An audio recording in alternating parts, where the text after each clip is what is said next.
ocean, empty notion.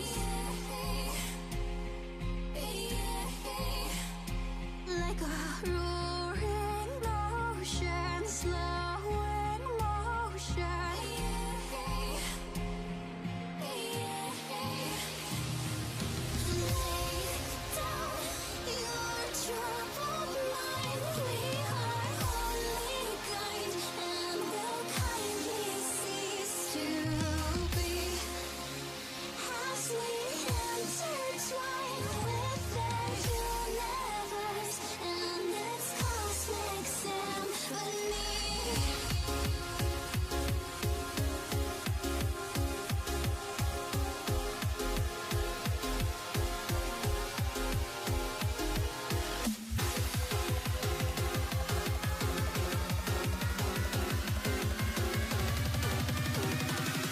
The smoke lingers after fire.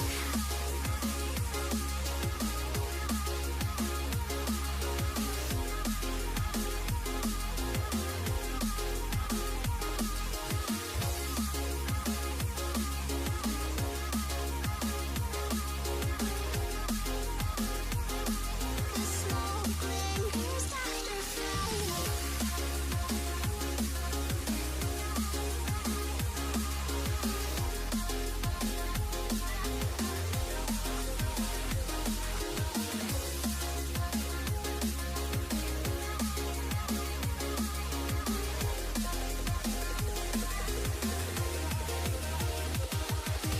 Blind devotion, empty notion.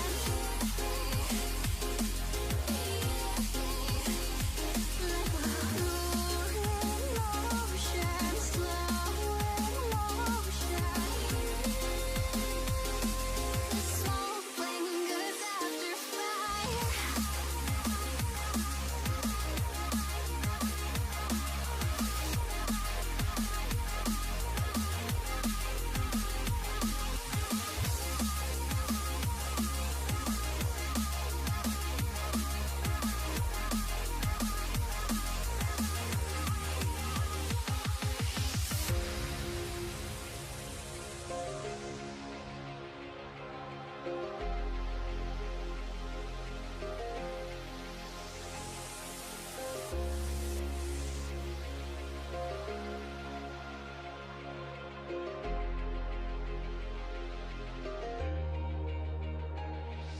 Lay down your troubled mind. We are only kind and will kindly cease to be as we intertwine with the universe and its cosmic symphony.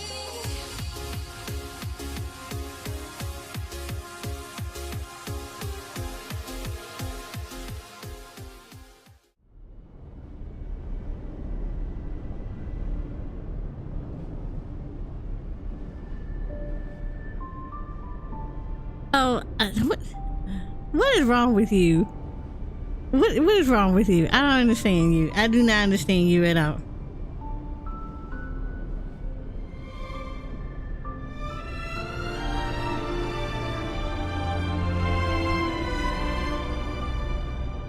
But happy Wednesday. It is hump day, everybody.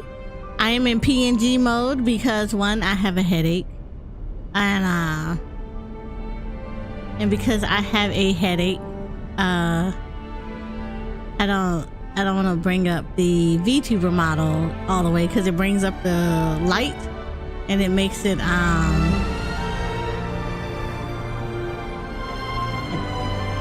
headache a little worse. So we're PNG in today. Hopefully, like I took some aspirin and whatnot, so hopefully at least by tomorrow the headache should be like fully all the way done. Lord Rainbow, I've been hydrating all day.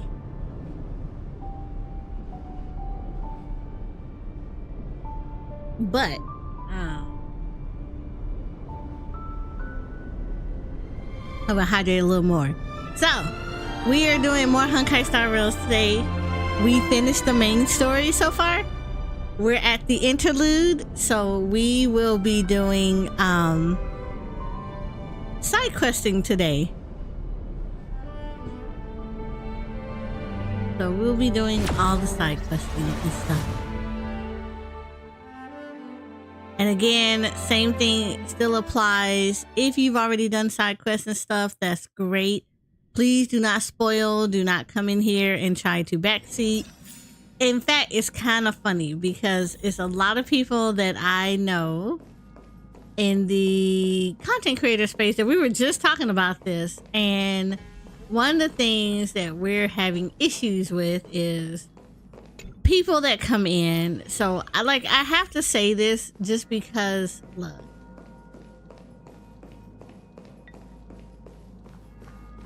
I adore having other fellow honkaistarrail fans, even creators. I love it because we can talk about different stuff in honkaistarrail. However, what I do hate, and it happens quite frequently, look, the nice thing I like about Jensen, games like Jensen and Zenless Zone Zero and honkaistarrails and stuff, where you have multiple characters that you can play with, is that people have different builds and they play it the way they love to play it. They build the people they want to build, they build the teams that they want to build, and that's what makes them happy because, you know what? It works for them. And I am a huge advocate of allowing people to play with the teams that they choose to play with the settings that they choose to play. Stop categorizing shit, because I swear to God,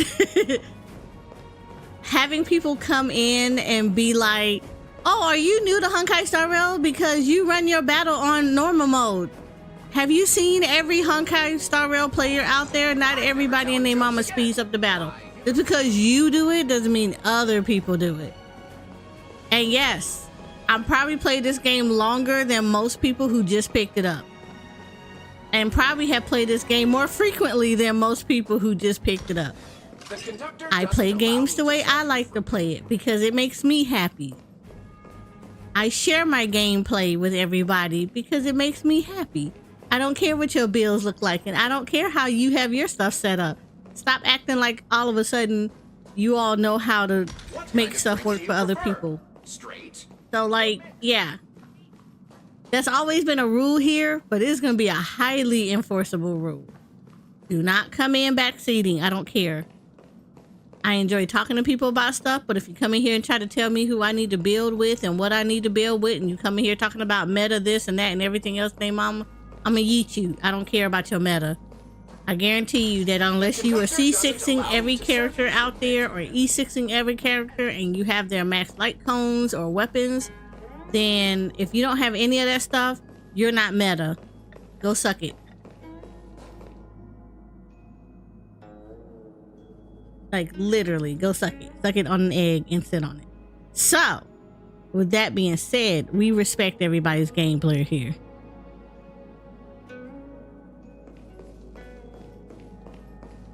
You said, did you take my train flute away? I did. I did. Why would I take? Oh yeah, I took it away because, yeah, people act like they don't understand that I'm doing story, and certain redeems are not appropriate while I'm doing redeems. Hold on. Yeah, it was temporary. You'll be alright.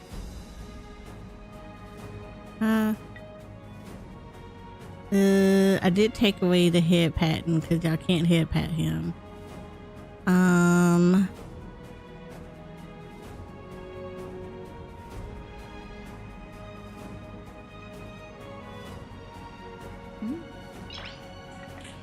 There's the flute.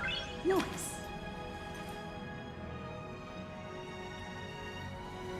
I think that's all the ones I need to turn on. I'll turn on the rest of them when I go back on my full model.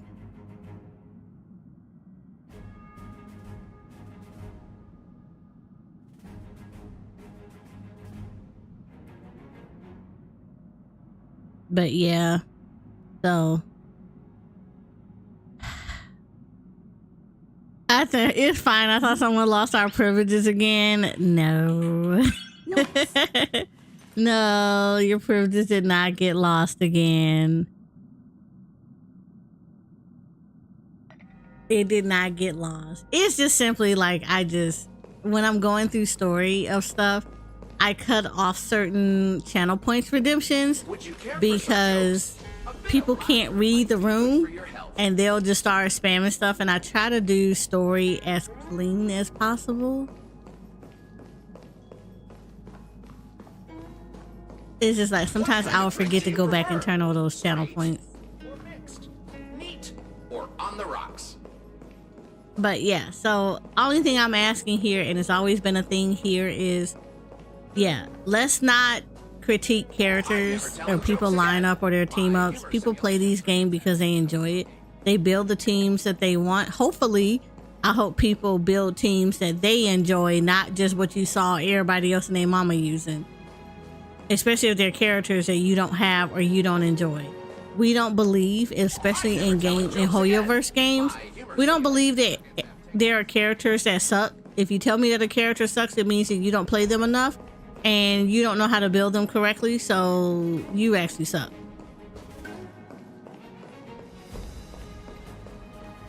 So we don't do that here either. We encourage people to play the way they like to play and to enjoy their gameplay. And if people need help with certain stuff, that's great. But like we don't encourage people to like not play with characters because, you know, you listening to XYZ person. If you want to do that kind of stuff, there are a lot of streamers out there who are like the gurus of like min-maxing God and country. But as someone that plays this, and I don't min-max like on that level, I am a huge fan of people just play the game and let other people enjoy it the way they want to enjoy it.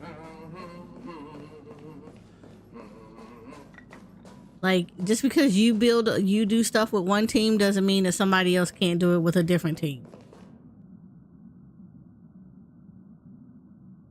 So we respect that. We respect the allowing people to play who they want to play with and not being those kind of people. And we have no issues with yeeting and deleting. So with that being said,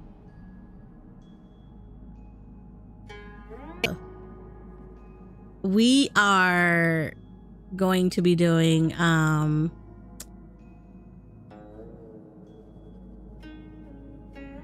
side story. Yeah, we're doing side story today.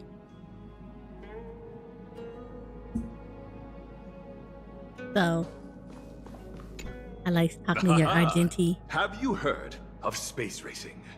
A thrilling race among the stars can help calm high-strung emotions. A very precise comparison. But a cosmic racetrack is affected by various factors.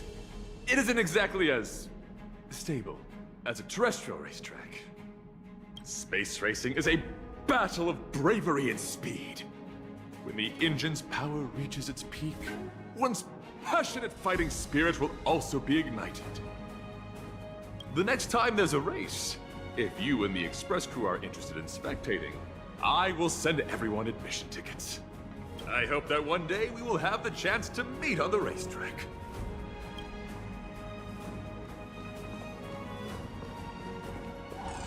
I'm never telling jokes again. My humor simulations. You know what? I like both Argenti's voice actors. I really do. I like the original one more.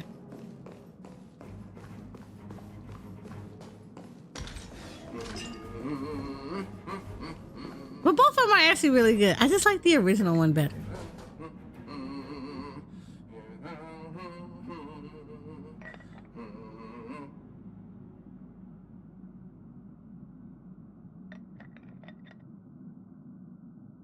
Okay.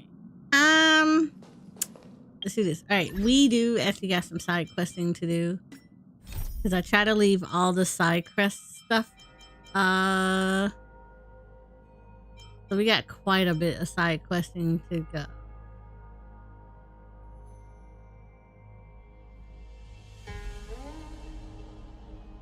Hello.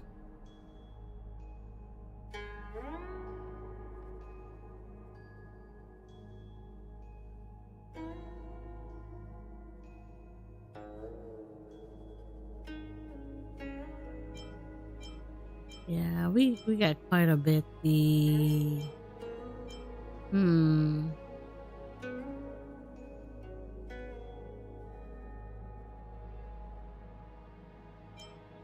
Quite a bit of these to do. Okay. We got some stuff to take care of. We definitely gotta take care of this because I just don't like Yoon Lee. I don't like Yoon Lee. So I've have not done that one. I just don't like her.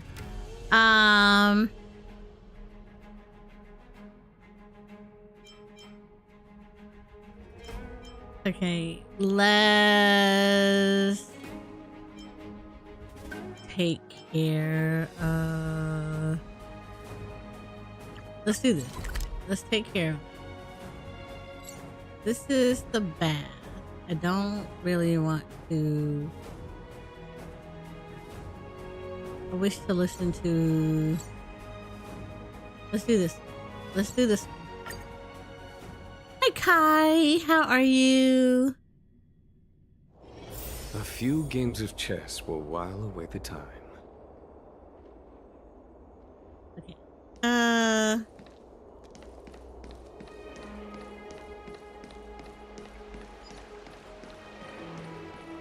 Oh, Jay, you would be really, really proud of me. I'm putting out the 1 hour loops and I'm putting them out in advance. Why'd I do that? I actually wanted to go down here. I'm trying to put them nicely out in advance so people can see them. So I can have a lot of time to space out and not have to worry about trying to put them out the day before or anything.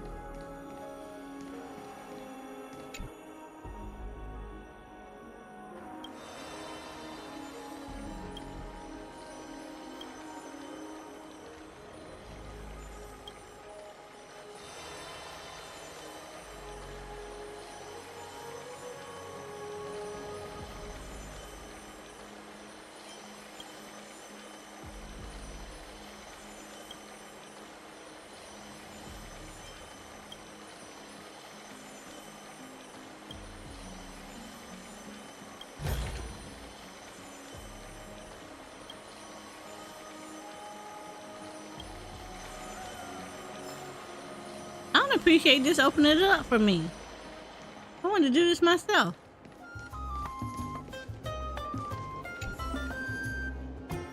So I've been putting the 1 hour loops and stuff up. Why did this matter have a happy ending? Who will fill up the hole of boredom within me now? What's that? A place where Pagosa's disciples congregate? I'm not interested. I just want to see outlanders make a fool of themselves. Some among them like to test the law's patience. Take me, for example. I have a bakery. It doesn't earn much most days, but I can make ends meet. It started about 2 weeks ago. There will be outlanders standing by the entrance when I closed up, hoping that I will offer any unsold bread to them. I didn't think much of it at first, but the people who could afford them caught whiff of this and also came by to take advantage of my kindness. Everyone ended up wanting free bread, and my business suffered.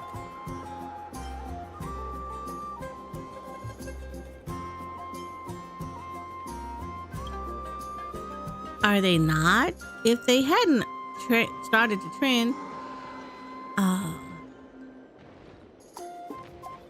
Akamans wouldn't have learned to be so greedy. Outrageous. Can't these guys just find a job and pay for their own bread?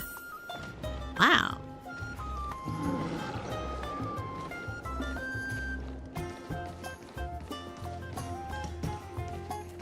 Did you just gave them the free food? What the hell? Check the bait. Are you here to eat dirt? Why not try a bit of butterfly? Mud tastes bitter, but I am sweet. Eating sweet things is good for your health. I believe this so much. Sweet things are good for your health. You miss my fish so much.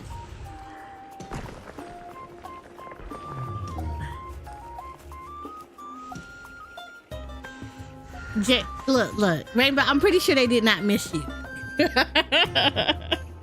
The fish did not miss you at all.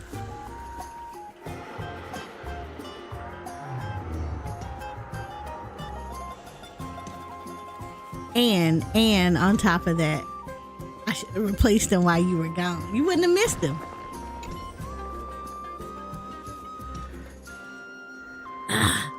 What are these outlanders doing, being so hardworking? They're even willing to work for the dormices free of charge.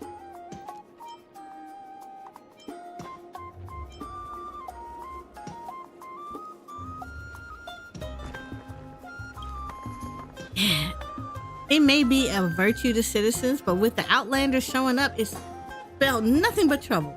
There weren't many outlanders who came to the holy city in the past, so the council of elders agreed to let them enter in batches. But who would have thought that these ruffians were so exceptional? They had only 2 conditions while looking for a job: food and lodging. You didn't have to pay for their work. No business owner in their right mind would want to hire any locals with such affordable staff. I can't work for no pay.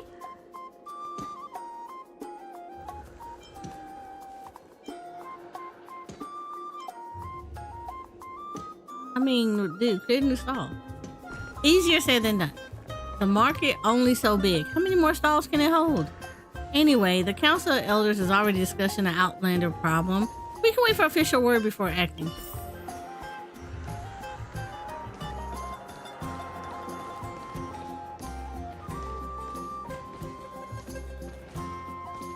Okay, I like Emphorius. Don't make me not like these people.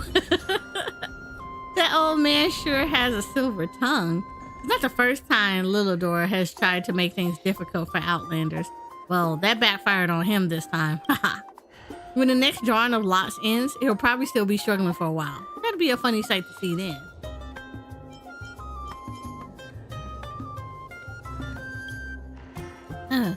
To enter the city, the Holy City has taken in many people, and accommodation and other resources are limited, especially after Nikador's. We can't turn them away, of course, so if the Outlanders wish to enter the city, they'll have to draw lots to qualify. But Lady Tribby brought back a group of Janus priests some days ago, and they didn't have to draw lots to enter the city.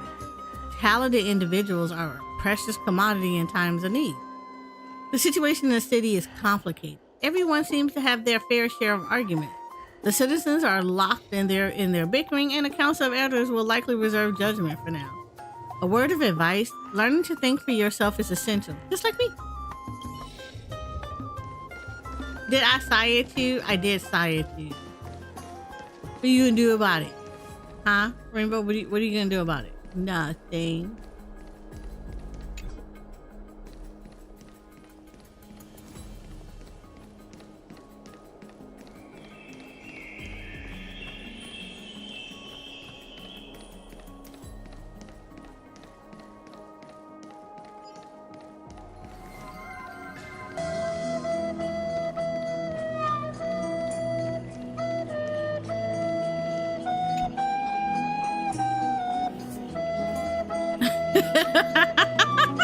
You're gonna say that's mean and cry. I finally learned how to phase through walls. Now I too am a priest of the twin doors. I see your wings sticking out, man. I just started learning this technique. Let me move around a bit. Whew. All right, we're all through the wall now. Let me tell you a secret. The twin doors aren't just 2 doors, but endless doors. I've only seen 3 so far, though.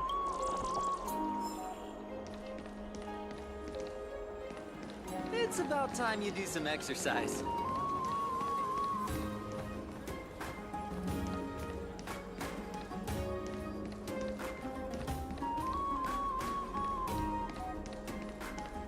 There seems to be a new show at the Bats today. I doubt you're gonna cry about it, Rainbow. That just doesn't seem like your style.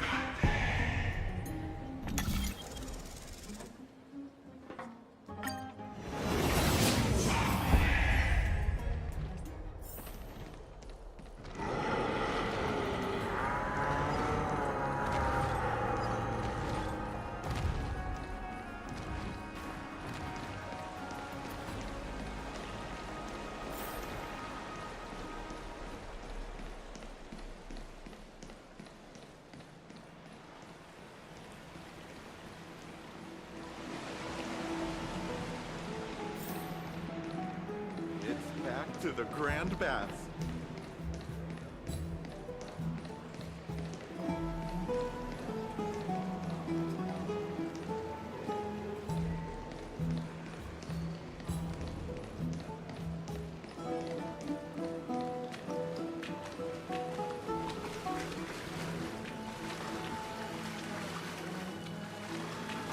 Bro, you look stronger than before. Whoever falls first loses!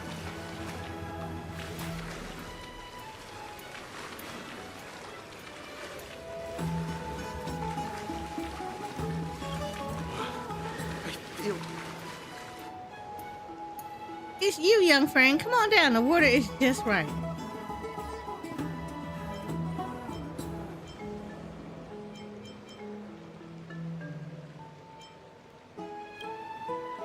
I'm used to thinking with the flow of water. Sometimes we are but a minuscule spark inspiration away from the truth. You ought to give it a try too. You enter the bath, as he said. The temperature is just right. Where should I begin? How about we start with you? I hear that Nikador's brethren were running rampant in the city when you first arrived in Akama. Before that attack happened, an occasional outlander seeking refuge would come here for shelter. Their cities have been razed to the ground, and they could not survive long in the wasteland. And now, the number of refugees seeking protection in the city is rising. Because you defeated Nikador and made the journey to Akama that much safer.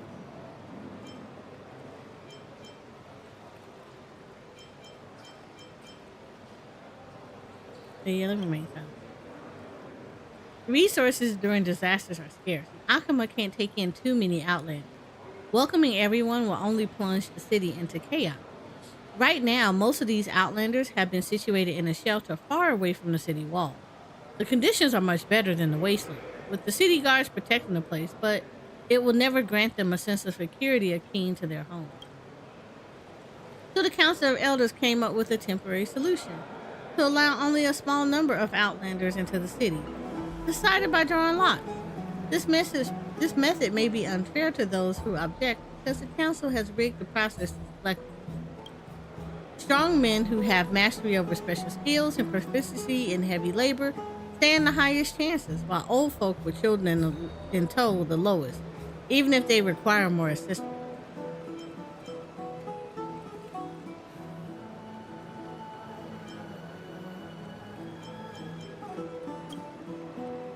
Alas, there's no evidence to prove that this sorting really exists. Even the citizens think that this is the authority of the whole city. We have the right to decide who we help. Akama's resources are limited, but there is enough to aid most of the outlanders.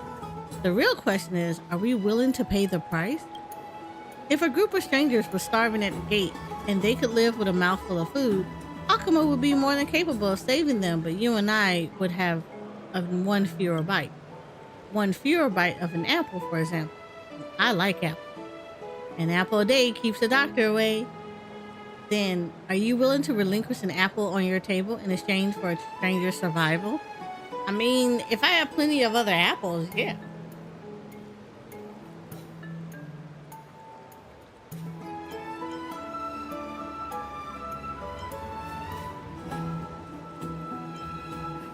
Oh, see, this is like all kind of questions.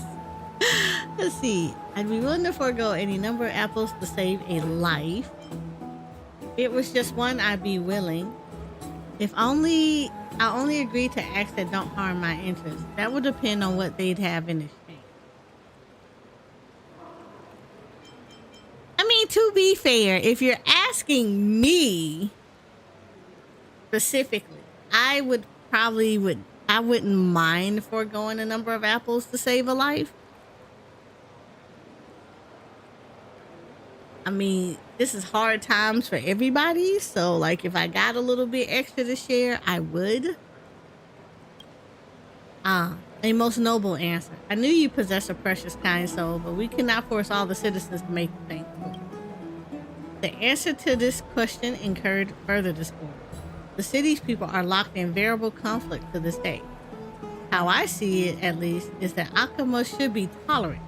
Even if we can't save everyone, we should embrace kindness and provide resources for others to live on. Because the true resource is people. A city without her people is like a vessel without fine brew, unable to stand steadfast in violent gale. Yeah, I agree with that. Who knows? I fear only Oryx Miracle may be able to give an answer. When you're allowed, this girl youngster has superstitiously sided to your conversation. Master, what are you doing here? I had a hard time finding you. I have news for you. Oh, it's you, Paladin. I will have the good news first.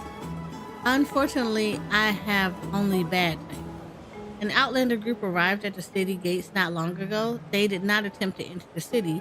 They, of course, set directly for the Abyss of Fates instead. Their circumstances are unknown right now. Socrates is silent for a moment, as if contemplating the conundrum that his student threw his way. The Abyss of Fate. Isn't it extremely dangerous there? Why did they not head for the Council of Eldership? I don't know.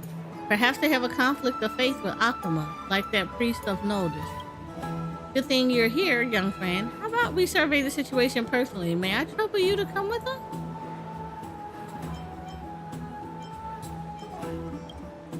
Of course, I must treat you to a meal when we return to Akama. And I believe that with this interaction, we understand the Outlander's plight better. I'm ready, Master. Let us set off. Okay. Aren't you coming in to have fun?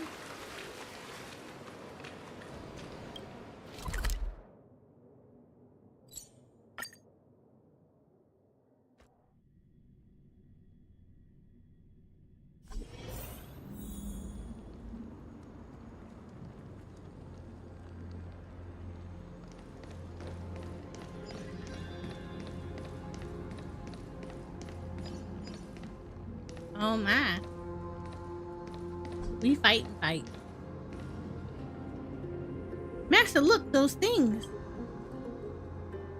Though expected, the Mad King's kin are adamantly resilient. Paladin, you stay in a safe place. Your friend, I'll be counting on you to watch my back. Master, you knew martial arts all along? No, I simply seized the chance to rally those refugees so they would keep calm. Get away from me, monsters! Now!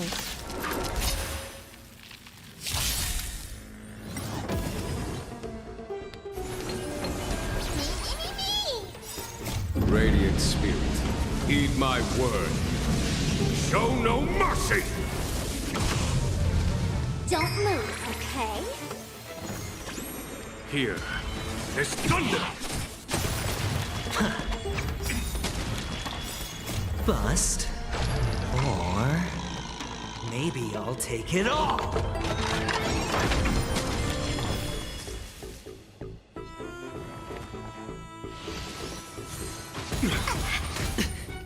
Watch your head.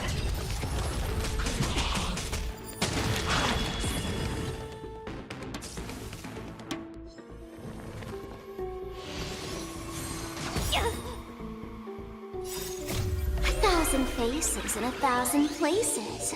Can you find the answer?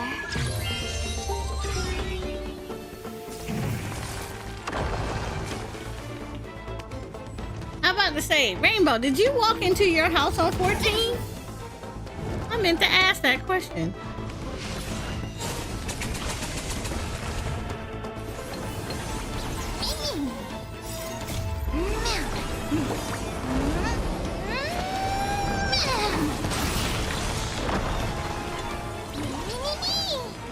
Conflict is pitiless.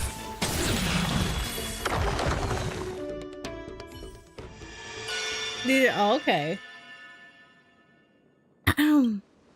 Master, these people, they're not doing well. Some are already injured before we got here.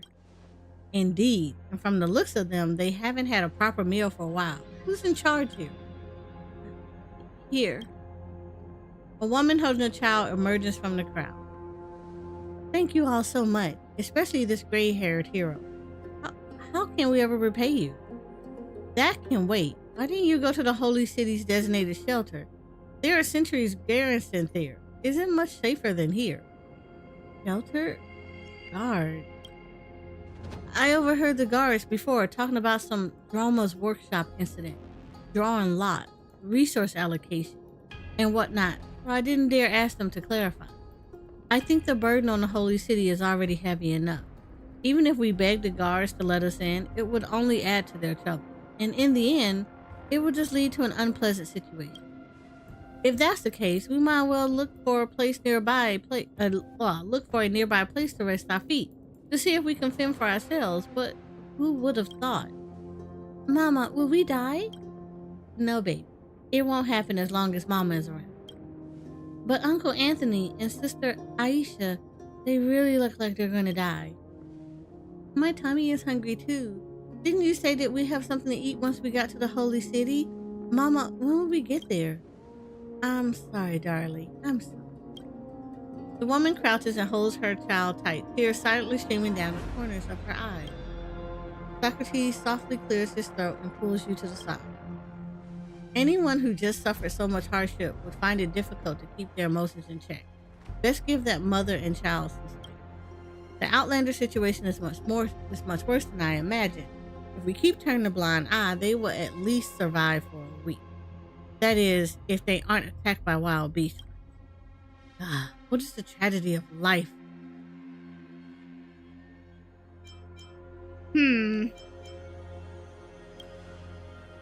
It would be hard to bring them directly into the city, so we can only provide supplies for them, and I have an idea about that. The Holy City shelter is only a half-day trek away from the city walls.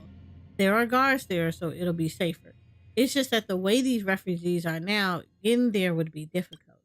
They haven't much food to begin with, and that last attack has left them with an urgent need of an emergency medical supply. We can provide them with these two for now. When their wounds are healed, we can escort them to the shelter. But, teacher, all medicine is considered wartime supplies in Akama. Distribution is under strict control. Most people won't even be able to buy in.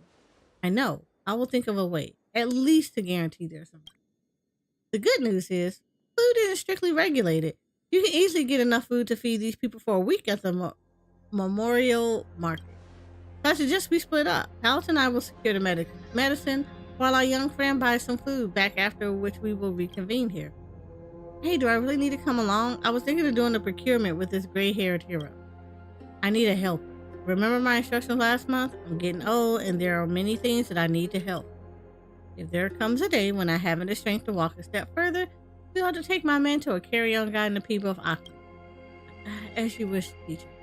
Well then, before we set off, is there anything our young friend wants to say?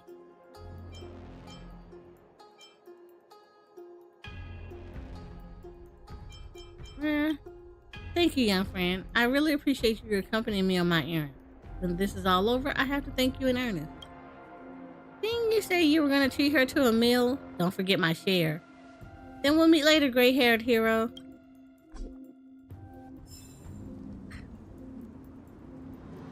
No. I don't know. This seems kind of weird. It feels like something is off. A few games of chess will while away the time.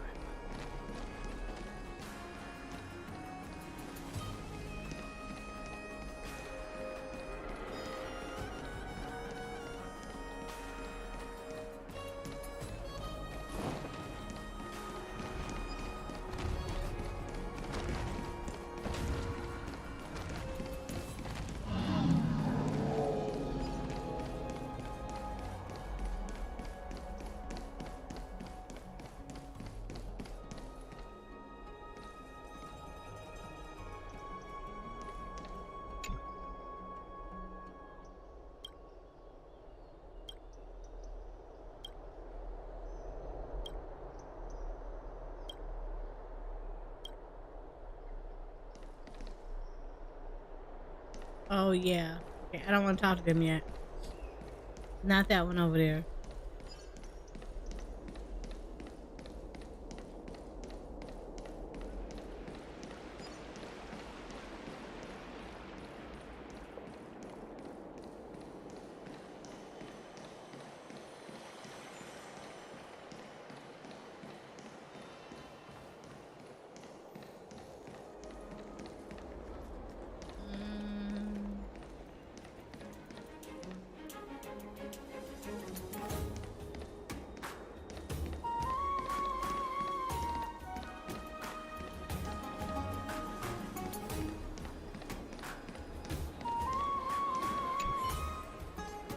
We meet again, my adorable friend. Any fruit you want to eat?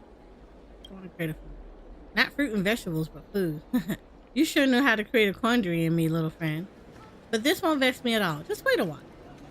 Demetria laughs as she enters the house. When she returns, several large baskets are hanging off her arms. They are so big you wonder how she's even carrying them.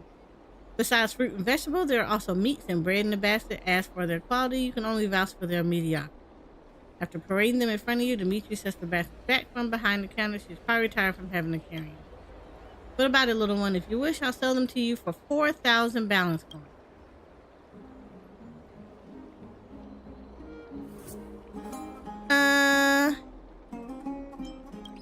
No worries. Take all the time you want.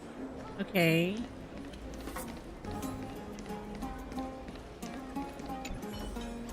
What would like to eat? Local specialties, perhaps more outlandish that has been lost in time. Creative food. That means I'll just have to flaunt my reserve stock then. Don't worry, the food here in Alchemist's finest. Even if it's not, it's still pretty up there. Pyros raised their hand, and from the room, his helpers carry several ceramic vases containing food. It is, as he said, they look delicious. Lush fruit and vegetables in a platter, aromatic soup fresh from the oven, fine brew emanating intoxicating fragrance. Each and every item is world class and made with culinary interest. What do you think? I told you I'd give you Alchemist finest. Of course, they cost a bit, quite a bit, 8,000 balance.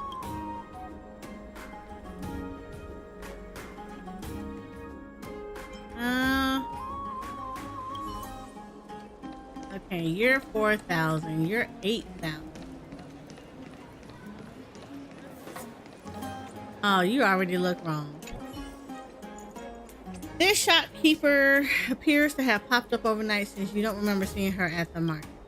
Oh, welcome to VB's little shop. It's a great honor for a hero such as you to be gracing my humble. Okay, the food. Food? Of course, I have one. Only my most premium goods brought out to you. The shopkeeper drags out a dusty wooden crate. What the hell? A dusty wooden crate. And opens a corner. Shriveled vegetables, strange meat, bread is hard as steel. Eyes signs that the crate of food is obviously inferior beyond. Before you even get a chance, she drags the crate back to the corner and covers it with a cloth. How about it? They just arrived yesterday. Fresh as it gets.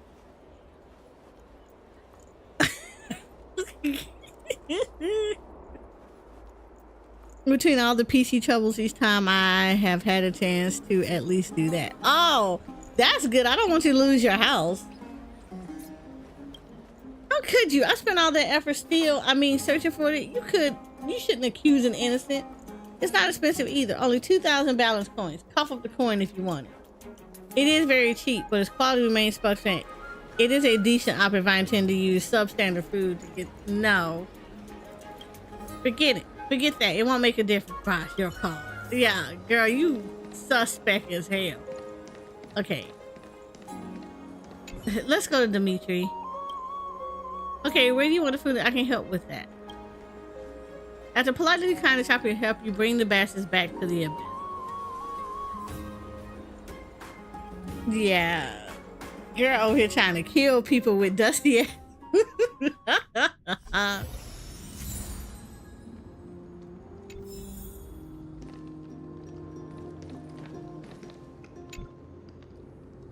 Mama, when we reach the holy city, I want to eat baked apple pie. Soon, we're almost there.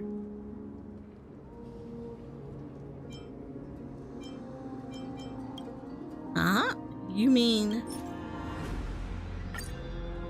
You hand over the basket. The food isn't... it's all full inside, and they look pretty good, too.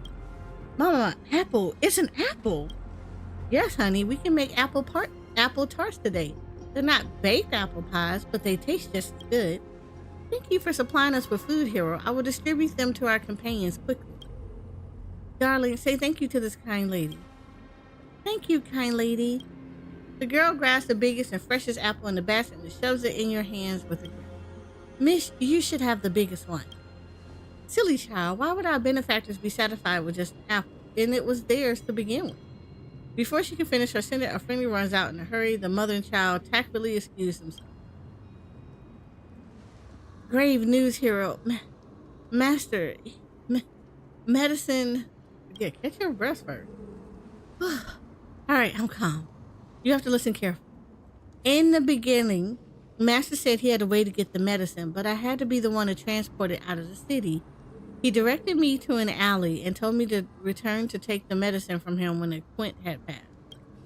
There was still some time, so I decided to find something to eat, but when I was done, it was almost action hour. I dashed out of the shop and headed towards the alley. I didn't get far before I saw Master walking with 3 guards. He wasn't cuffed, but I knew from his expression that he wasn't with them out of choice. I tailed the guards and found that they detained Master on the upper levels of Memorial Palace. There were a lot of people there, and I couldn't get close, so I hurried back to discuss the plan with you. Oh, yes, I did find the medicines in the alley after all that. It was a curious turn of events.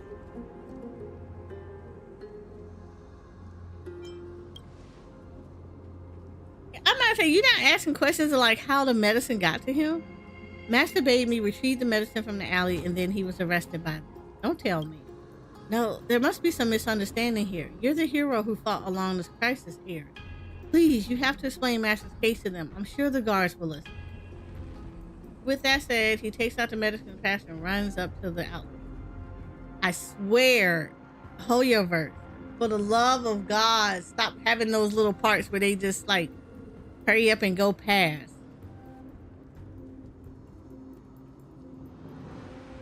Socrates has been captured. A misunderstanding not beyond possibility, but it'll be better if I asked him in person. Allison said he'd been detained on the upper floors of Memorial Palace, but he shouldn't be hard to find. Okay.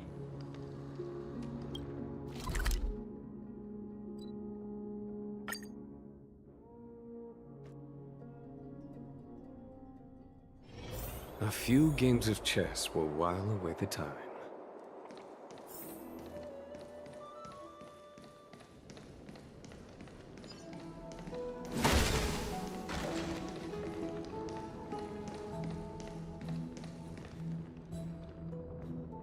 Hold it. What are you doing?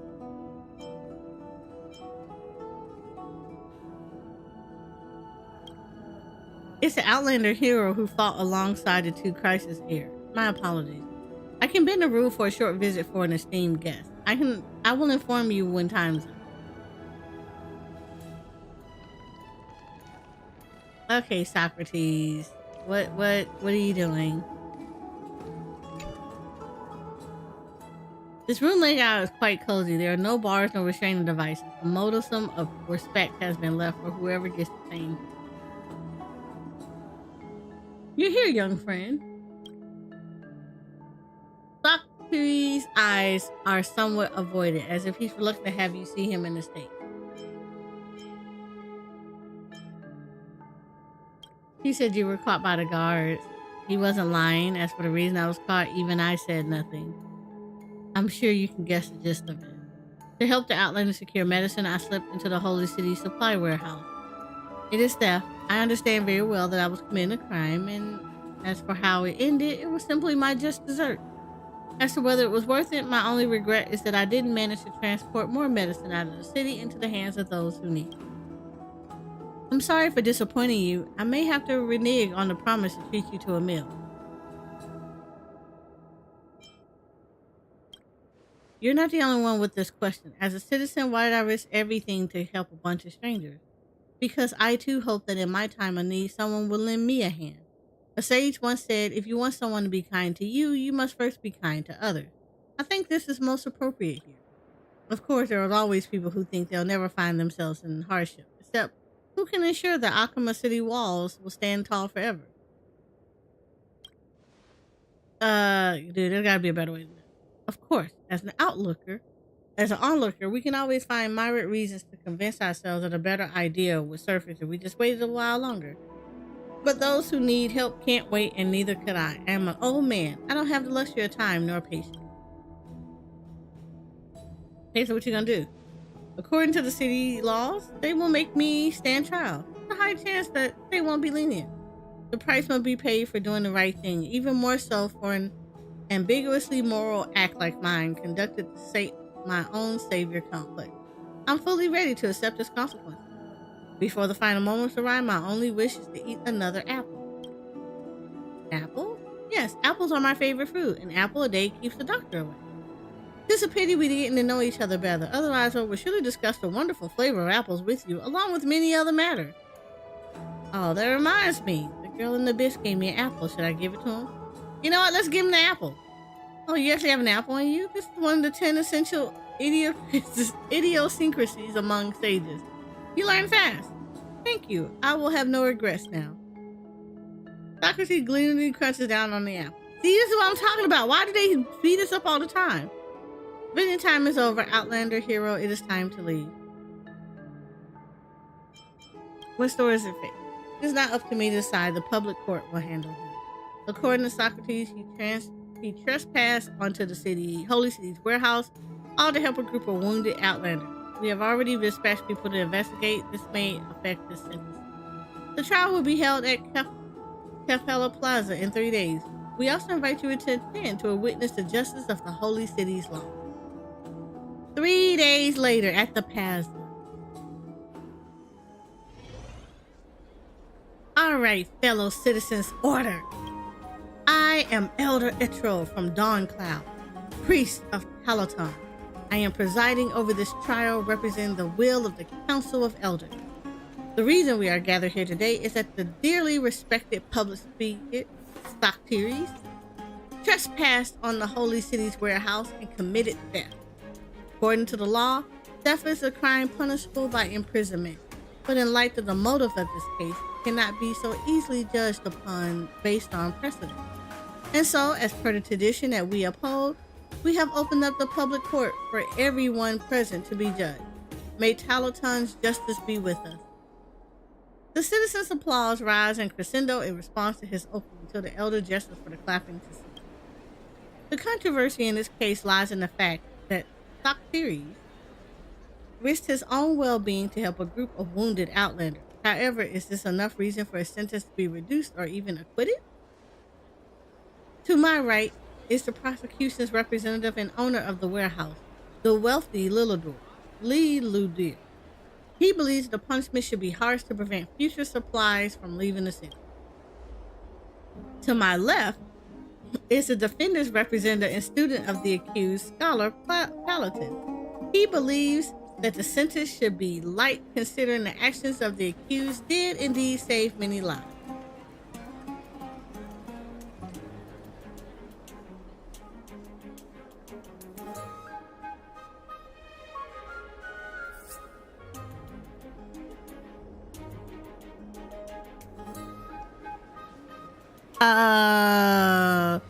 Thanks for the follow, High Five. That's an interesting name. Both parties have submitted their documents before the trial starts. Do any citizens present have any questions? As the center, I request to say a few words to everyone present. Hey, old fart, you were caught red-handed. Still trying to charm your way out of this? Liludir, Socrates has the right to speak. Thank you, Elder Etro. Socrates clears his throat, his eyes mirroring a drama's ensnared in swampy mud. When such a creature is on the verge of death, its eyes are not one of wrath, but wet with tears.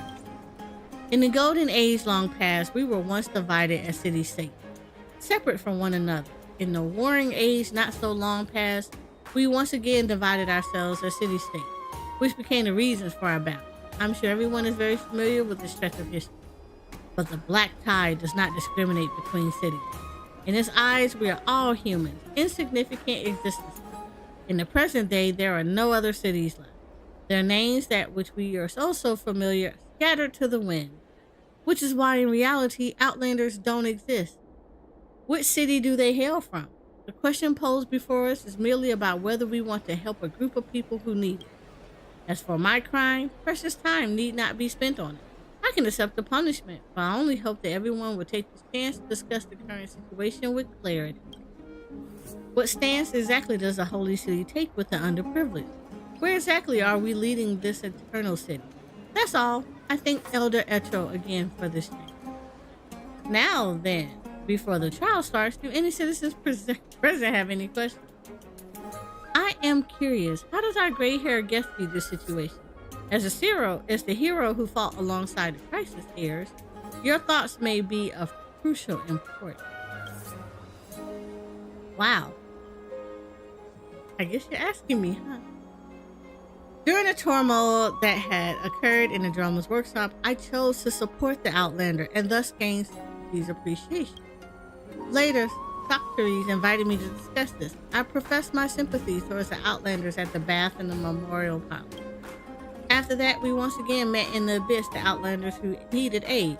There, I bought the Outlanders some meals. That were a good bargain.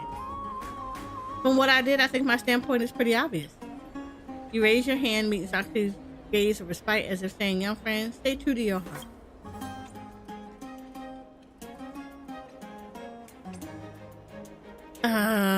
Okay, you know what? Let's stay true. I support Scholar Paladin's point. Mistakes incurred from saving lives should not be solely judged as a crime. I once saw those Outlanders with my own eyes, and they were indeed in dire danger. If not for Fakiri's superior medicine for them, the consequences would have been unimaginable. In light of this reason, I believe... Haha, Master wasn't wrong about you at all. I forgot what I picked. Oh my god, they're doing this again. Lord. The debates.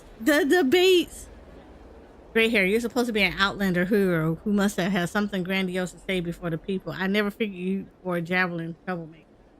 Wow. Yo mama.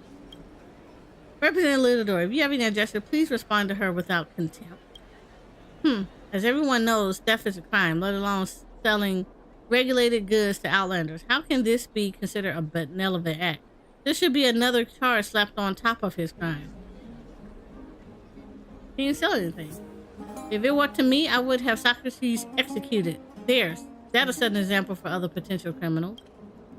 Lilidor, this is not a place to pursue personal vengeance. Everyone knows you've always hated Master, all because he thwarted your petty attempt to frame the Outlander.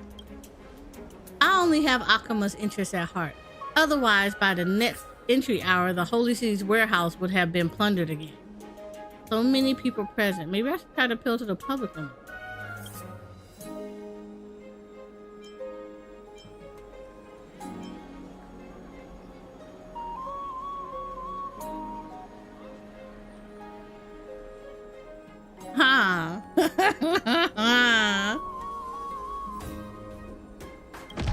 Oh no. I hear the Crisis saw their duty to gather core flames and save the world, to declare a hunt against the Titans. Is that what Socrates did indifferent from there? If stealing to save lives is such a heinous, are you insinuating that the present Akima was built on injustice? If not, why are the Socrates here heralded as heroes, but Socrates is similar? Don't get it wrong. Those Titans are neither mirrored in madness or simply did nothing. That was what caused the devastation of life. The Crisis Heirs gathered core flame to liberate the Titans and pave a possible path for survival for all mortals. It's perfectly justified.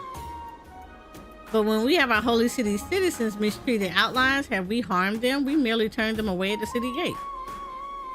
The audience is going to scatter among there are many just other Titans, and Etro, somewhat embarrassed by such struggle to find his voice. Both parties' subjects regarded the Crisis Heir may be so too sensitive, so it would be best not to pursue this line of reasoning. I'll take a step back and assert this. If Socrates was really overcome with compassion, unwilling to further witness the Outlander, why did he not use his own asset? Even if he donated his entire fortune, that would be his personal freedom to do so. But he should not have taken property that belongs to the people. Akima's property is only for the people of Akima.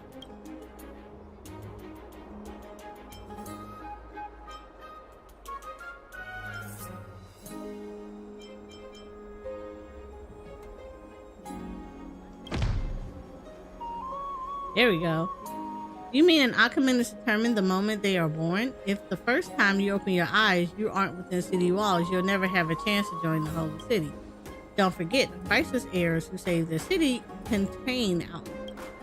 Do not undermine my gratitude for the heroes. Warrior Mighty is the crown prince of castrum criminal, and Warrior Finon is the destined deliverer.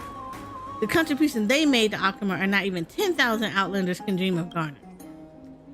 It may seem that Lunadors are true, but it's nothing but a straw man's argument that has attracted disdainful stares from the onlookers.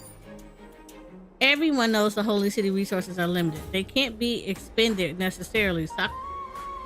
Socrates gave our wealth to Outlanders. That will surely impact the living conditions of our citizens. In the war against the Black Tide, mercy is a useless quality. To safeguard our lives, we must not show mercy to Socrates and his Outlander friend.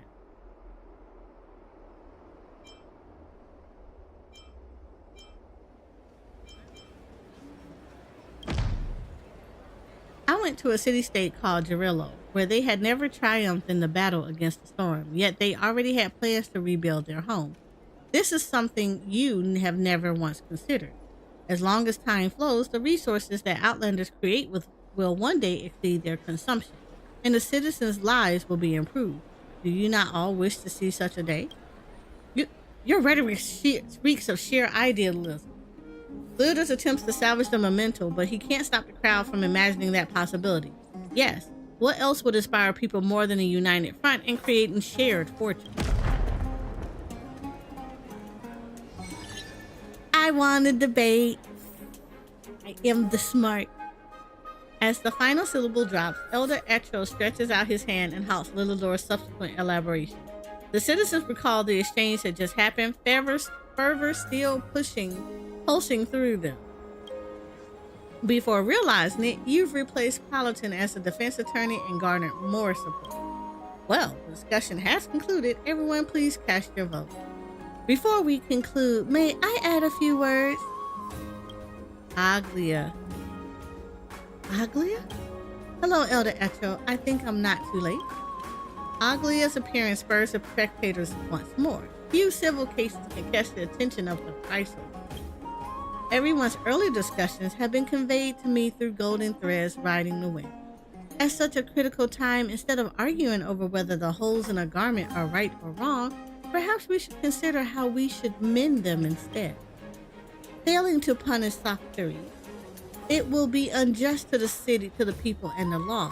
But if the punishment is too harsh, it will cause the holy city to be seen as cold and tyrannical. Therefore, to strike a fair balance between the two, the best choice is... Our honored guest has offered some good ideas. I said community service. Following her thoughts, I would like to offer a compromise to the citizens. Socrates shall be exempt from imprisonment. As an alternative, he will be assigned to work at a refugee shelter as a form of exile. Additionally, he will have to personally bear the cost of replenishing the medical supplies.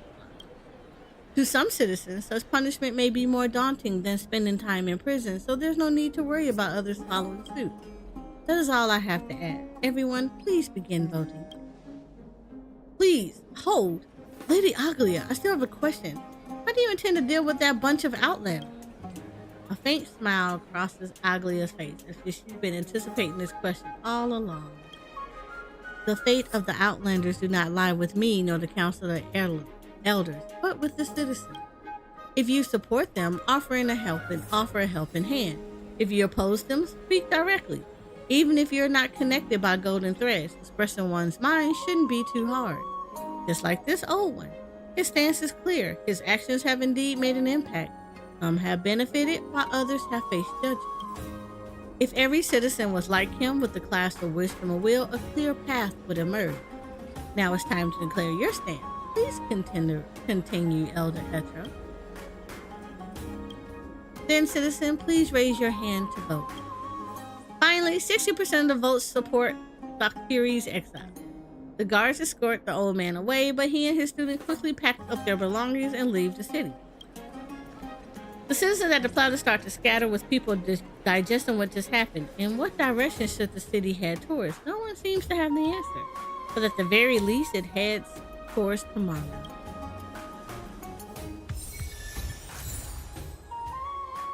Ah, nice.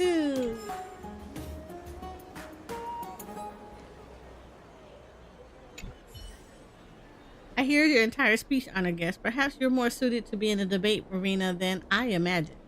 But participating in such a debate has its risks. Public opinion is like an open flame. No one can predict where it will be directed. Time for me to go to have a good rest of your... All right. Thank you, Rainbow. You enjoy the rest of your night.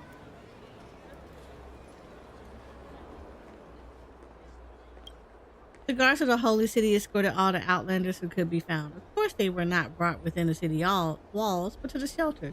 This is the greatest mercy I can offer. Oh, I thought I expressed it quite clearly in court. Though some words cannot be exposed to the light of day, the resources of the holy city are limited. This truth cannot be changed by our attitude. Akuma can't help everyone. As long as the threat of the black tide exists for another city, this strategy will not cease. Hence, we have to hunt down all the core flames. Indeed, honored guest, we still have much to do. Farewell. Okay. Huh? I solved that issue.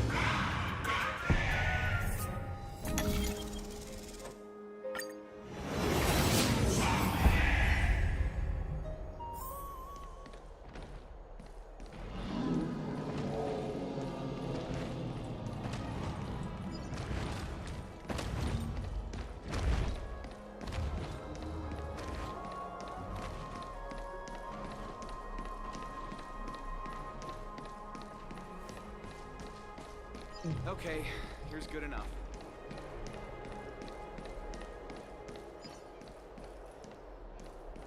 There seem to be more guests in the Grand Baths lately.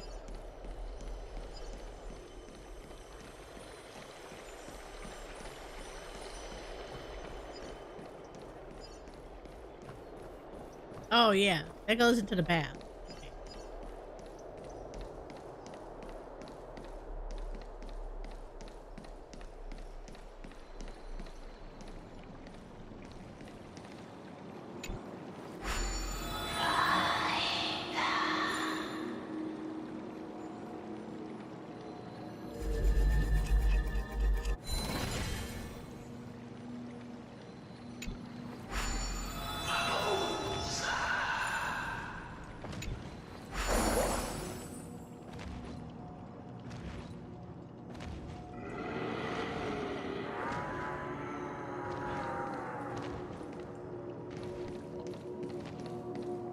Okay.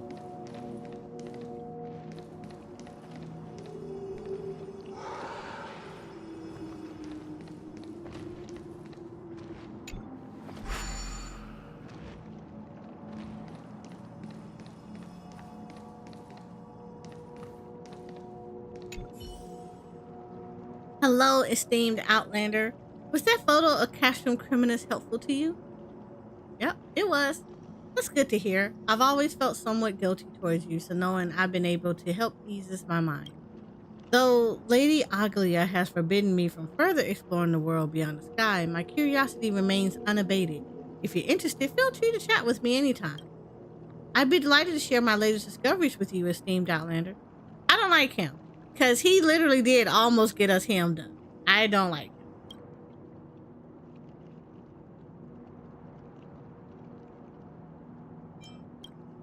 I've been stationed at the base of Kepler from entry hour to curtain fall hour, fasting and unblinking until at last I've unraveled the mystery of the dawn device.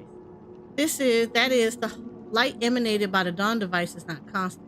When observed through the highest precision lens, you can detect extremely subtle fluctuation in brightness.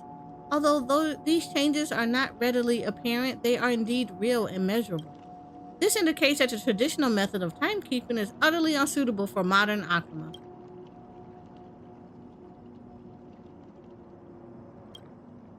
Isn't delving into the unknown secrets of Akuma an exhilarating adventure?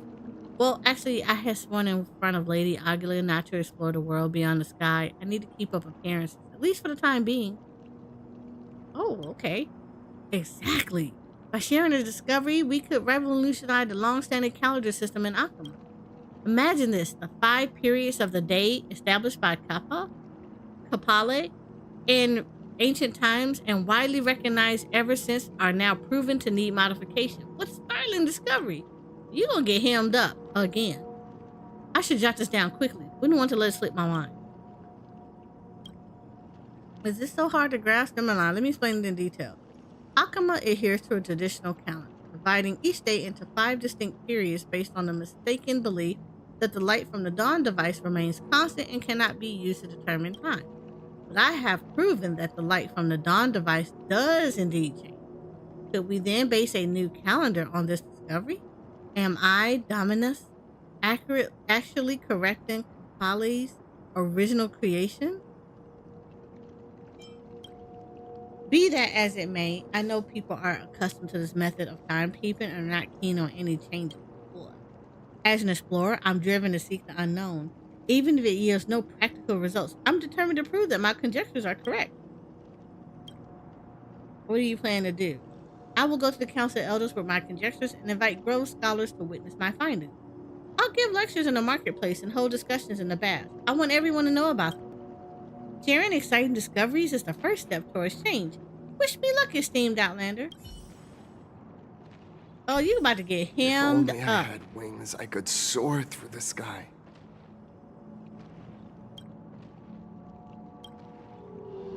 Where did you... you're right. I, Dominus, have discovered a superb business opportunity lying just outside the walls of the Holy City. Do you want to join in, hero? If we get our hands on it, we will surely become the trailblazers of the new era. Great fortune is awaiting us. I want more details first. I hear you're from a world beyond the sky, so you might not know this, but the Holy City used to span across far greater lands than what you see now. A long time ago, countless allied cities existed around Akama, in the same way that Orignis' stars surround the dawn device.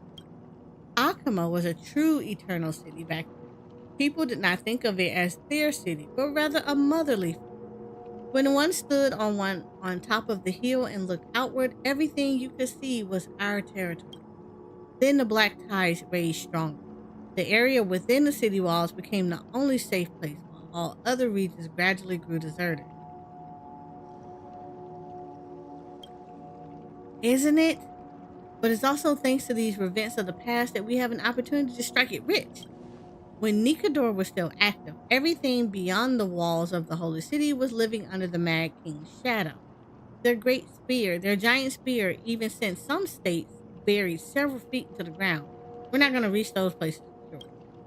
His Titankins are beginning to die down now that you've defeated the Mad King, making this the perfect time to go on an adventure. So we're grave digging. The ancient cities may be in utter ruin by now, but I'm sure some parts of them managed to remain as they were. Say, places that have been buried underground. I found an underground palace beneath an ancient hypogem around here a while ago. Just pick up those treasures and you can stay in however long you want in the Holy City. Heck, you can even buy whatever you want here.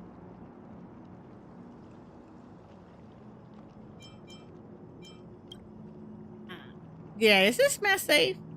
He said, I've checked out the site a dozen times now, and I haven't seen a single monster, maybe except for a few of their defense mechanisms that are still functioning. In any case, our plan is simple. I'll lead the way. You can sort out whatever mechanisms that remain, and then we finally get to the treasure. We can split them 3 to 7.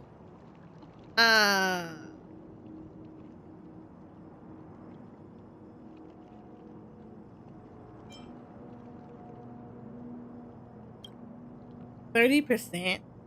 I'm taking 70. The 30 is yours. Yeah, you have a chance to consider that because you're not doing work. Oh, all right. I'll admit that we can't do this without you, but the same goes for me. Let's both compromise and agree on an equal split. Excellent. That's why I like working with people like you. I already have an ideal route to go through the city walls. Let's set off now.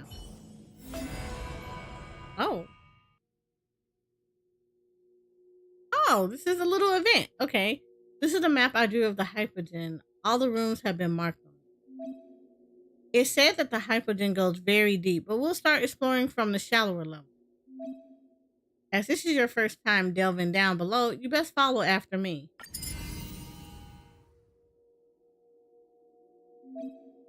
Once everything's prepared, let's start our exploration. Oh, is this the event? Oh, this is the event. Okay. With Dominus guidance, you have come to a vassal city. Oh, I hate these things. We're here based on my previous scan in the area. This should be the way into the hyper. Janus's power supposedly protected this place. It used to be a shelter used to resist the black tide, but years later...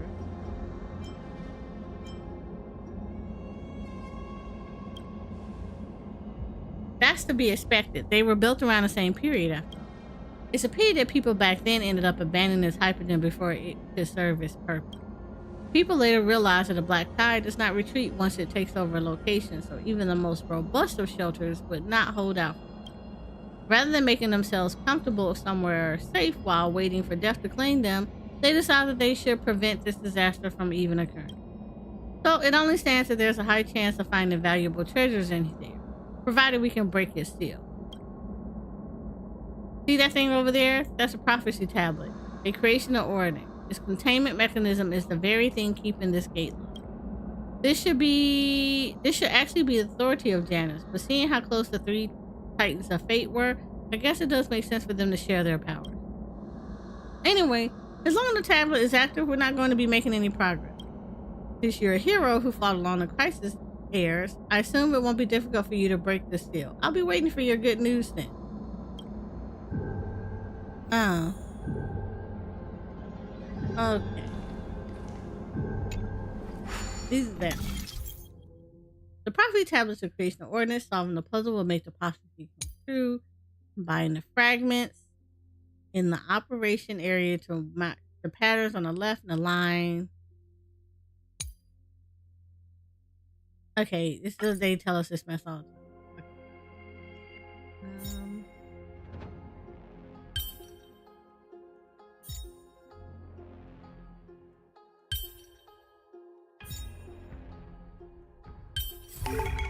That was more. Ooh, it's open. I knew I had to bring you along. I wouldn't have been able to open it on my own. Oh, dude, I'm bad with puzzles, so you're definitely on your own.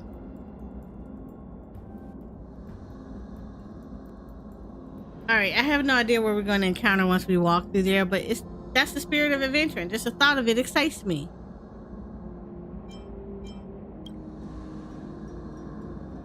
Oh, so did you say you had a map? I asked help from Aquila's priest, and I was able to use his prophecy and my personal expertise to briefly survey the area. However, if we want to know what's actually in each room, we'll have to find out ourselves. In any case, we better press on. Man, about to get me killed.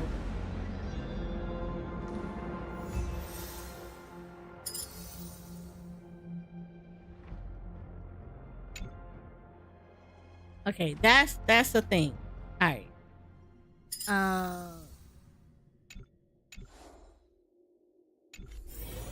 So that's the thing. We will come back to that.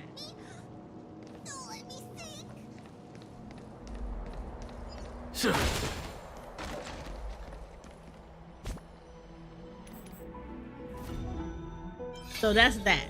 Okay. So this is that event. All right, cool.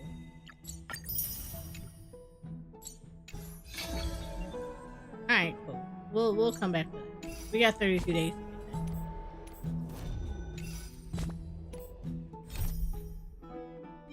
that. We gotta do this.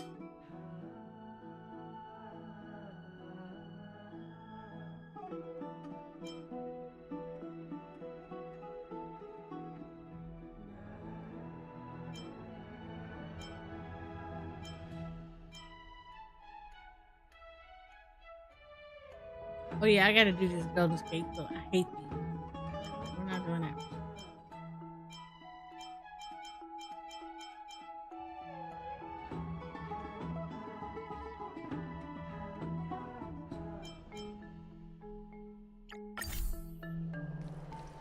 There seem to be more guests in the Grand Baths lately.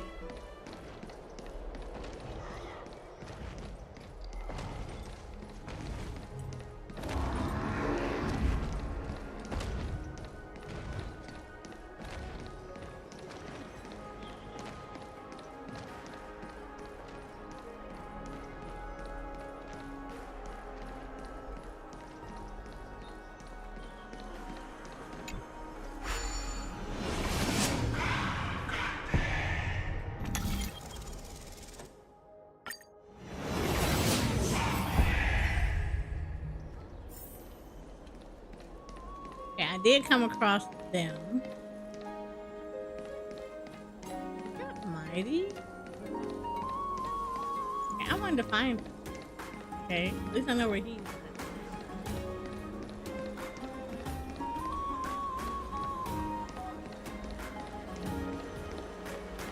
Never save for tomorrow what you can eat today. I go in the right spot. Oh yeah, I did, because I wanted to see something.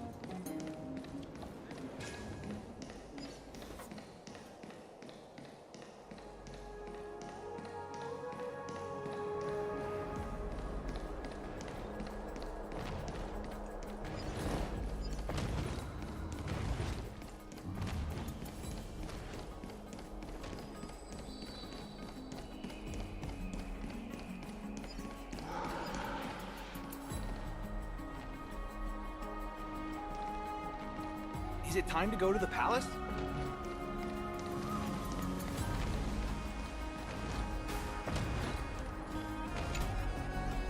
This one right here. Paris. I don't know any Paris. Don't hurt me or Heracles. Stay back, foul remnant of the Mad King. You're not permitted any further. Ew.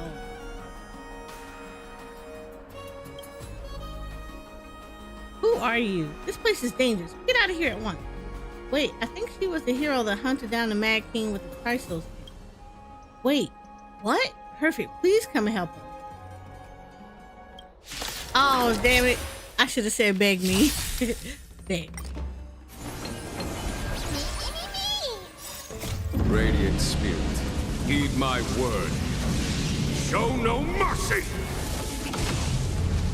Don't move, okay?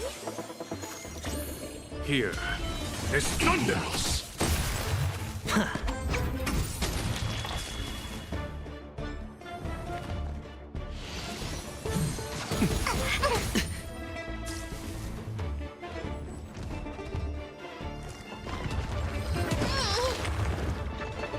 Not you hitting me.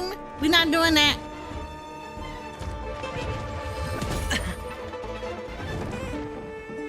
All in.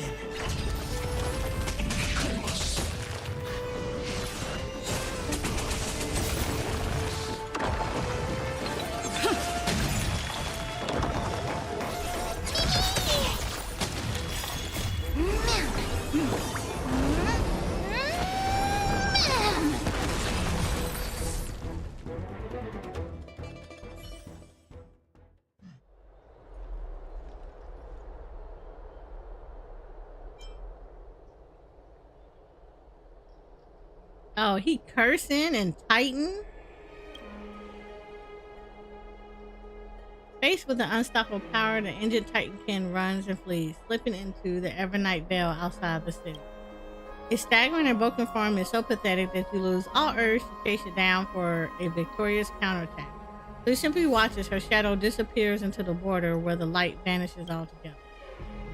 The fact that the Lance of Fury underlings would be so cowardly as to flee in defeat is pathetic. Thank you for saving us, hero. We would not have made it out of here alive without you. Ever since the fall of the savage god, this Titankin has been roaming the surrounding area, attacking guards and passing trade caravans. This time it was Iason, leader of the Argo caravan, who fell victim. That's right. Fortunately, you and Captain Camilla took action in time. If I were sent to meet Thanatos, no one would be left to support the city merchants or dramas. Aww, Heracles. It's okay, Heracles. Although I've been spared my life, she did get away with my little treasure.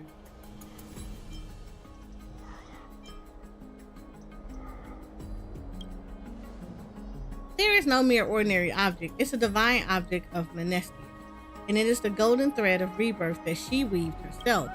You must have heard this story. During the era of Criteria, Menestia wove together the love of the world and their own cocoon to create silk as gifts to Circe. Paimon is a Vieira now.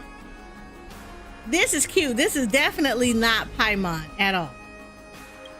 Lady Aglia sent me an assignment to retrieve the miracles of the Titan. I worked myself to the bone to purchase this object from a group of nomadic thieves. Now it's been snatched away from my hands by the enemy right before I arrived back at the city. Such a shame. Ianson dropped his head with a sigh, his face painted with regret. It seems he is struck between the sadness of having lost a precious item and the guilt of disappointed Agua. However, you sense his gaze darting between the ground surface and your body. You could just ask me for help. That's wonderful. Thank you, hero. Thank you, hero. So, while I was traveling and selling my wares, I heard word from the refugees that the Titan King were gathering in Castro and criminals under the black tide. Only a hero such as yourself knows where they are. Hero, as the black tide outside the city is perilous, we mere citizens can offer you no assistance. All we can do is ask you to take great caution. A treasure hunt. Partner, let's go on a treasure hunt. I didn't know she was so into the money.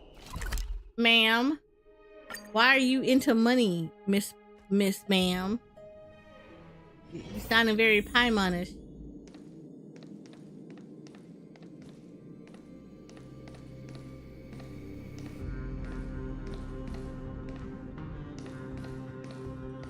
So.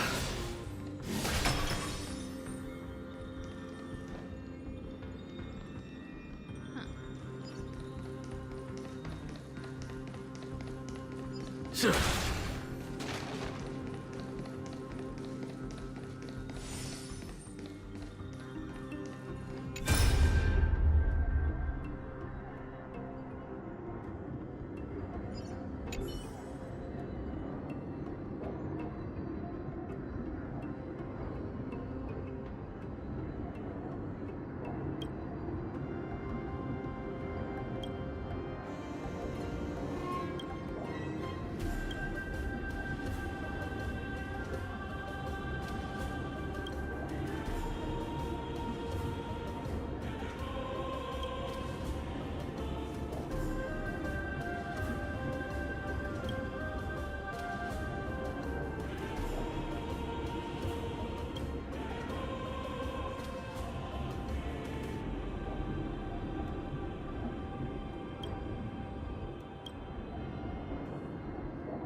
Wow.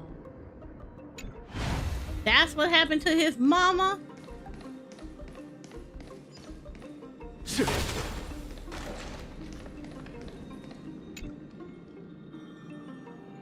After their ferocious battle with you, the Titankin from before seem to have lost their previous murderous intent. It is at this moment that you realize just how ancient this stone-cast body is. It's just as old and derelict as the walls of Castro Criminals under the curtain of night. At risk.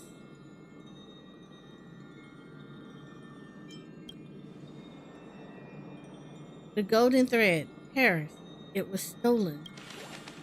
Are you saying this belongs to you? It's Paris. Looks like she won't hand over the treasure unless I find this Paris person. Could he be? He went to Arcadia.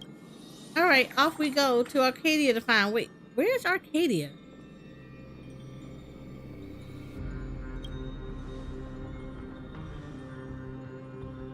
Okay. The Titan's voice is growing weaker. It seems she no longer has the mental capacity to answer your questions, only to silently repeat the stranger's name to herself. Well, now we're stuck. We don't have this person or this place.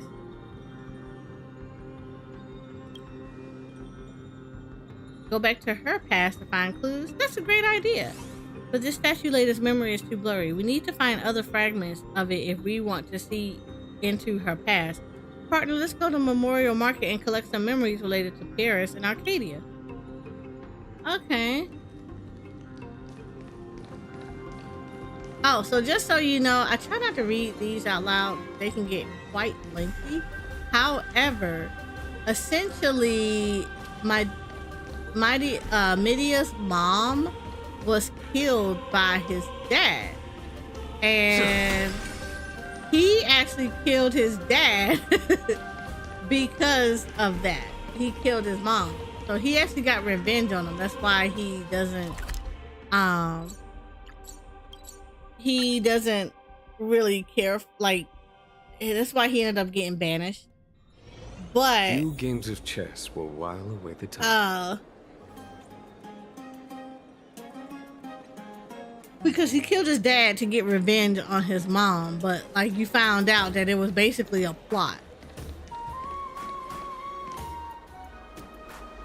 Yeah. Like the reason why his mom died was it was a plot.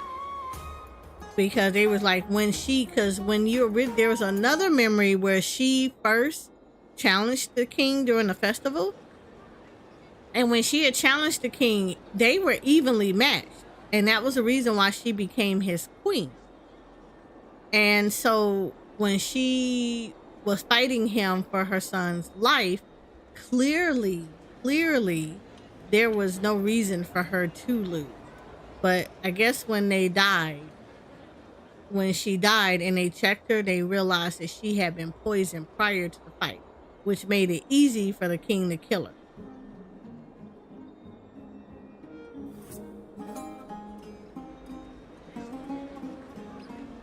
So, yeah.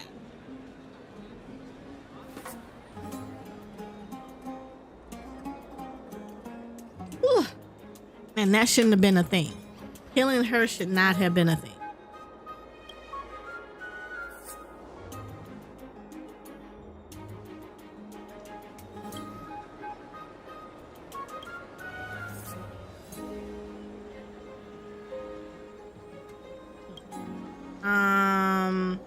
I missed a whole lot of dialogue.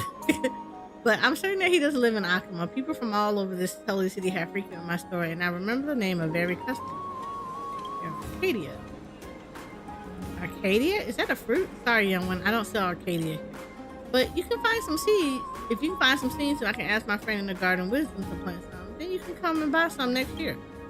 Looks like she shouldn't have anything useful to offer. Let's go and ask another store owner. Wait, why do you have a question mark above you? Oh, I shouldn't have did it. Don't worry, I'll be there as soon as I can. Good, great, good kid. Thank you very much. You can blame everything on me for being so useless. It'll just be a burden once we leave the city. Please don't say that, Aunt Demetria. You just hold on and I'll be right back.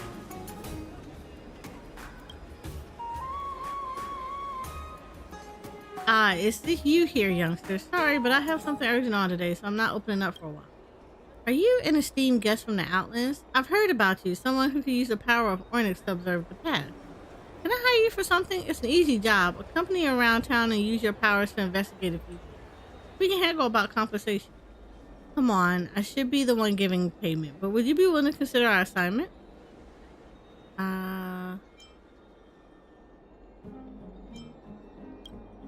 Fine. My daughter, Persephone, left town about 6 months ago with her husband, Hades.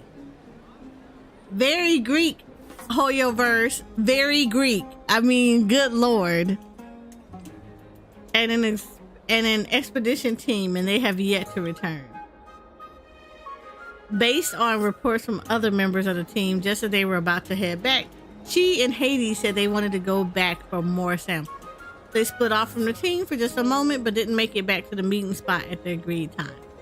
Worried something had happened to them, the other team members frantically searched the area, but unluckily met with the monsters of the Black Tide, which forced them to flee for the time being.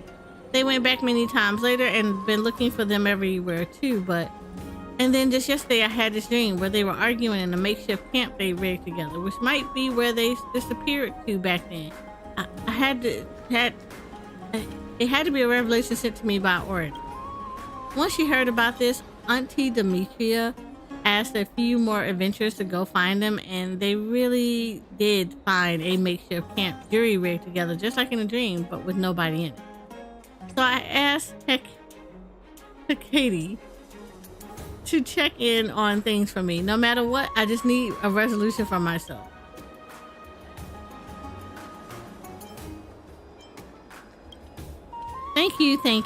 Thank you. Please be careful out there. Come back safely. I'll be waiting. It's a pleasure teaming up with you. I need to prepare a few things before I go, so let's meet up at the camp. Okay.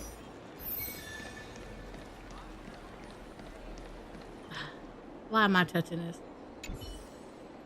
What you see before you is simply an ordinary basket, but you can see it bears no resemblance to a trash can. However, among all the baskets, why did this particular one capture your attention?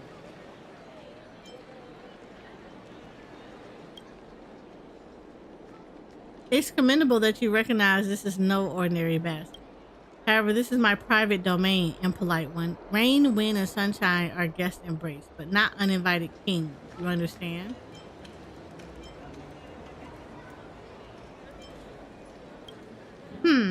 That ain't make it clear enough. This basket is my home, and you keep your hands off and don't dig through it unless I say otherwise. Got it now?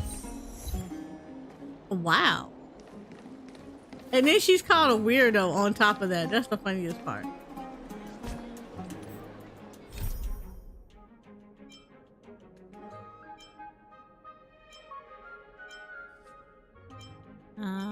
What was I doing?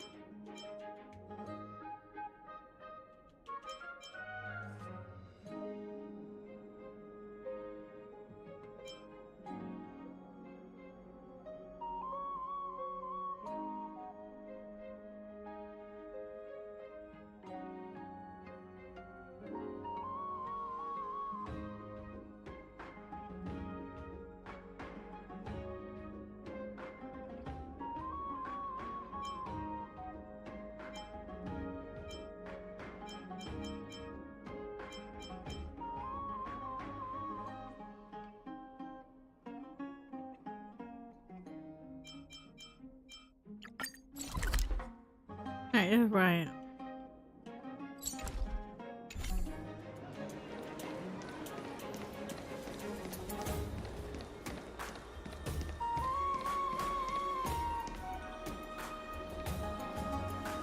Praise Circes, may you assist the people of the holy city in understanding the charms of my word.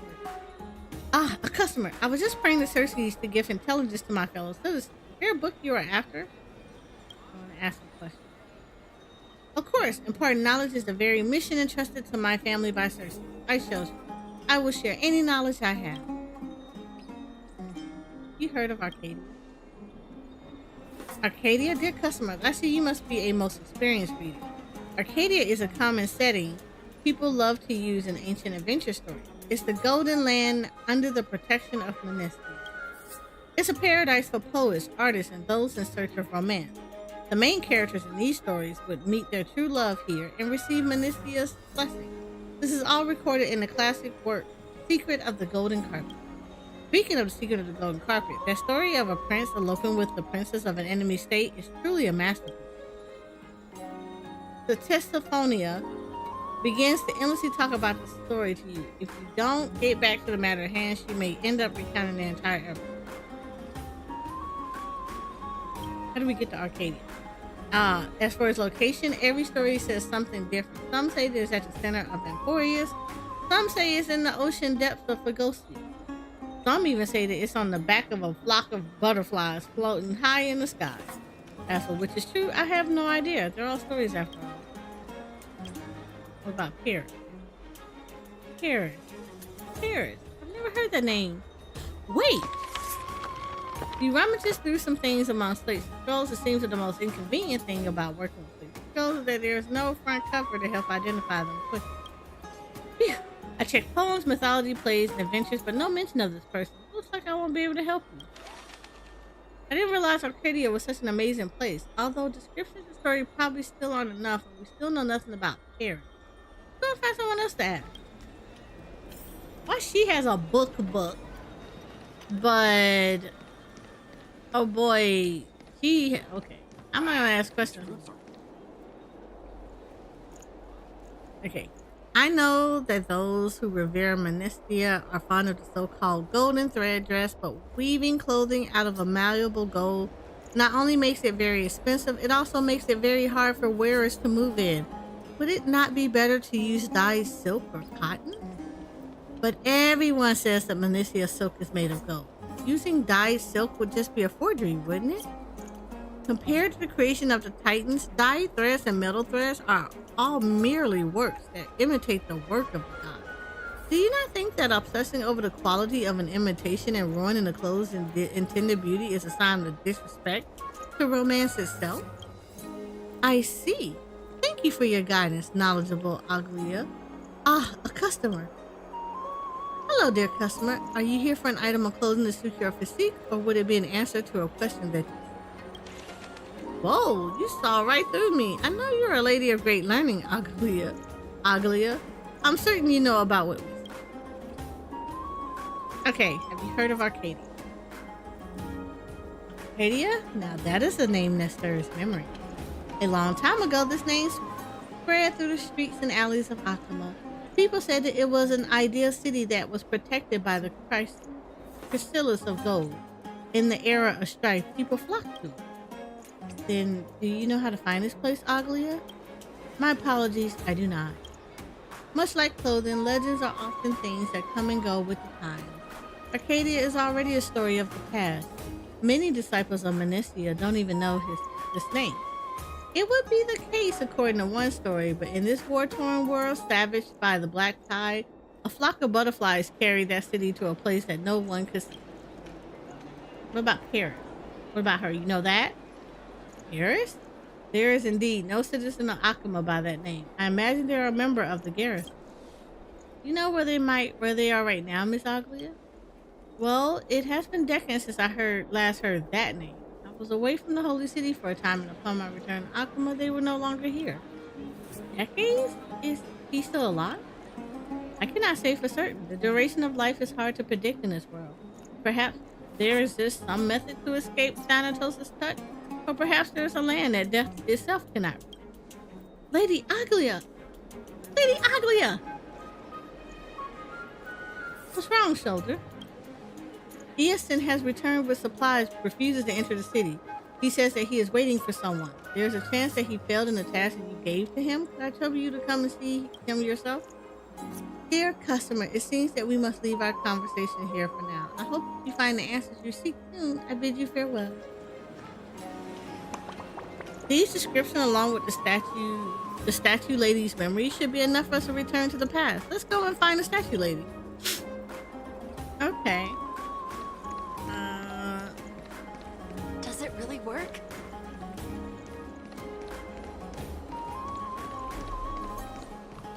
I wish to talk to this.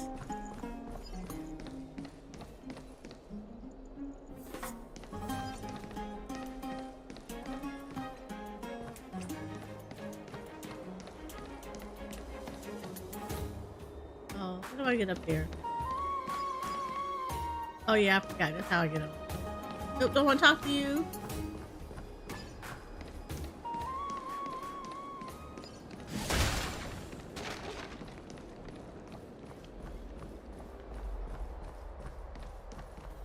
Only in the heat of battle does this curse of immortality. The reason people spend turn time into alone a is to blessing. enjoy peace and quiet. You must understand such a simple logic, surely.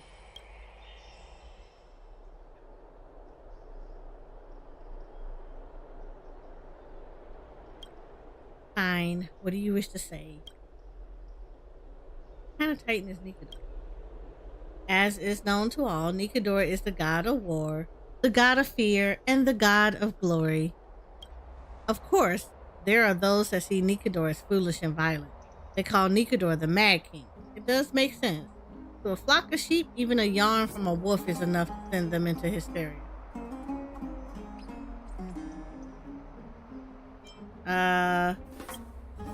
Yeah. Fear and glory is not a contradiction. To the Cremoniums, fear is the path to glory. The reason that the Cremonians vow to follow Nikador to their death is so that Nikador can force limitless fear into endless glory. In the glorious area before the Strife Titan fell, only the crown prince who could bear their spear firm under the divine pressure and stand tall under the rain of blood was worthy to become the king of criminals. I can understand the Akumans' grudge against Nikador.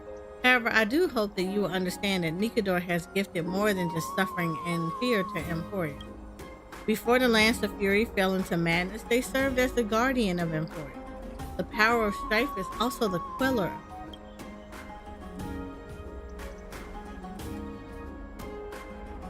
I want to hear about it. That's a long story. Let me give you the abridged version. I'm not sure if you heard this before, but I had a few issues with my hometown. I elected to leave Castrum Criminals for various reasons and wander across Amphorius. The Cremonium Detachment was a group of my fellow countrymen who were willing to follow me. Though they were exiled, their drive exceeded even that of the soldiers of Criminals. Word of our might spread across London, Adonia, and Ionios. Later, we happened to ally ourselves with Akama and offered our services to the flame chase journey led by the Gold Week. During that time, this lone army of criminals achieved great military success along the expedition. We fought back into our city, home city, and defeated the previous king.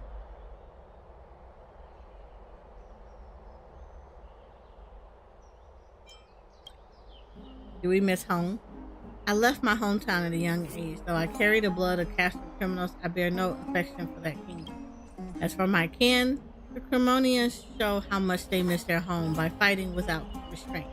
When I see them on the battlefield, bloodstained and raising a cry of valorous death before glorious return, I knew that Akama would never be their tombstone. That's all I will say for now. If you're interested, you can go to those barracks Leos and ask about the achievements of the Cremonium Detachment. But do not trust their every word. They love to piece together stories to stir the plot. Yeah, why are you not taking a trial of Nikador? Finon is better suited for that than I am. Yeah, you seem evenly matched. It's not merely martial strength that decides who will bear the core flame of strife. Finon, he is the flawless deliverer, and there is no greater candidate to inherit the divinity of Nikador. As long as he can overcome the fear in his heart, glory shall become his crown. Allow me to interrupt your interrogation here. I have my own reasons for not accepting the core flame. I will not allow my decision to be shaken by your attention. You may save your breath. Farewell. I forgot, yeah, talking to each of them gives you a core flame. It's like a little crystal shard. I forgot about that. Life is as ephemeral as dew on a leaf.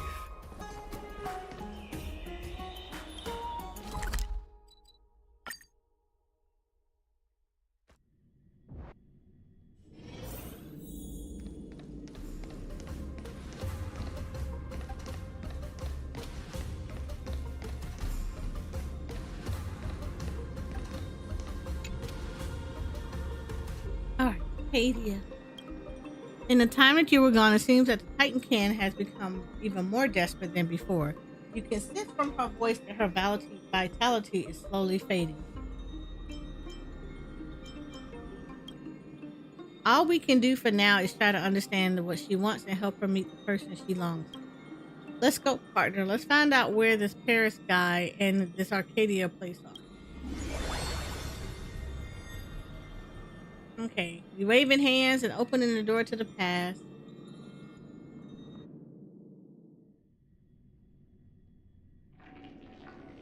Opening the memory. The former Castrum Criminals after defeat in battle.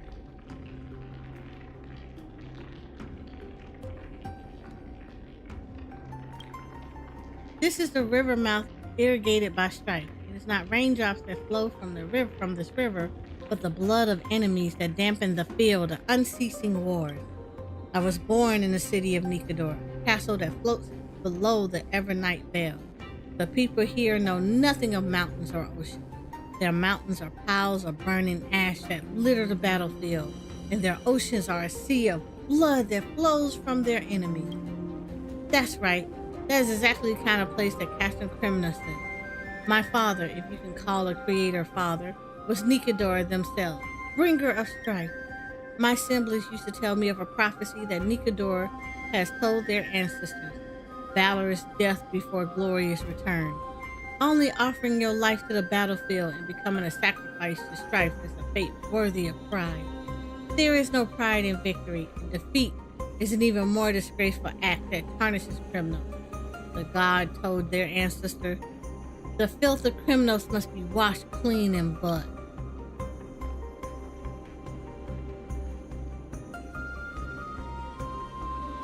Who is is the loser who returned from the battlefield in shame? Who is the fly that accidentally flew into the mead of fresh blood? Who is the dirt on Krymnos that must be washed in the river of blood?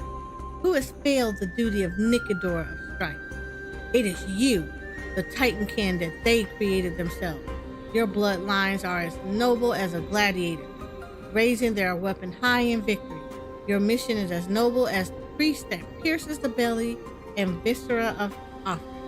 Yet you have failed your destiny, as you were destined in your ambush of the Akama army and returned vanquished. You have failed as an instrument of strife, and you bring guilt on the citizens of Krymnos. Your broken body is capable of battle no more. The glory of Krymnos will smash your body that bears such shame and allow the hands of death to purify this stain on Krymnos. I, Miyu. Children of Nicodor, take your humiliated sister to the prison and have her await her fated punishment alongside her fellow. She makes no sound and she feels no pain. She knows she is the one to blame. As broken arrows are cast in rebirth, fallen soldiers return to the earth, these are but the rules of fate. From the depths of the memory comes the flash of shadow. This is the past in the statue lady's memory. But where is she? Huh. Are we beating up people? Oh, hi. I gotta clean this up. You can do that. Brother, do you know why we must imprison our own kind alongside enemy soldiers? I don't want to sit and answer your brainless question. Obviously, it's because she was defeated in battle. That is more shameful than an enemy soldier that battled victoriously. Does that mean, brother, that if we are defeated in battle, we will suffer the spear of Castron Krymnos too? What are you so worried about? We're backline's forces, and the front line is always going to be the scapegoat. Wait, someone is listening.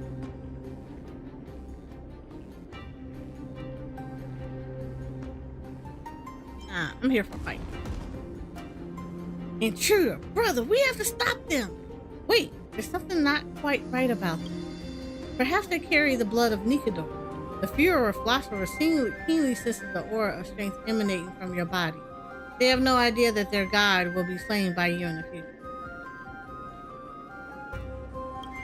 Have you seen sense?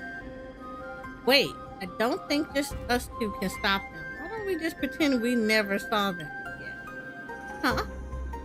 Would that not make us deserters? You fool. If we're defeated, we'll end up locked up anyway. What's more, no one can unlock the prison gates without some form of divine power anyway. Let's get out of here. Hey, y'all know better. What's obstructing the entrance? A statue of the Strife Titan camp presses against the cell door. Using an unspiraling trailblazer power, Lord.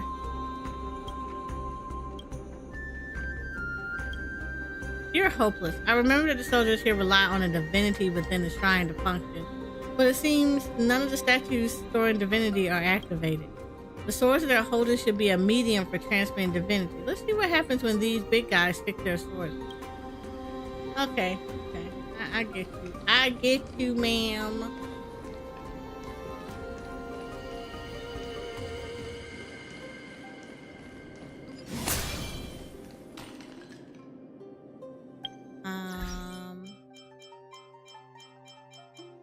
Line up.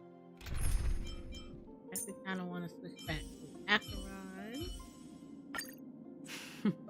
So it's you. Our time spent with one another is precious.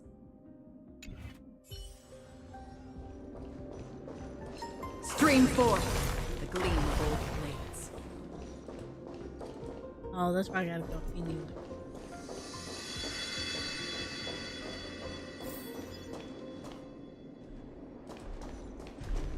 We're not doing it. Stream forth the gleam of old blades.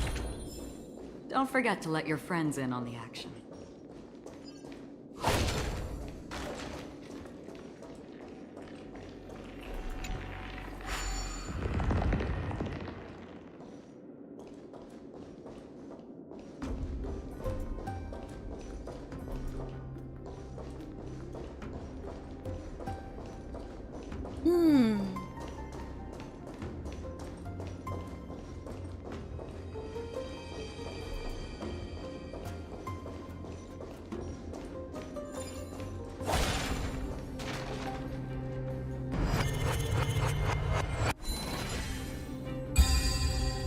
so we're activating stat.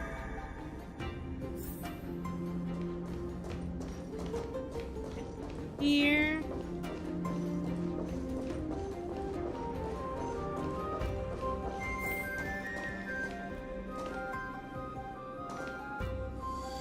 They were like, they didn't even notice. She called them idiots. Like they didn't even notice that this damn thing was fixed.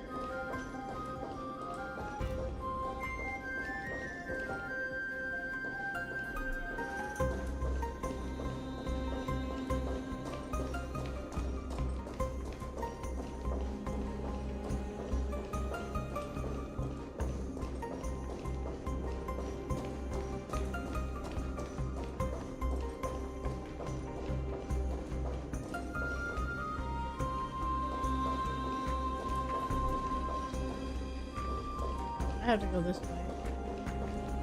That's right.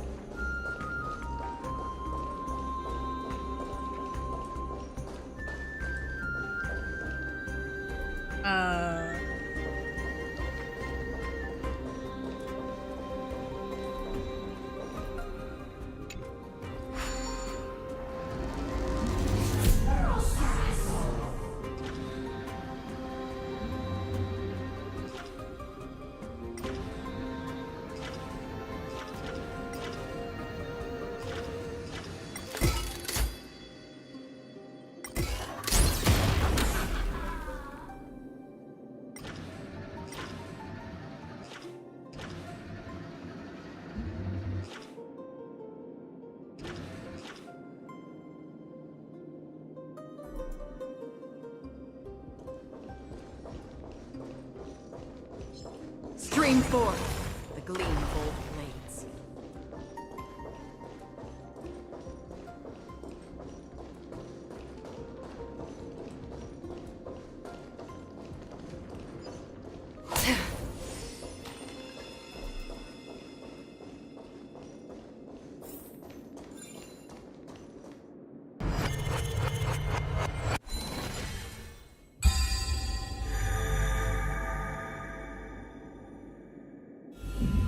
World conquest. Here I come.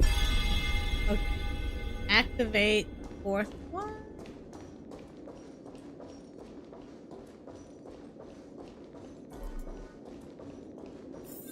Can I do this? I need a Zagreus now.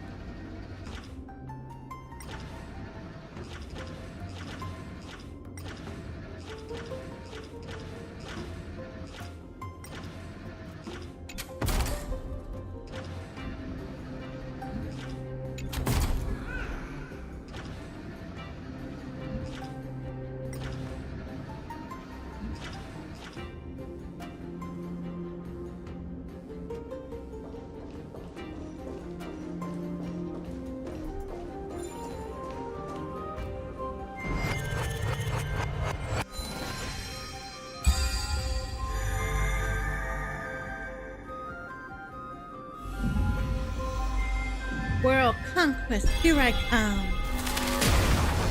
Oh, damn. Now I gotta fight old dude. Oh, I don't have to fight old dude. Yay! He lifted him up in the air.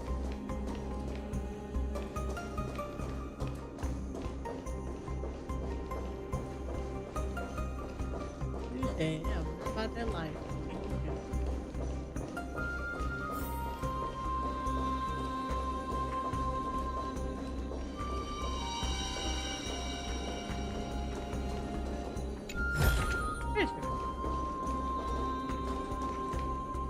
Descend down into the depths.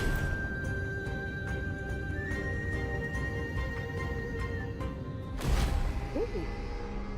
Oh, kind of nice. Hold on, let me get the hold of these though. Seek, and you will find. This is what exploring the cosmos is all about. Nice.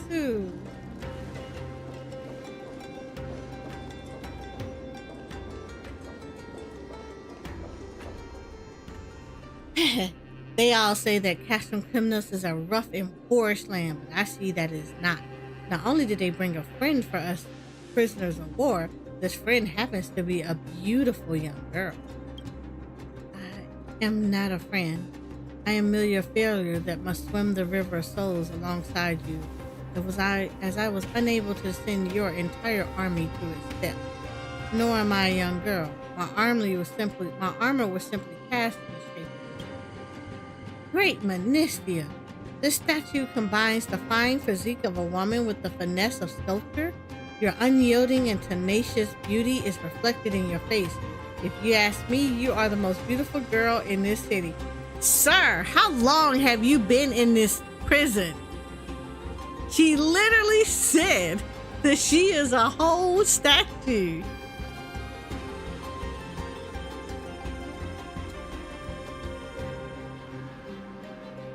I'm gonna need you, sir. You're at a 10 on a thirst level.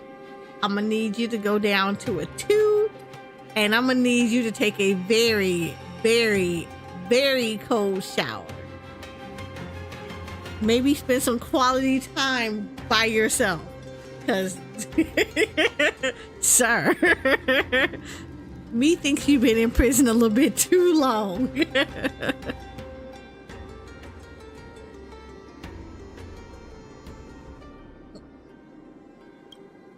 Sharp-tongued thieves, scoundrels, and failed bandits should not seek to insult a warrior of Castrum Criminals with their wild raving.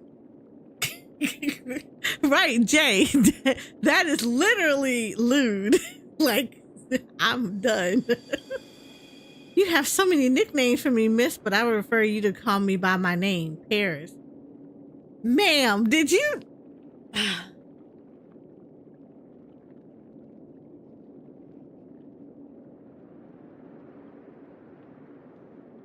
Please tell me you did not fall for this man. He been in prison too long. Way too long. You a whole statue. I know there are movies about this, but like, ma'am. This is not Bicentennial Man. This is not Bicentennial Man. Let's not go here. Wait, who said that?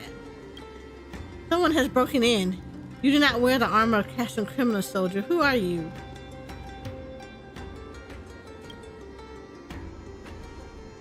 Oh, felicitations. You opened the door that not even Janus would.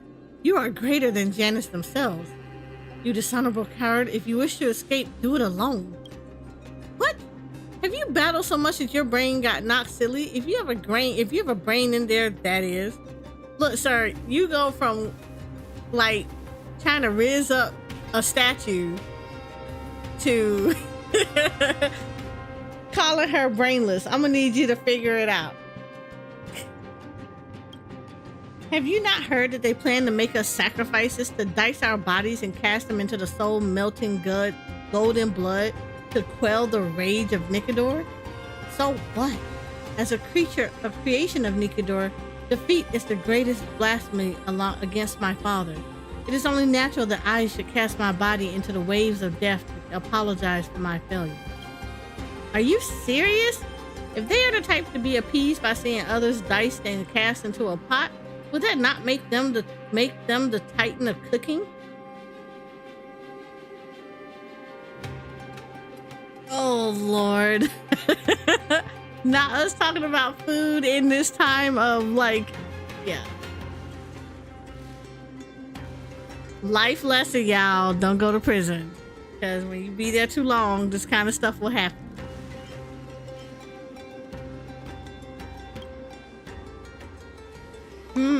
That sounds good. You dare insult Nicodor within the walls of Castrum Criminals? Guards, there's an intruder. Did we smack upside the head? Please tell me we smacked upside the head. Hair smashing his gauntlets against the Furia Archer's helmet, causing the already injured Titan Can to pass out immediately. We cannot decline an opportunity to live granted to us by fate, just as we cannot escape a failure fated by destiny. My friend, this stone statue is by no means light. I need you to help me lift her. Can we not leave her here? Well, he actually managed to lift the statue lady. He's so strong. We have to catch up to him. If they run into guards, they're in big trouble. I got other concerns.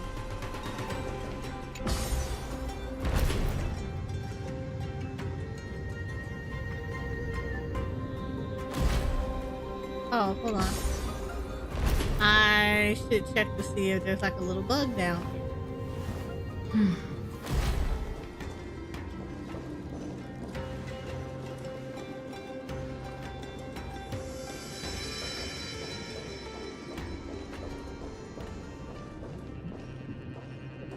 Make sure that it's not a little bug down here.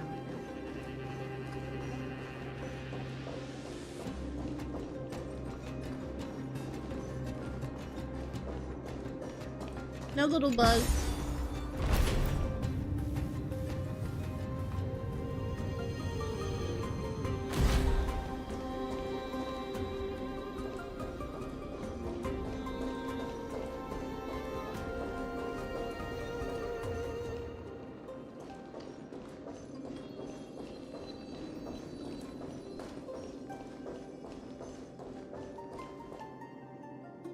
Shameless cowards, useless failures. In the name of Nicanor, I will not allow you to step 1 foot outside of Castrum criminal.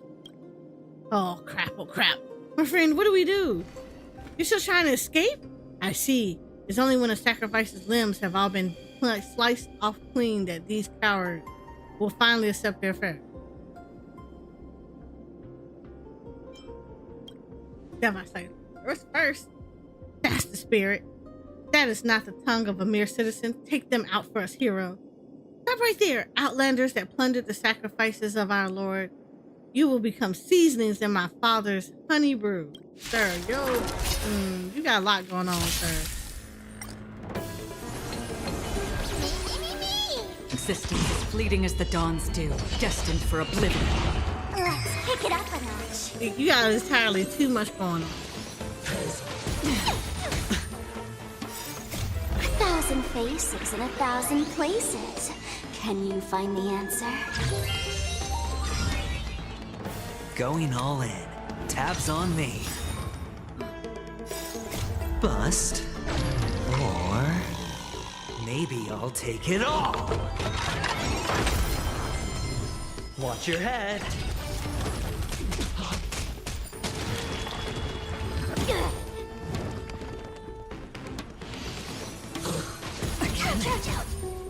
All in. On the still waters of oblivion, I guide the wandering souls. I weep for the departed.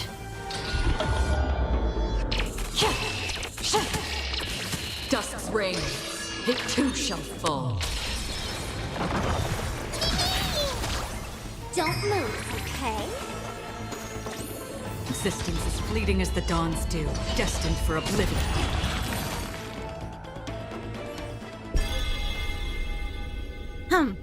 Isn't my partner amazing? You can say it. Wait, where did it go?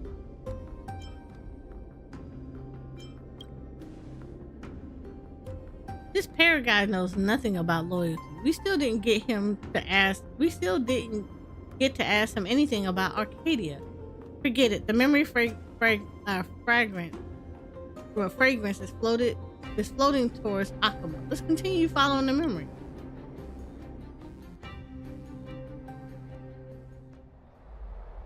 The first memory. The former Akuma Gate city gate after a furious war.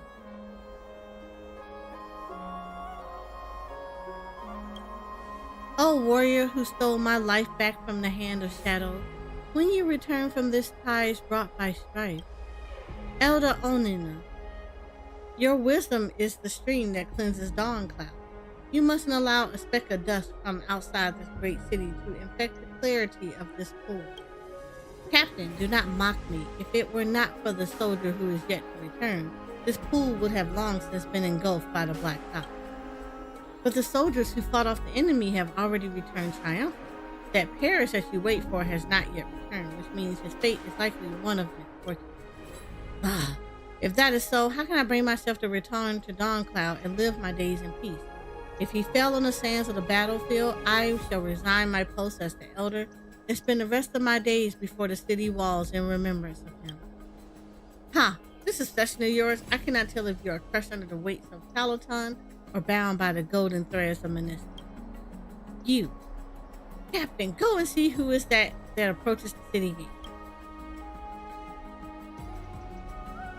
It's Paris, my savior. Praise be the three titans of fate. Lady Onena, you are as ravishing as the day I met you, Captain Phyla. Your face is as overcast as ever. I see even victory cannot rid you of the melancholy in your heart. Damn! So he raised up a statue because he'd been in prison too long. Then said that she didn't have a brain, got smart ass, turned around, couldn't fight the dudes that were the guards that were there, took off before the fight was even finished, and now he back in here rizzing a elder and then talking shit to a captain. Boy, this man is all over the place. Paris, I see even Thanatos grew weary of your incessant ramblings and cast you out from the river of souls themselves. Why did I get a feeling that Phyla liked Onena? I feel like he liked her. Wait, do you bring with you a spoil of war as an offering to Akama? No, she's an escapee of the Lance of Fury that deserves our mercy. Please, you must offer her shelter. Shelter? Preposterous. Do you know how many of our kind have died at the hands of these Titankin? Wait, Captain, the throne of worlds accepts all. Do not allow your hatred to blind you to that dawn above. By my name as the elder, I will vouch for her. Bring her into the city. Elder, you must reconsider. Thank you, Elder Onena.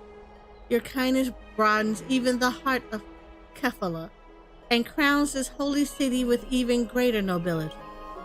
No need to thank me, Paris. If you had not saved my thread of fate from being cut off by the black tide, this kindness would have already been lost. Do you see? The person and subordinate whom you protect has marched into the city hand in hand with the enemy. Your fathers and brothers could have just lost their lives to those very hands a few days ago. We soldiers risk our lives fighting to protect the elders, yet they are tempted by lust and throw open the doors to our enemies.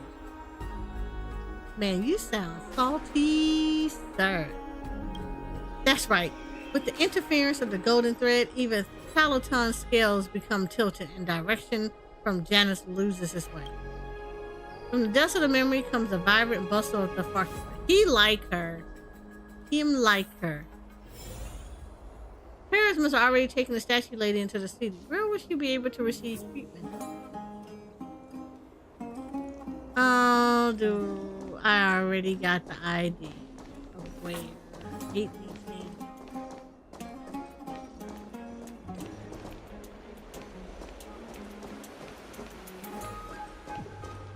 He's taking puzzles. Surely not. Grand Craftsman, are you saying that you cannot repair her? Can materials have not? Earth stones, gold and blood of strife, these a reason, nothing there is. Ah, where are all these things derived from the Titan? Oh, how they rejoice at the suffering of mortals. Just give up. Do not further sully what little honor I have remaining. Let me give myself to my destiny in the underworld. Miss, your strength is fading. Do not waste it on pessimism. Let me think of a way. Grand Craftsman, what is this? Calculation table, divine object, or initiative. It is. Unravel processing, change time and space. Started it. Oh, I know this. This is Janopoulos' astrologer's favorite toy. You should be able to repair the holes in her body. Understand, you do not. Use it. Hey, was the city as vast as Akama? Are you sure we can find no one that can make this thing spin?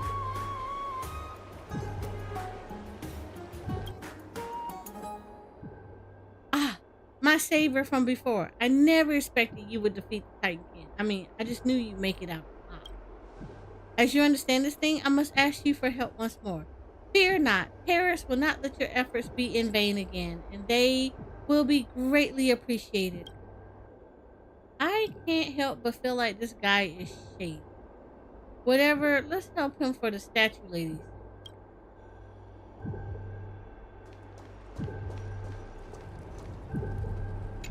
He is hella shady. Let's be real with him.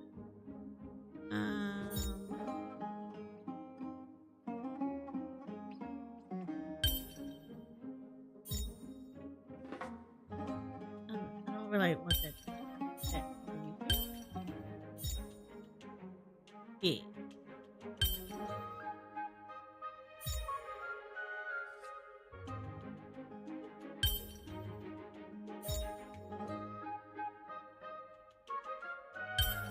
Ah!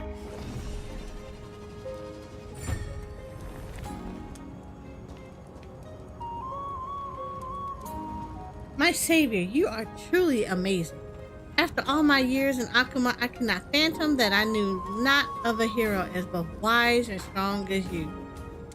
You do too much, sir. Yeah, you can take out some of them layers of sugar on.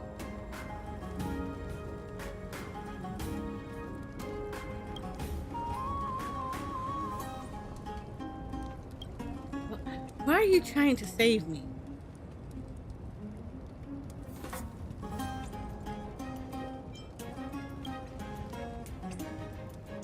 I knew you had ulterior motives. Then what of you, soldier, by the name of Paris? The divine declaration of Manesta states, one must not turn a blind eye as beauty dies. You understand what I mean, don't you, beautiful girl? Sir, stop raising a statue. Literally a statue. You can't do nothing with her. You can't do anything with her. Like, she is stone. She is stone. She is stone, dude. She is so much stone. Like, it will not be good for your health. It will not be good for your health.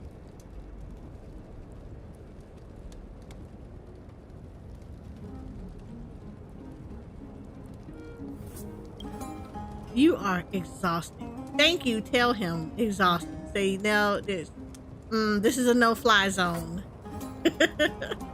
However, I have another reason. Your words and actions displease me. You chose not to fight back even in the face of an unfair execution. You would not even put up a struggle. I saved your life to prove to you destiny is something that can be defeated. Foolish. Okay. Well, as we are in Akuma, a browse of Memorial Market would be far more entertaining than sitting around calling me foolish all day. I'll take it.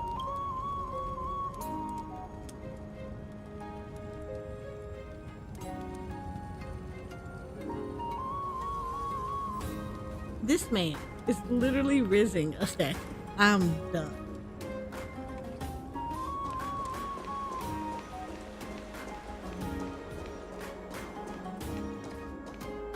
I'm gonna need him to do something about that. Like, a lot.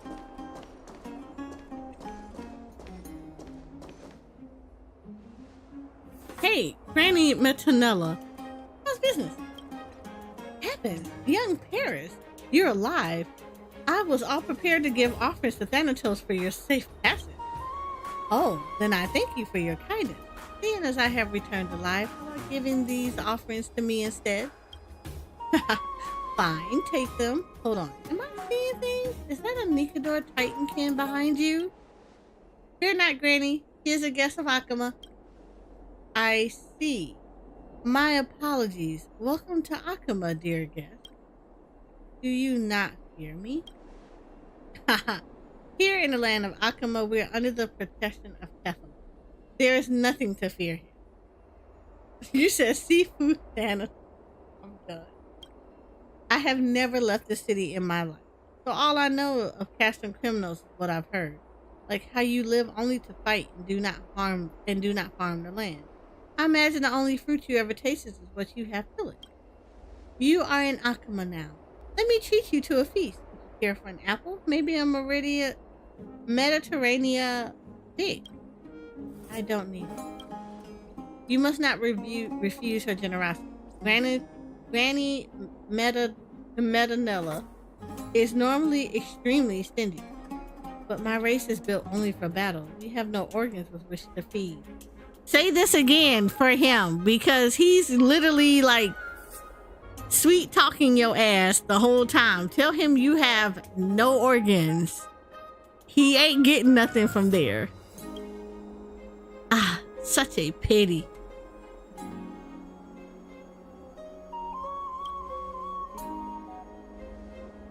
We are bathed in the golden blood of Nikador. We need no external objects to sustain ourselves. We feed only on strife. Get a load of this wretch, Nikador, spending their days drowning in their sacramental wine while never giving their children mouths to sample the flavors of the world. Young Paris, when you finally defeat the Mad King, let us seal his mouth shut too. Ha! A coward like him would run for the hills when faced with Nikador. That's right, I'd have to run. If I die on the battlefield, I'd never get my chance to go to Arcadia. Arcadia? There it is, Arcadia. You're still obsessed with that idea. I need to sit you down for a good talk. Ah, well, since our guest cannot partake of fruits, we shall take a look around another store.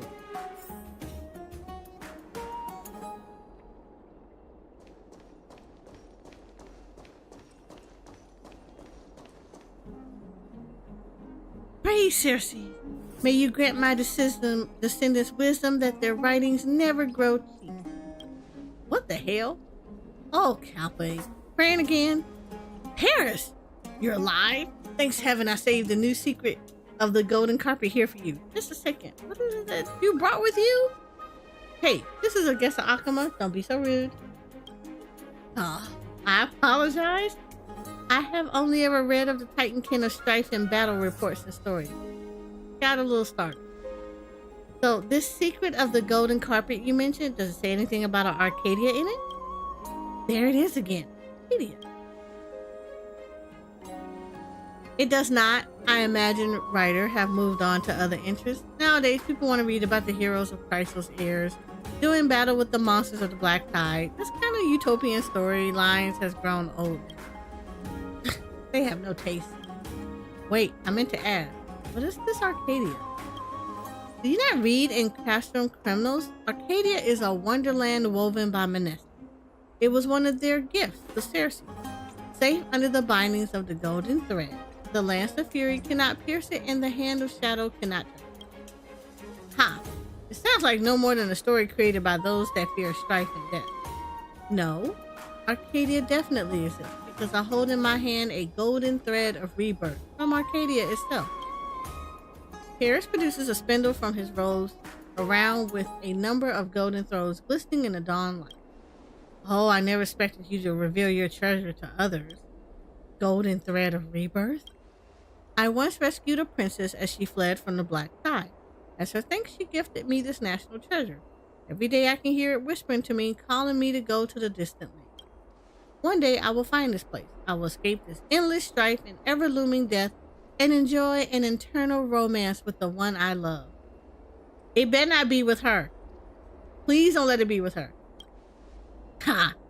Who is this one you love? Surely it's not Lady Onena, the one that gifted you this treasure?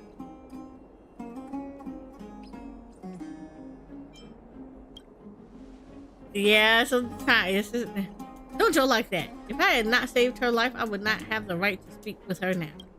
Rather than the elder that already enjoys the love of thousands, I am more suited to another type of traveling companion. One that has never felt love before.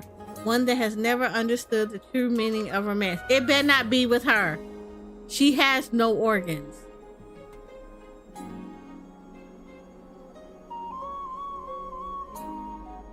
She literally told you she has no organ. She told you in the prison that she was a statue. Sir, sir, sir, this is a Wendy's. Please stop. Having said these words, Paris turned to the Fury Archer with obvious, oh my God. Why are we like this? Why are we like this?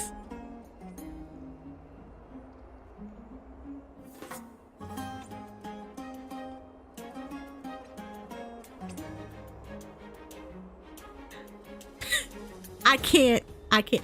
Sir, a sock, blanket, A very cold shower. I am pretty sure there are special necessary tools in that time period that is not stone. Not like this, dude. Not like this. It's not like this. This is not gonna work out. This is not gonna work out with you.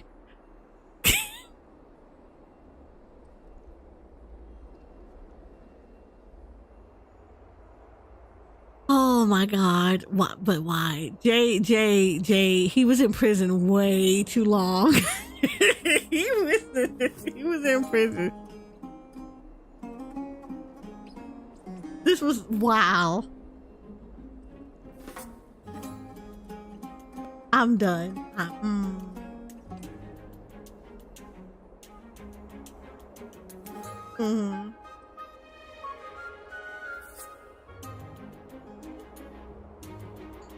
You said prison does some weird things to the mind? Look, apparently it does. And if he keep on this, his body is going to experience some weird things that he is not going to be able to come back from. I'm trying to stop him. I would like to stop him. I would like to stop the mistake that's about to happen. Like, bro, this does not work well with you.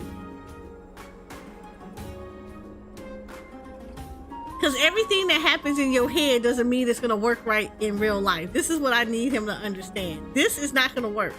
This is anatomically not going to work. This, Jay, he going to be broken. Okay, we're going to be real with this. He is going to be broken.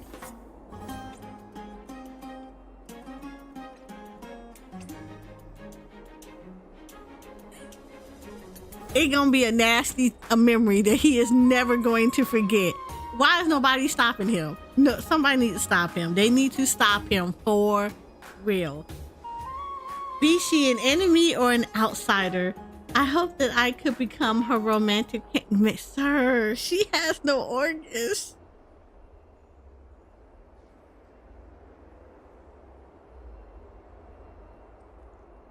This is not gonna work. Sir. Oh my God, sir. This is gonna be worse than rubbing sandpaper on your hand. Sir, do you not understand this? This is, oh my God. Pour one out for the little homie. Pour one out for the little homie, because it's gonna be last.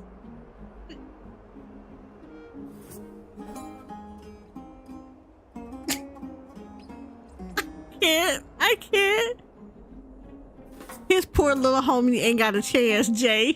He done doomed his little homie.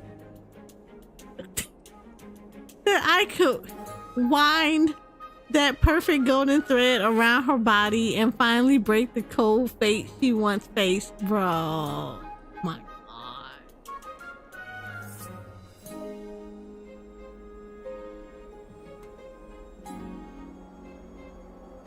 Hoyoverse. What are y'all doing?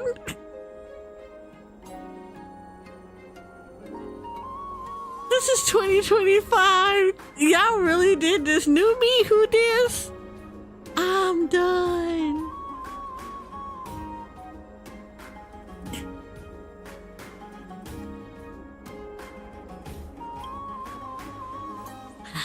Such a pointless and shallow topic. Continue indulging in your delusions as you please. I have more interest in the armor in that store over there. Girl, please shut him down all the way. This man does not listen to you whatsoever. Wait, that's not armor. Those are dresses. That girl. My savior, could you keep an eye on her? Please do not allow the guards to mistake her for an enemy and reduce her to rubble. Paris, I get you teasing the city girls with that sweet talk, but you really say those things or something like that? Look, thank you, Calpy. We on the same page. You descendants of Cersei's are far too narrow-minded. In the eyes of romance, all could be seen as equal. No, this is not. This is,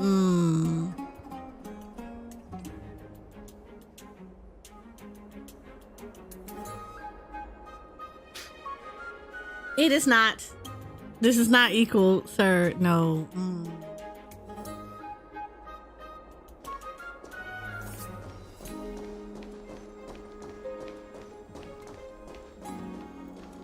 He needs a far more adultier adult than most adults. Like he needs a very far more adultier adult.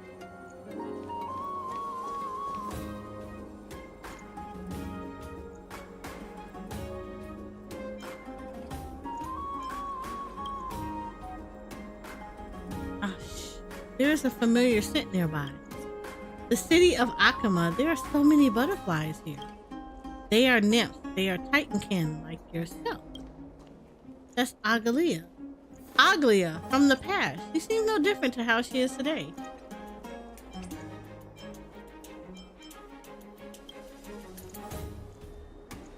How unusual. A soldier of the Lance of Fury browsing the memorial market is a rare sight indeed. Welcome to the Eternal City, guest from criminals. Thank you. You said that these butterflies are titankin. Which titans are they descended from? Well, when it comes to butterflies, they are naturally descendants of Menistia. Legend has it that Menistia longed for the love of Circe, but their love was unrequited. They died with a sense of deep regret. Feeling great pity, Thanatos cast those that had lost their lives to love in a cocoon of romance and allowed them to be reborn as golden butterflies. These are the resulting titankin. They now work hard for the love of their beloved god. They trace the trail of romance and collect love to heal Circe for Menistia's sake. Ha! The people here praise Menistia for their unconditional love. Turns out she is no more than a foolish deity caught in a one-sided infatuation. That is because if you look at romance through the eyes of reason, it is an existence that one cannot explain.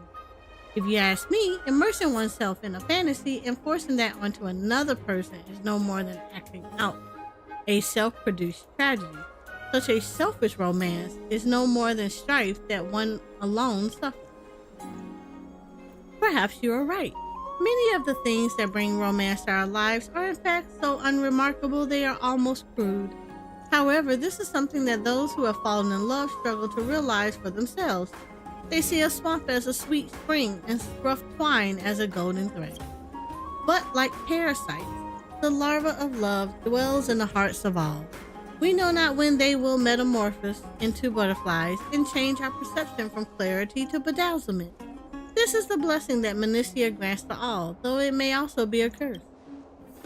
It is almost a parting hour, girl. Come on. Is that your friend calling you? Farewell. I pray that the golden thread will not hinder your footsteps.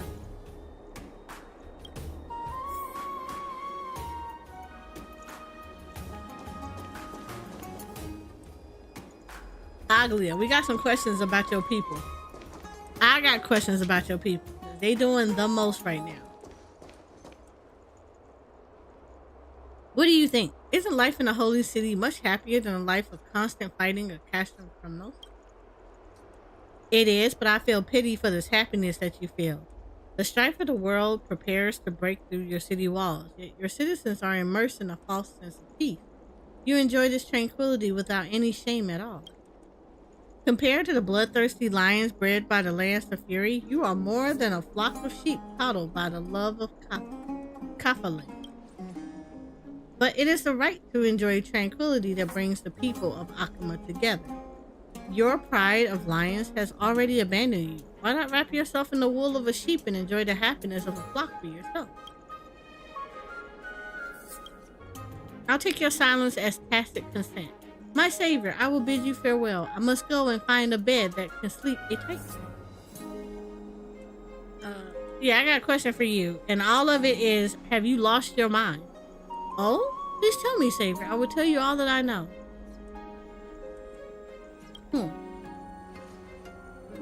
Haha, how would I know? If I knew that, I wouldn't linger 1 second longer in Akama. My entire life till this moment has been no more than making preparation for a journey I've yet to begin. I joined the army to earn money. I have gathered information. Next, I must find someone willing to travel by my side. Once my preparations are complete, I will make sure I repay you for this kindness. Believe me. We still don't know where Arcadia is. Did Paris really make it there in the future? The memory scent is growing more and more unusual. We will need to go into the more recent past to see. The second memory. Within the old Akama, a soldier is lost in the flow of time.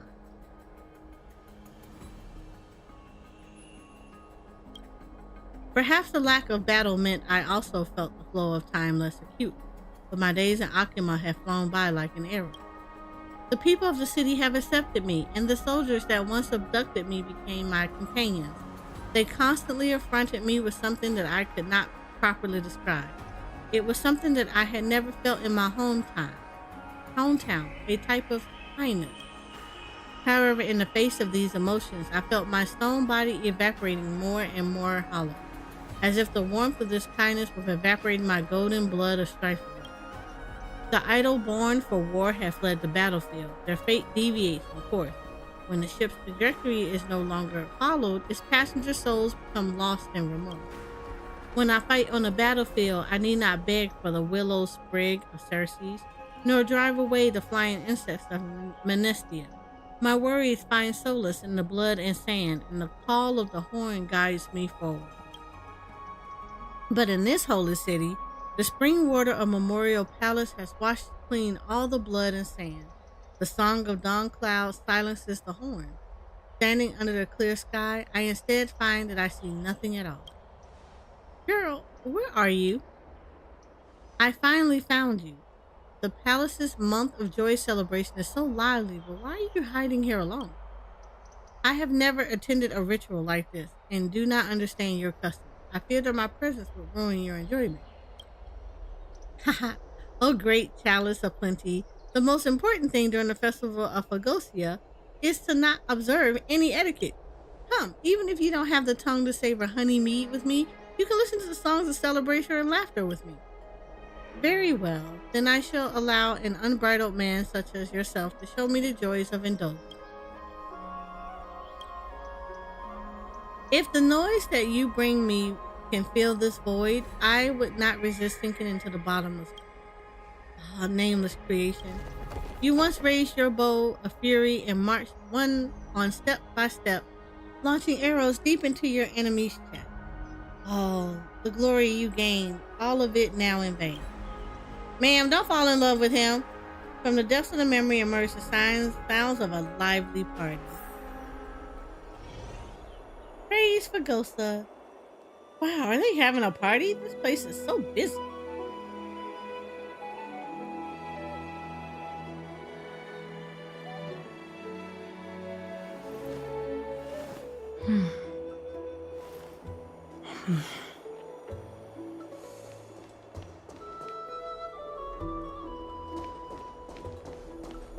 Not this man dancing. Look at him.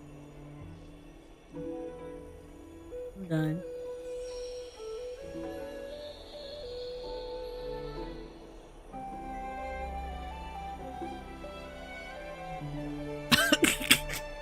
What the hell is this dance?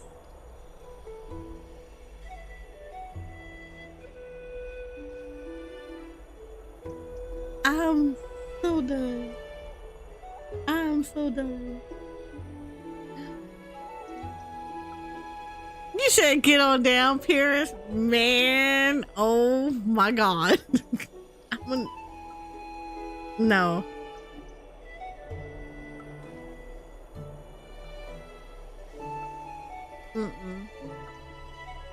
Just no. Just all the way no. I can't. This man is no. I need to get some water. I will be right back.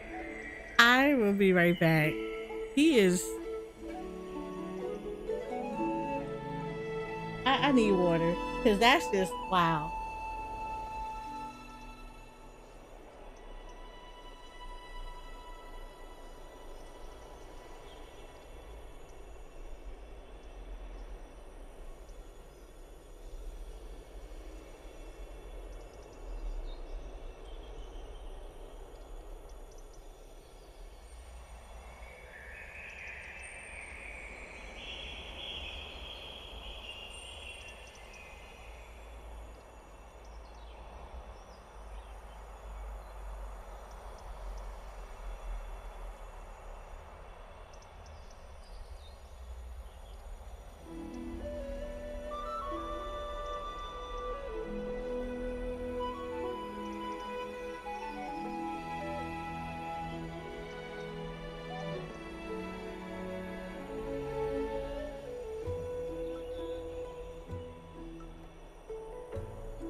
Okay. Back.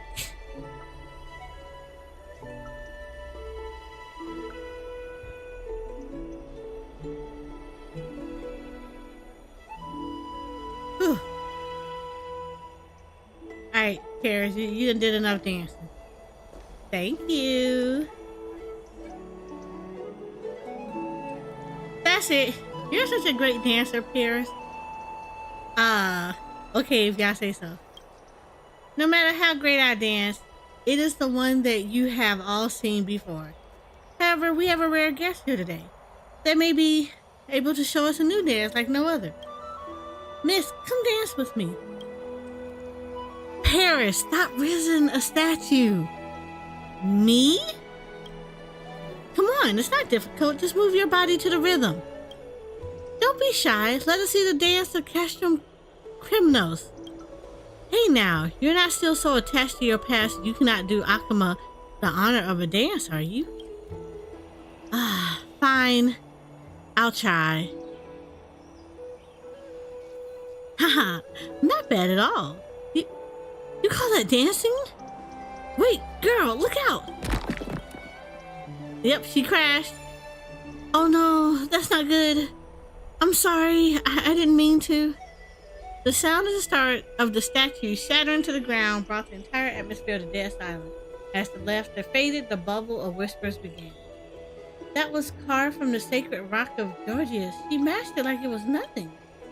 That's right, I was just standing next to her. If she had fallen on me, I'd have been seen straight through to Thanatos, would I not? I hear this thing was created only for war. It may have even killed our kin. Why should we allow something like that to come to our celebration? Hold up, stop. Let me stop y'all right there. Y'all started dancing with her and encouraged her to join in the festivities. Now y'all get mad because she broke a statue. Boy, blah.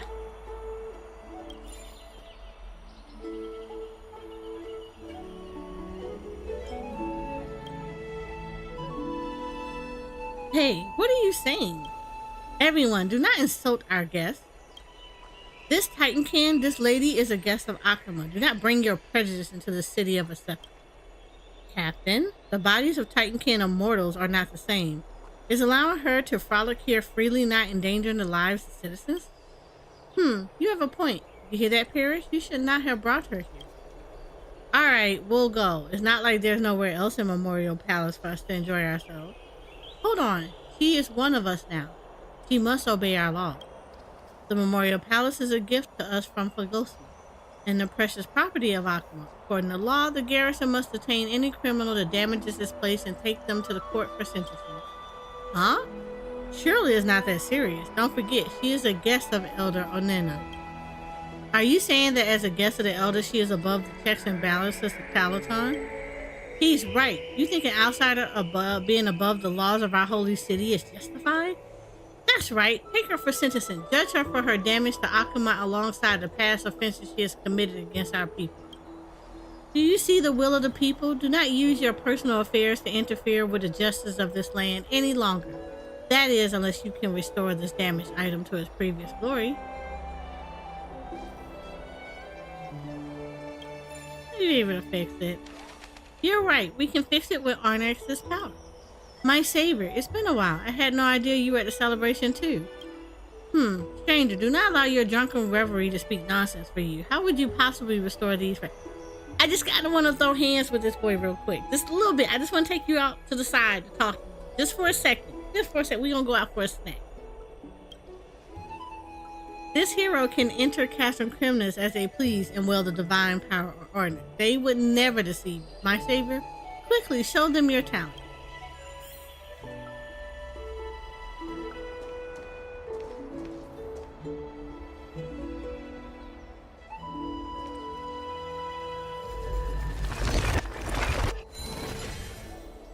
See, good as new. Let us fight no more. We would not want to cause a scene in front of our guests. The power of ordinance. Very well. As a capable hero has stepped in to help, I will take this matter no further. However, I would ask you still to leave this place for the safety of our citizens. You are more suited to dancing on the battlefield than at a banquet. Captain, how do you say such things? No, He is right. As an envoy of strife and your former enemy, I should not be here to disturb your celebration. Farewell. Miss, wait. Paris, you wait right. Ever since that Titan King came, Akama, you have grown even more undisciplined. Do not forget that you are also a member of the Holy City Garrison. There will come a day when you have to fight to the death along against her own kind to protect Akama. I cannot help but wonder, if you were on the battlefield now, could you swing your blade at something with her face? What is he saying? Surely Paris and that Titan King aren't. I'd always heard that guy was a playboy, so he's into that stuff too.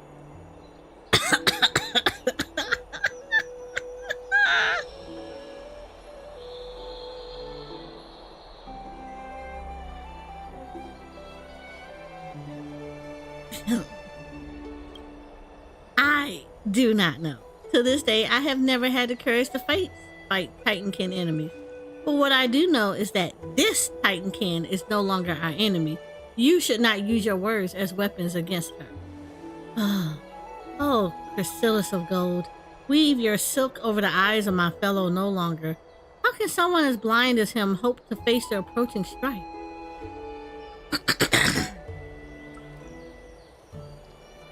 I don't really want to talk to you, but I see I'm gonna have to.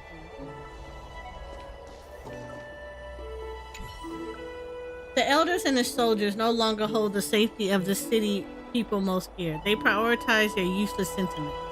If we all continue this way, how would we hope to fight against the impending threat? Are we supposed to beg Ministia and their threads to protect us from their weapons? You're that person. I already see it. You're a hater. You're a hater. Savior, did you see where the Titan Can girl went?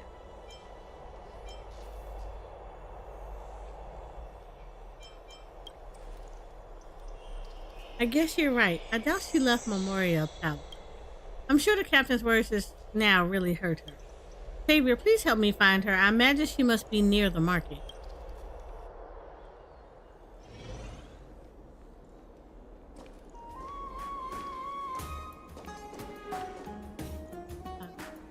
You really went up there?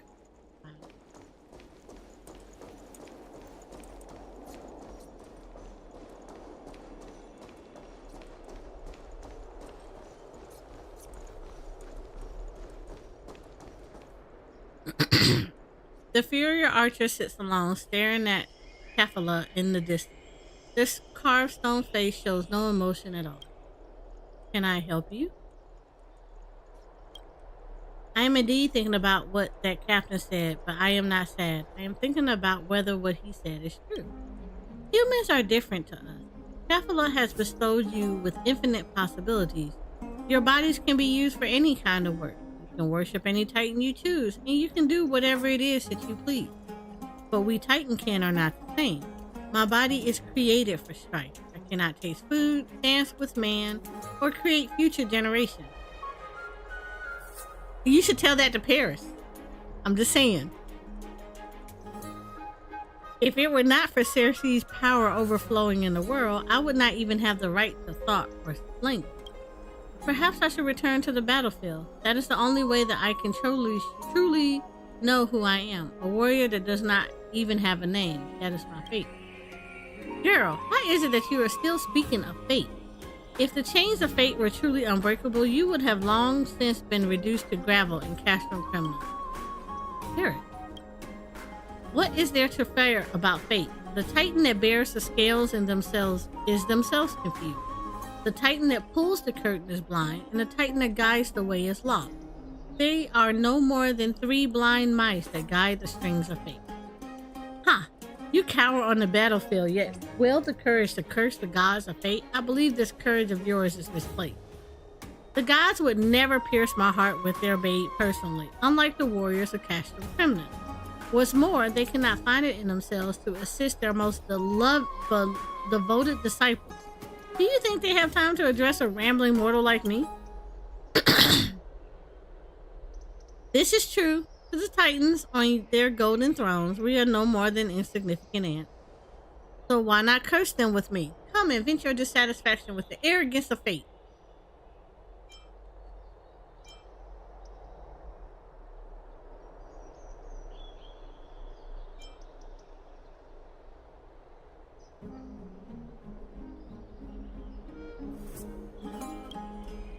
I'm not entirely sure what that means, but our savior has led by example. It's your turn. If the three titans could hear me, I would rather they answer the doubts in my heart than curse their existence. But they will not answer my question. All they would do is whisper paradoxical prophecies into the ether. They are as cold as the very fate that they control. Beings that flaunt their responsibilities like they are no more than a bunch of hyenas. I feel like that's a dirty word that I shouldn't be saying.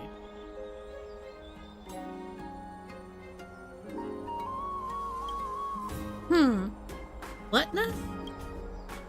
That was the language of the Titans. I'm sure they understand. A specific slur against Titans? That's so cool. Teach me. No, don't teach him nothing. He's already misguided. And yeah, no, we don't need to do that more. No, a mortal tongue cannot pronounce our language. Hey now, don't underestimate a human's ability to learn. Paulness. Ha, you dummy. The statue lady seems much happier now. I'm happy for her. I don't know about this. Don't encourage that. But it looks like we still haven't found enough information on Arcadia. We need to take these memories forward a little more. The third memory.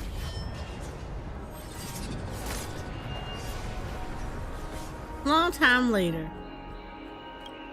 Listen now. Listen now. It comes from afar. You know the sound. It is strife. It has come. The clash and obey sound like singing a chorus of flesh cleaved from bone. And with strife comes death. I hear that countless warriors have died before the holy city. Their blood flows like a stream, almost summoning the river of souls to earth. Child of war, why do you turn a blind eye? Join in a battle. It matters not for what side. No, I hung up my bow long ago. I am now an ordinary woman of Akuma. Over the years, Paris... Lord, no, ma'am, no.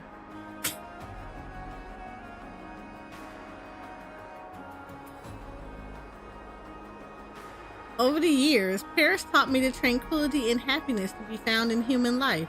I learned forging under the Grand Craftsmaster. I crafted silver jewelry for myself and a sword for Paris. Girl, you did not fall in love with me. But what you wish to forge the most is a murderous weapon. A bow and arrows that can take away life. You even put in a fuller in the sword you gave to Paris so it can kill better.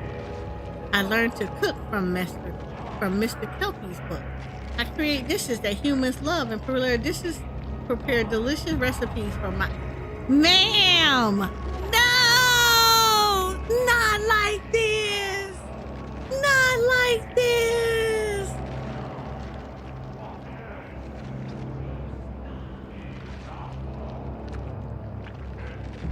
He does not have the Midas touch down there. He does not have the Midas touch. He cannot, ma'am, that is worse than sandpaper, ma'am. Not like this, ma'am. Oh my God. You have no organs. Why are we like this? Why are we like this?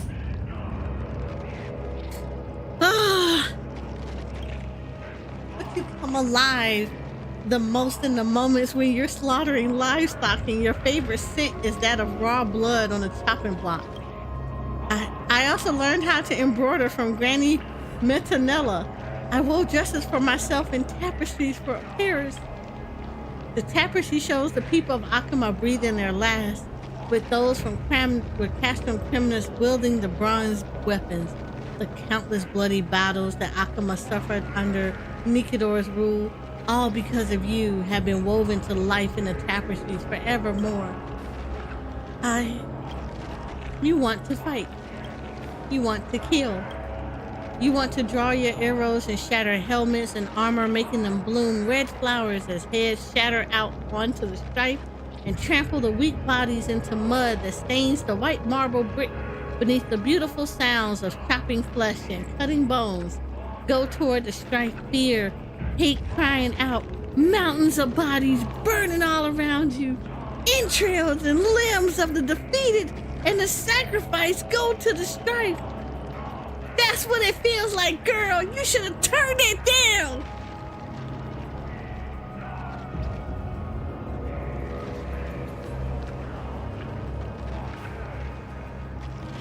I want child of strife. Do you wish to go to battle? No, I don't want to fight. And I believed that you had become a citizen of Akama. I knew it was wrong to place any hope in you. Girl, shoot him with the arrow. Just shoot him. Just go ahead and take him out of his misery. Captain of Akama. The moment of reckoning has come for the holy city. Sabini, Adian, Afalanki. The vassal states of Akama have been reduced to scorched earth one by one. Now the Lance of Fury points his tip at the city gate. A being born for war refuses to fight to protect the city. Could it be that you can't bear to fight with your past relatives? Perhaps you don't dare face the might of your creator, or perhaps maybe there's someone in the city that you cannot leave. Girl, look, your bow is right there. Literally right there. Just, it don't take nothing. Just real quick. Boop, boop. Right there. He's close enough. Whatever the reason, I must tell you, that man that you cannot bear to part with is about to step onto the battlefield. What? The military orders have been released. As a young man that is fit to fight, he has a duty to protect the sacred city, even if it costs his life. This is his fate, and you should be proud of it. Listen. Hear the sound of wailing from the front of the city gate. Wives call for their husbands and their elderly mothers, while others scream for their children. Just hear how they suffer. And you bow before the throne of Kefala with your stone face. Your emotional expression has almost a smile to its place. Go to the battlefield. If I am with Paris, maybe. From the depths of the memory arises a sorrow lament. This memory tastes weird. What is Paris doing there?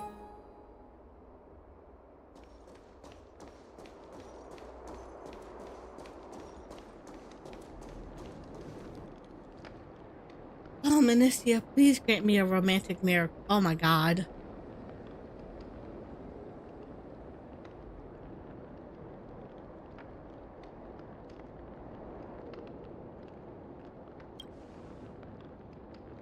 Oh, my savior. It has been far too long. You always appear when I need you most. Cannot help but feel that fate is always watching out for me. I'm sure you are aware that Akama is in grave danger, and the forces of custom criminals have made it to the city gate.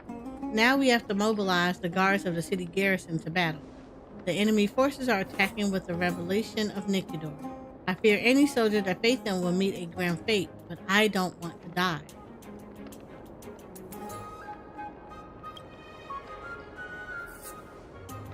My savior, it's not that I do not love the city that raised me. It's just that I have a dream that I have not yet completed. I have still not seen Arcadia. I don't want to enter the River of Souls without ever having laid eyes on it. So let them say that what they will about me, traitor, deserter, coward. My duty, my responsibility, and my mission, I will happily abandon them all, but I must reach that place. I have already prepared my bags for my escape. Before I do, there's someone that I would hope would accompany me. You know who that is, right?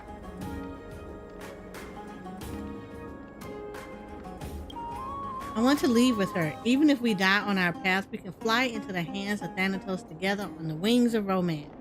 We have become butterflies and fly to that place together.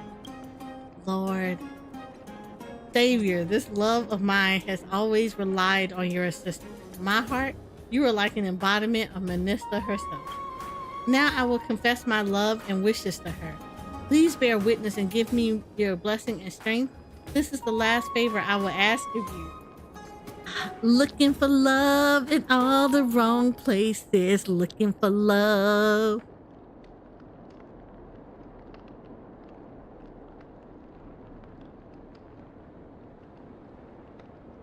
Oh, God.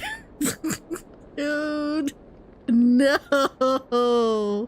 not like this, not like this.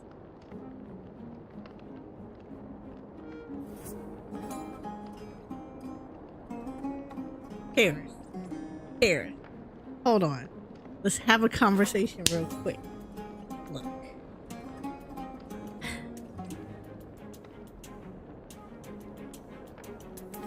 When two organic creatures love each other, organic, this is the key word here, is organic creatures love each other, they can overcome all kind of obstacles. Because biologically, this could happen. But when you are an organic creature trying to be with a non-organic creature, this becomes a problem. Maybe not for her, but certainly for you. Physically, this can't happen.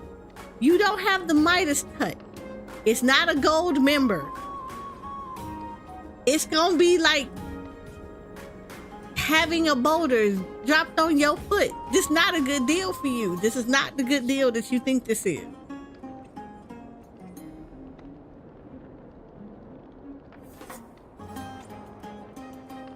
Paris, I'm gonna need you to reconsider some things. I need to talk to your mom and your dad and anybody else that has helped raise you, because I got questions and concerns.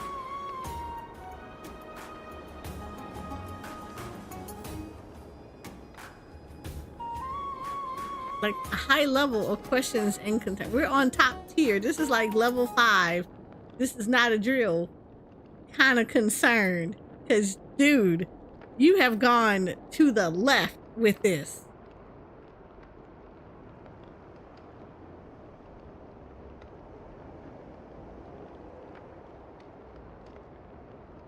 Bro, I don't know what to say. I don't know what to say. Hoyoverse. I got questions and concerns. I have a lot of questions and concerns.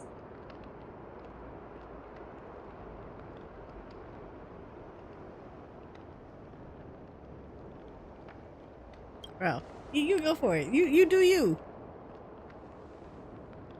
Yeah. Thank you, Saver. I will go now. I pray that you can bring me good fortune once more. Bro, I tried. I tried to save him. He don't want to be saved.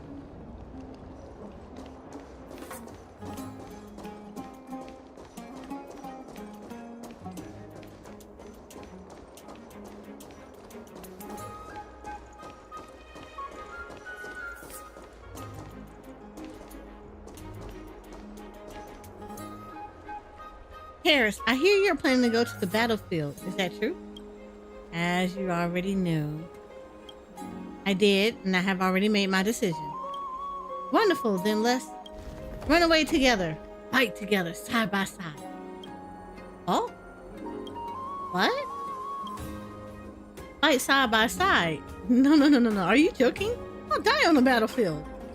But I will protect you. I will abandon Castrum Criminus and Nikador and give all of my power to Akuma. Use it as you please. I will become your greatest ally and share the weight of your duty and mission. Let us guard. That's enough, girl. Duty? Mission? I don't care about those things. Castrum Criminus and Akuma can disappear into the River of Souls with them for all I care. Girl, you are the only person that I care about in this entire city. No one else matters. Will you go with me? I hesitate no more. Let us go in search of Arcadia. We can escape strife and death and live a life of eternal romance. You can continue crafting jewelry, cooking delicious meals, and weaving beautiful tapestries. Your new life that you discovered in Akuma, you can continue it there. We were never meant to be allies in battle. Our relationship is something more important, something more romantic. All right, then let's go. Felicitations, my Akuma dream has finally come true. Bro, no, not like this. Paris pulled out the spindle from his chest pocket and wrapped a section of the thread around the ring on his finger. He hesitated for a second, then proceeded to hand his most precious golden thread to the Titankin before him. Come, girl, hold this. It is long enough to stretch outside the city. It is too obvious if we make our move together. You use the chaos of the attack to slip out the city first. In half an hour, I will follow the golden thread to find you. Following the golden thread to locate the person you are fated for, it's just like the fable of Menestia. Don't you think it's romantic? I feel like y'all should have left together. Yes, it is. Isn't it? Leave quickly while the hour of curtain fall is still with us and most people are still sleeping. I will come and find you soon. Yeah, this was a chat. This is like Romeo and Juliet, so if y'all not supposed to be together anyway because y'all can't do this. Romance. I will never understand it.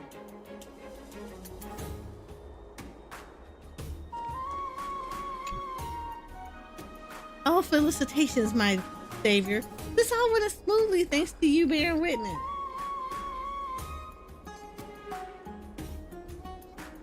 Yeah, that seemed a little off.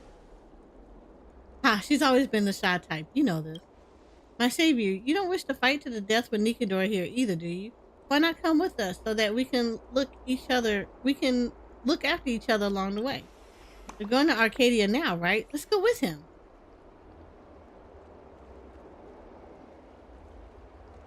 Oh, I feel like this is a mistake on so many levels. Why is she still in the city? Has she gotten lost? The captain under her something isn't right. Yep, I told you. Ooh. Girl, what is the meaning of this? Harris, help us. It can't be. Did you do this to Captain? Harris, what are you saying? This Titankin is... It's a trick. Yeah.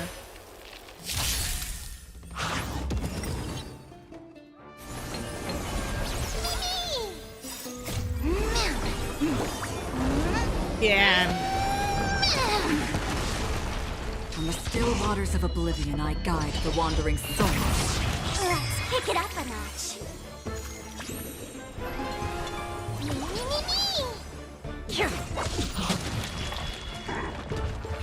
How familiar.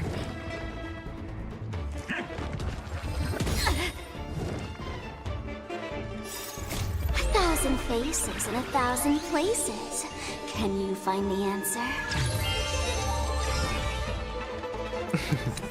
Don't ask, just spend.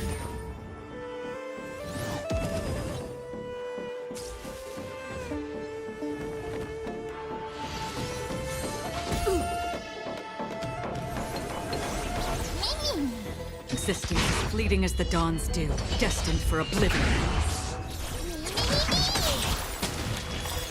I weep for the departed.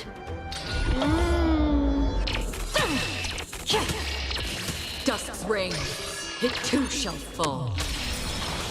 Don't move, okay?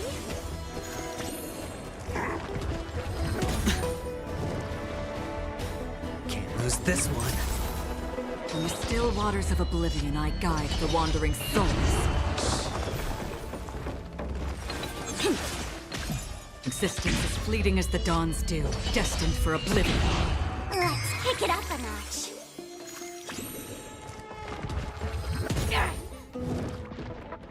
Lord, have mercy. Watch your head. Bust. Or maybe I'll take it all.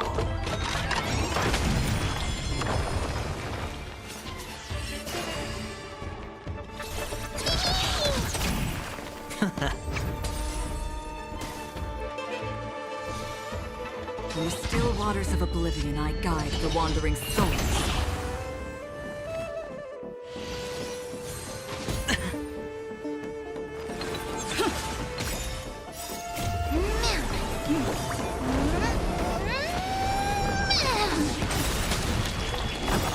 I weep for the departed.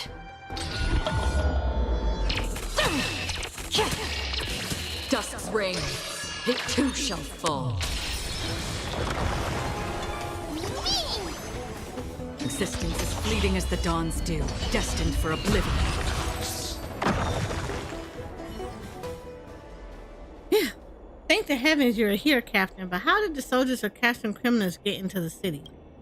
Isn't it obvious? This is all your fault. My fault. You allowed that wicked creature to step inside Akama. You caused the city guards to lose their vigilance around Titankin. Now she has joined the team outside the gates to attack Akama. This is the creature that you saved. See how your kindness is repaid with vengeance and betrayal? That girl. How could... We made a promise. Captain, we can settle blame later. Your wounds are severe. Please save your work. I must say this before Thanatos ascends. I curse you two vile bastards. You and your romance, your love, it is us that have sustained it with our blood and sacrifice. And now I have to pay with my life to protect you blindfold, except it wasn't her. I curse you to never gain Janus's guidance, to never gain Orinus' guidance, to face stern judgment in the hands of Talaton. May you never lay eyes on your forsaken Manesta. Ugh. Are you dead? Because you need to die, you hateful ass.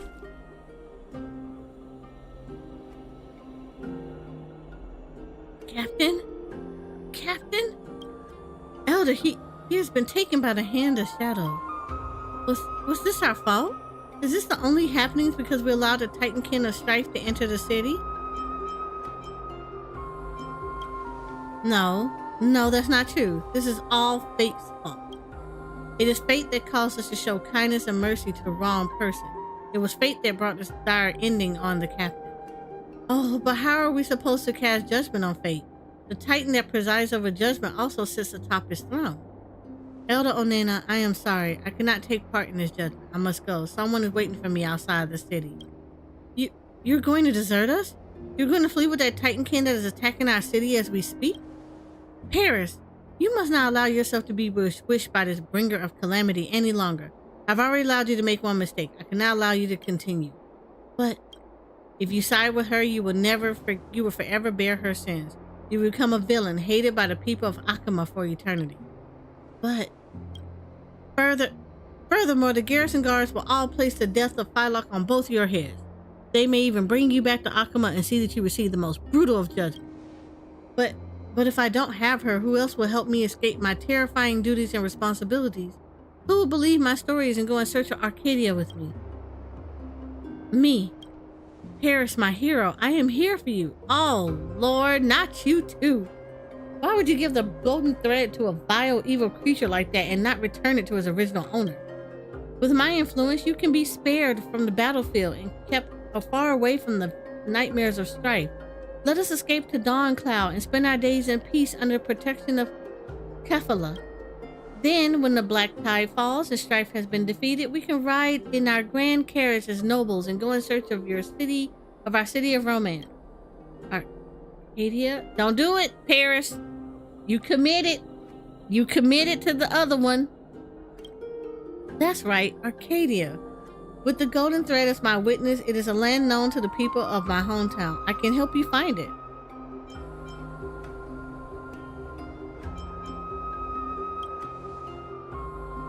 I'm just giving the person I love another option. Is there something wrong with that? Yes.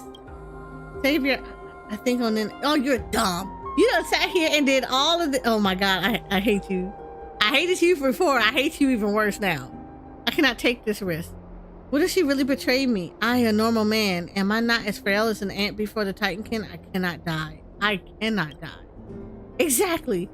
Phylock would not lie to me. That girl, the furious archer's battle instinct must have awakened by her kin. She must have chosen to return to the forces of Casting Criminals. She has betrayed me. Boy, to fall in love with a woman from a rival city and abandon everything as I flee. This is the kind of romance I read in my stories, and that's how I became upset. Paris, make a decision quickly. The guards are coming. I cannot help clear the name of a soldier who attempts desertion. Can I bear the blame of betrayal, Nana? My lady, come and aid me. She even worse. Fear not, Paris. I will keep you away from that bringer of a catastrophe and help you find the land of your dreams. Forget that liar, okay? Thank you, Onena. Thank you for saving me. Oh, Lord. Surrounded by the signs of fighting outside the city, the two embrace as if wrapped in the unseeable. They stand outside the corpse of the captain, his eyes upon the precipice of death. The smile on our faces are forced as fear devours any joy in their eyes. Though their fears are beautiful, there is something distorted about this image. Partner, the memory here is starting to fade. The statue lady doesn't know what happened after this, so we cannot investigate any further. However, what this does mean is that everything that happened here, she knew it was coming. Yeah, he's a beast. On the outside of the Akama, the soldiers wander in doomed madness. Listen now.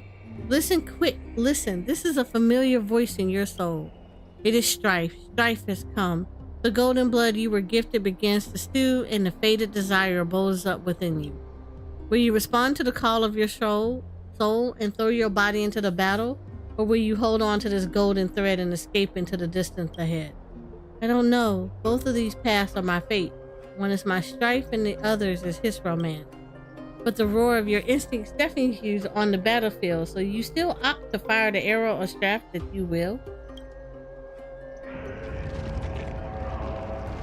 Your first prey is your very own kin. On the criminal's army's front line, he gives you a salute, yet you shoot through his heart. Your second prey is your own family. He climbs the walls under the cover of night to feast on the dead, so you take your aim and shatter his head. Number 3, 4, and 5. You ceaselessly hurt your own kin without stopping for rest, yet your bow never aimed at any citizen of Akuma. It is the thin gold thread that still guides my hand. It will not allow my arrowheads to pierce that fragile romance. You wait and help the garrison of Akuma fight off a whole wave of assault, but the man you would travel with never comes. You wish to return to the city, but the garrison guards greet you as an enemy. As your body is covered in wounds dealt by both the army of the holy city and that of criminals, you search for the kin that missed this appointment in a battlefield bereft of kin. At risk. That girl, the furious archer battle instinct must have been wakened by her kin. She must have chosen to return to the forces of criminals. She just betrayed me. That's right. You are a traitor. You betrayed Castro criminals and your family.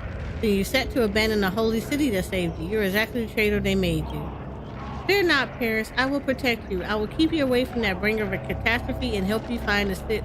Girl, ooh.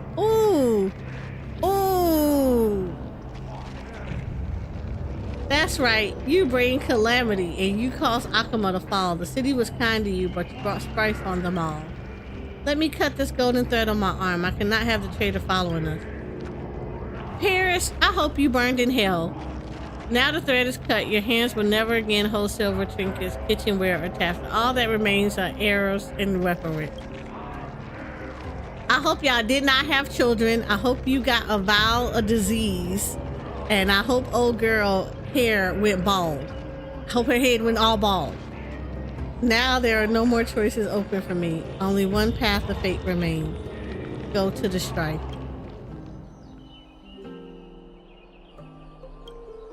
From that moment on, I bent into a long dream. In my dream, I am a malnourished, starving lion. I cannot think about anything but hunting for food. So I hunt, devour, and kill endlessly. I feel the biological sense of hunger for the first time, so I swallow silver jewelry, cooking stove, unfinished tapestry, until I see the ring with the broken thread around it once more, and I come to my senses in a wasteland under the blacktop. The man wearing the ring lies on the ground as my arrow guides the hand of Thanatos to claim his soul. The woman who traveled with him abandoned him.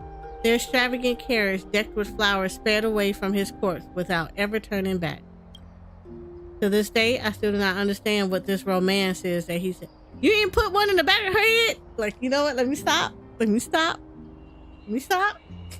I'm a whole warrior of light, love, and justice, and all that stuff.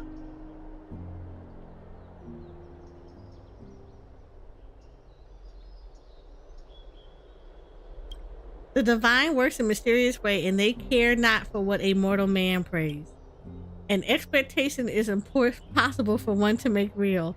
When we know where we're going, our path is revealed. Please say the carriage threw her ass off a cliff. This is how it ends.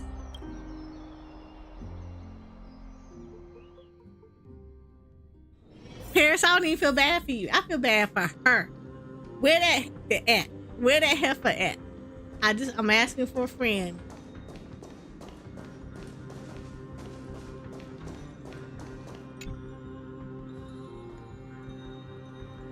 As the lingering echoes of the memory fade, you return to the smoke-filled streets of Castron Criminal.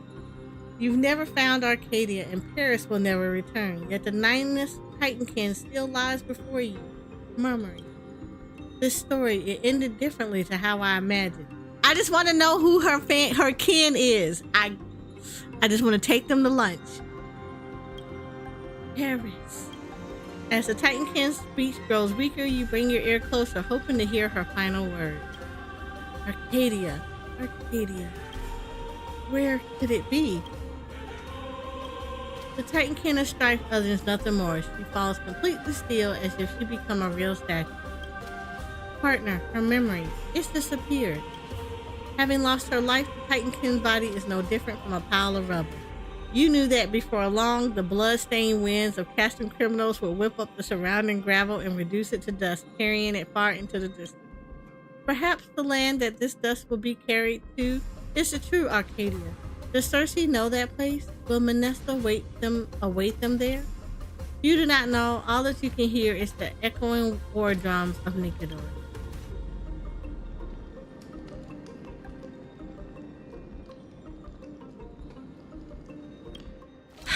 Paris, I take it back. You should have did it. You should have sat on your ass and ripped it off. Memories. Every Bitch. touch, every moment is like a thorned rose. I can't with you. Like a bitch. A whole bitch. Lady Agalia. Please wait a moment. The hero from afar has already set forth. They have returned already. Hero, did you recover the treasure?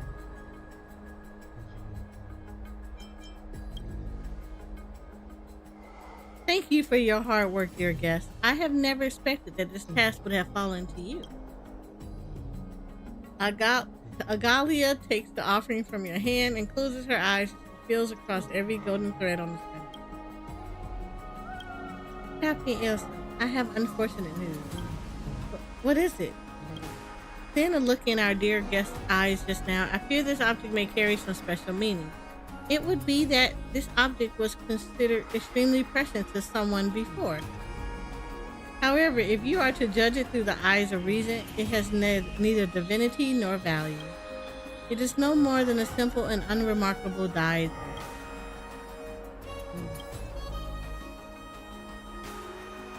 Though it speaks not to another one's ear, I can hear it loud and clear.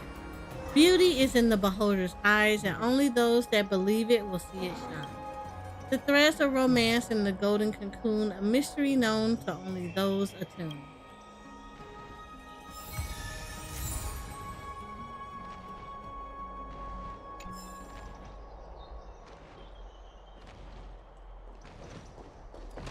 Paris got what's coming to him. I want to know what happened to old girl.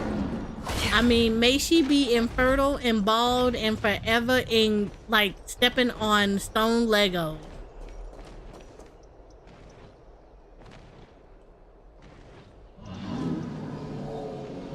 Like, she knew she was foul for that.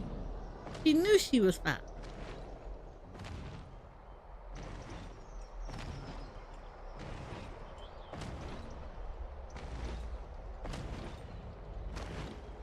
You said Paris got and then the homeworker just left. Just shows that he didn't really love the archer. He didn't love, look, the girl didn't love him either.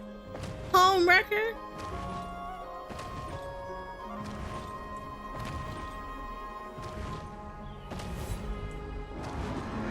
I'm telling you, May, she went bald. She infertile. Itches everywhere, everywhere. I mean everywhere.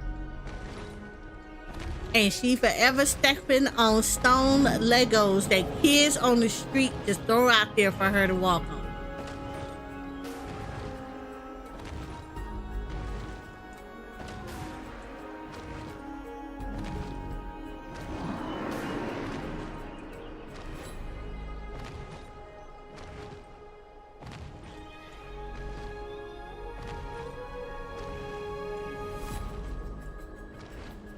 And she was trifling. She was all the way trifling. I can't.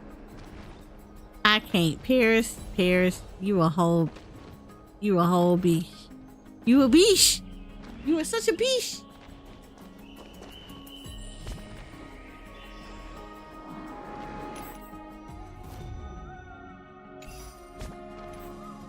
You were a beast. Hope you step on the Lego. Starro enjoys his tragedy, doesn't it? Dude, this some Lego stepping tragedies. I don't like it.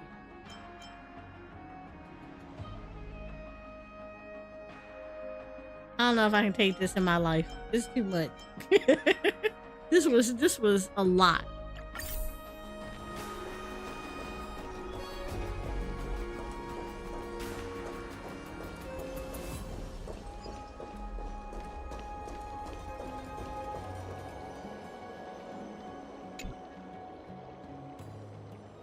Another fool misled by that charlatan. Before you get scammed upside down by her, a word of advice: wash your face and clear your mind. What the hell?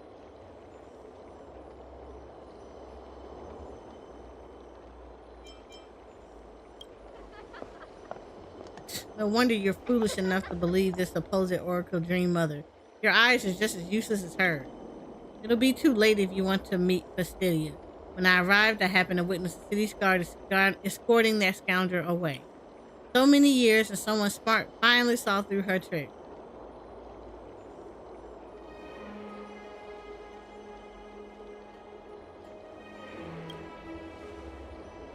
Before Genopolis was destroyed, the priests of the Temple of the Three Fates frequently concocted prophecies, colluding with those scummy politicians.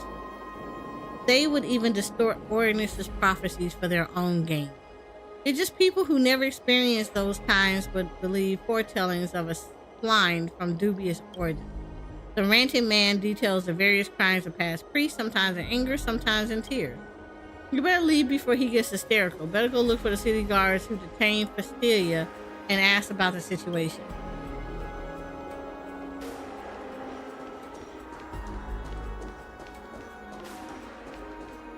Okay. Outlander friend, I see you've been waiting long. You must be seeking prophecy from the Oracle Dream Mother. Don't panic. Please allow us a fragment of your time to introduce Fastidia, our prophet. None knows of her past. She emerged from the ruins of Genopolis, leading refugees across the Black Tide. She foresaw the trails of the future in her dreams and handpicked those summoned by destiny, bestowing prophecies upon them to guide the lost through the fog. We even once suspected her to be one of those crisis heirs because of her blind eyes. Either that or one of the Orionus kin.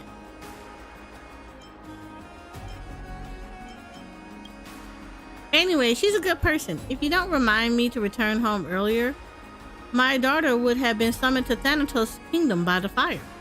She even had an old person go to Akima's city gates on the first day of the month of cultivation. There he found the two brothers he thought lost during the war. Nope. So y'all never seen her. Bro, y'all be awesome.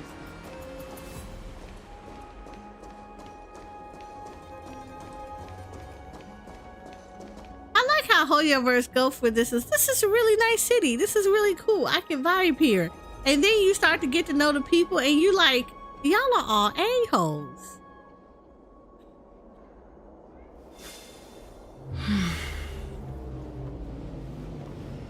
Like, wow. Why y'all do this?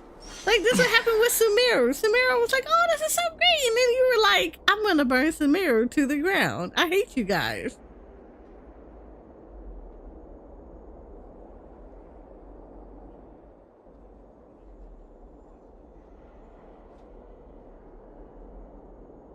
Like, why are y'all like this? Isn't this Lady Agalia's guest? What matter of business do you have here? If you're looking for Lady Pastia, she has left. Judging by her troubled look, is likely caused by that dream. It's also our fault, as we often trouble her to assist us for our work. Yet we can hardly help her when it comes to her work.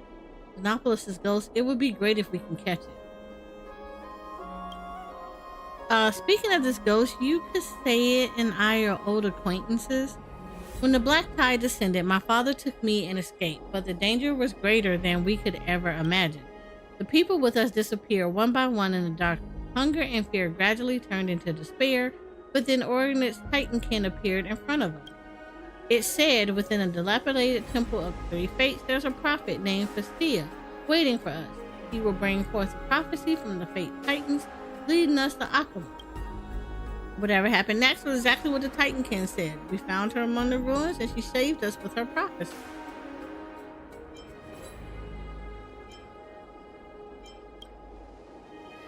If things just ended there, it would have been fine. But since then, Castathea often hears his voice in her dreams. Year after year, it's like a ghost haunting her. We've also tried returning to the Abyss of Fate looking for that Titankin, but it was all in vain.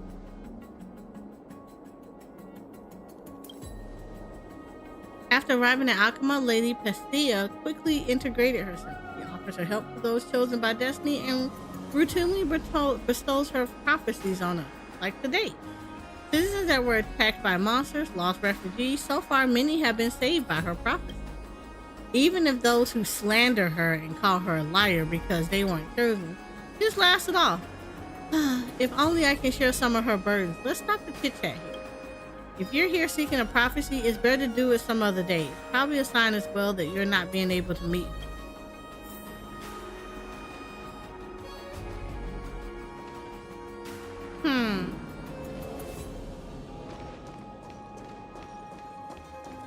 At least I want to go back to Billabong. They were nice, at least not assholes. Right. At least in Billabong, you didn't really have to worry about this. But here it's like, oh.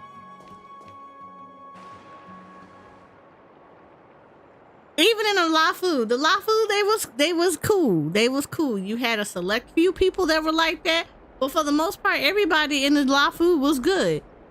Then we met Pina Coney, and it was like, bro, why? But why are you all like this? Though it's not polite to snoop into others' past, but if you think about it, you probably know that too. Besides, if you want to locate Festia, this is the only way left.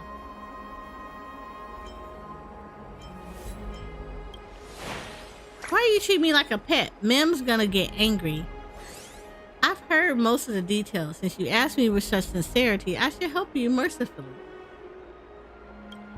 Mim has a serious expression with a gaze that seems to penetrate into the past, but from your perspective, it looks like it's just floating about. Phew, what a sad expression. What's in her hand? A diary? Do I need to take a look at what's written inside?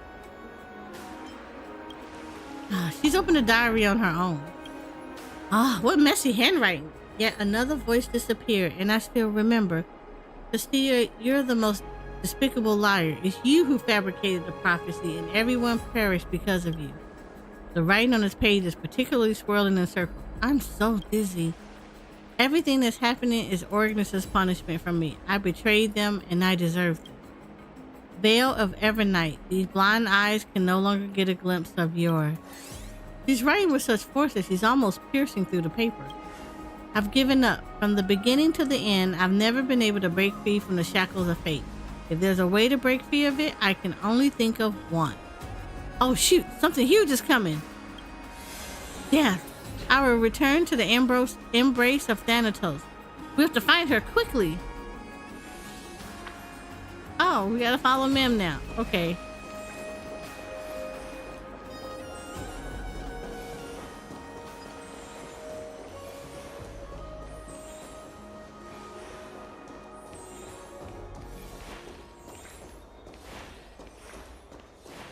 An elevated place near the sky. Does it really work?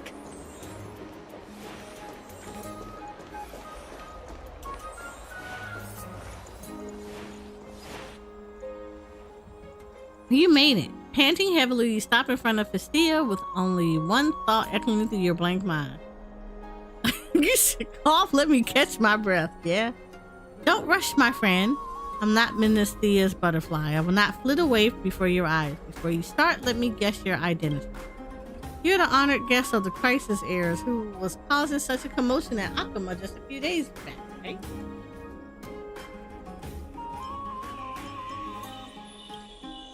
I remember every voice in this city. Naturally, I can differentiate from the new ones. That was a close one, Trailblazer, oh Trailblazer. Have you forgotten the important mission you carry? Your brain runs at full capacity, thinking of ways to stop her from jumping in.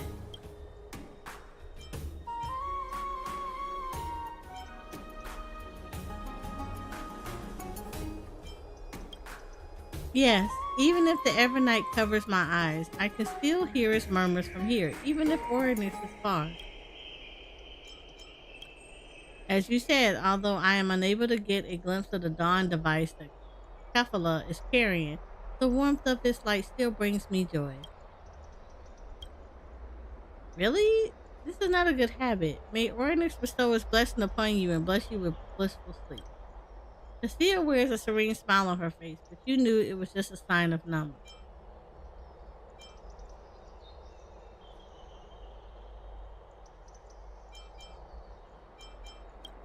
Huh? I was just taking a stroll, unless, judging by your urgent tone, you're here because of this? But I don't think I've done anything for anyone to misunderstand.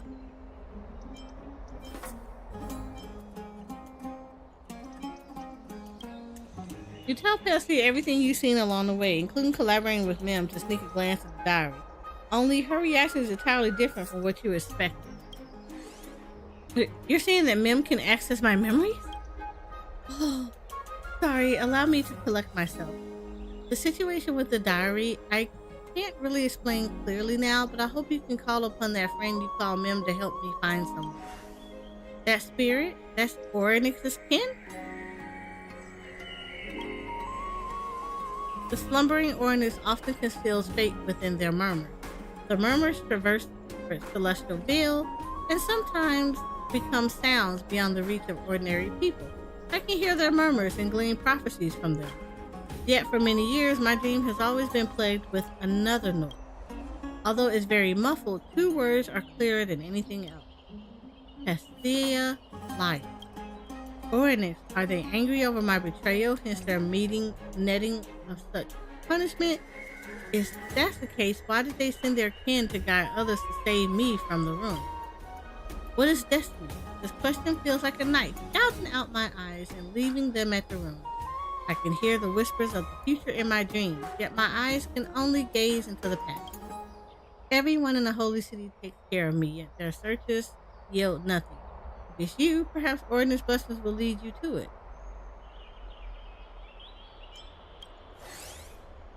Ordinance dream murmurs not only told me the fate of the future, but also memories of the past.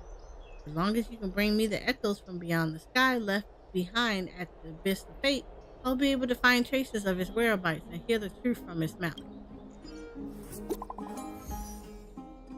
Tribby, what now? Oh, I forgot, this was your quest. Have no fear when I'm on the job, but I'm currently dealing with something urgent. Give me some time and I'll get to the bottom of it when I'm back. We don't know what you're facing, but keep it up, little Gray. Okay. Oh. Ain't good.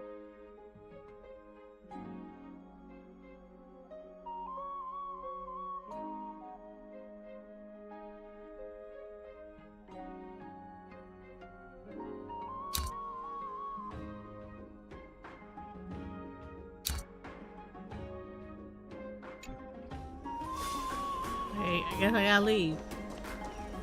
Out of here.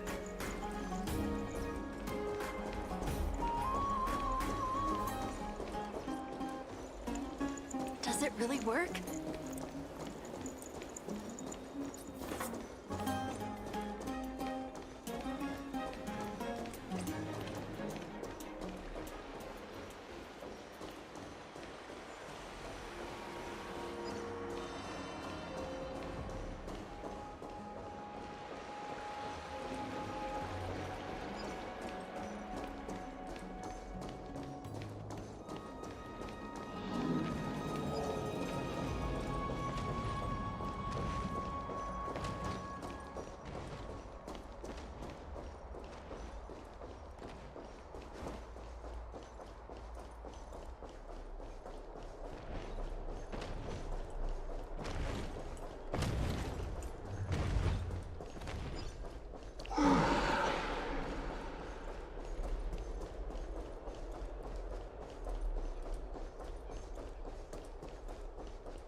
At least I think this is where the abyss of fate is. Yeah, that's it. I love Mim. Yeah, I love her. She's adorable. I want to keep her.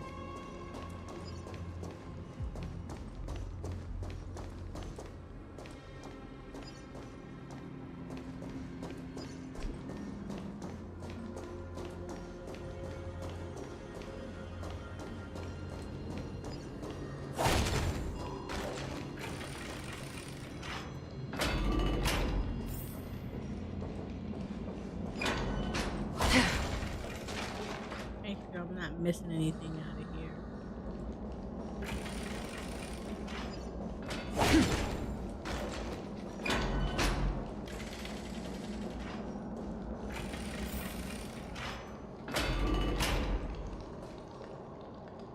Okay, definitely gotta get over here.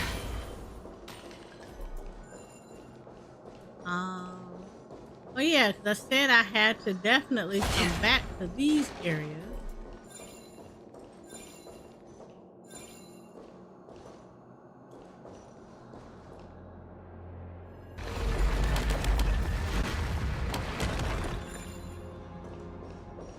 Anything down there I should be looking at? Let me make sure.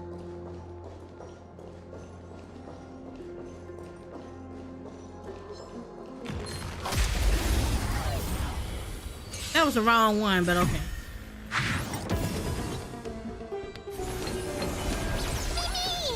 On the still waters of oblivion, I guide the wandering soul. Like, I would be okay with her being like a companion that you can walk around in the open world with. 1,000 places. Can you find the answer? Going all in. Tabs on me.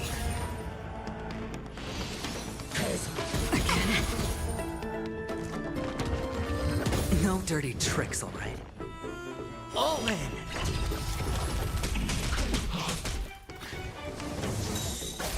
Familiar. Watch your head. Bust. Or maybe I'll take it all. All in. Existence is fleeting as the dawn's dew, destined for oblivion.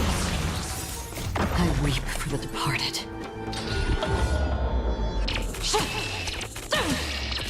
Dusk's reign, it too shall fall.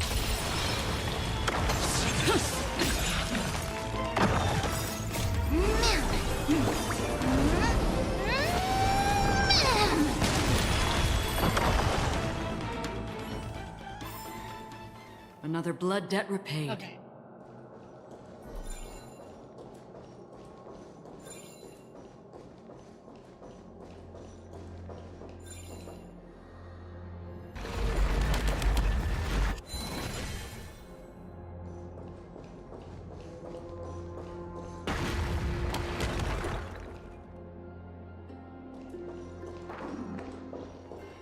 Actually, this is fixed already, so I still need to do parts of this because I need to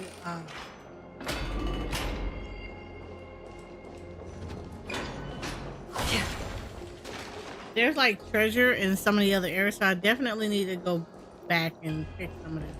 I wanted to get the side stories out of the way first, especially the areas that I have to toggle back and forth between.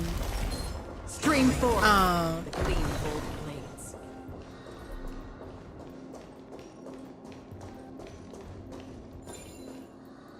Oh wait, that's yeah, especially the areas that I have to toggle between the past and the present.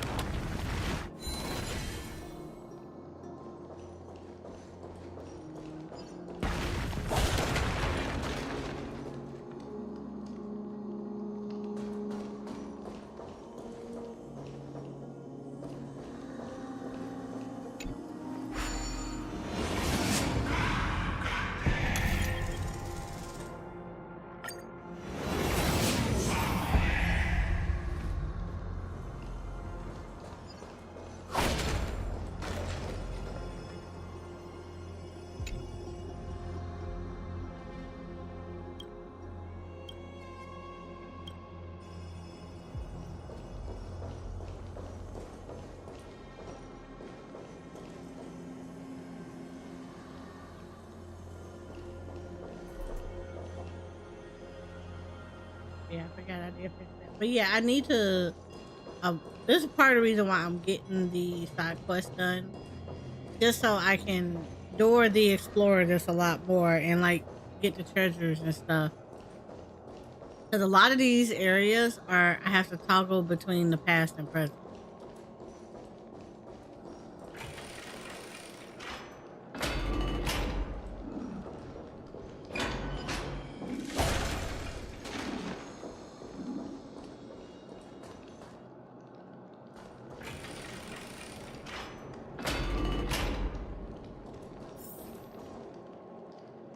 There's a little buggy I missed earlier.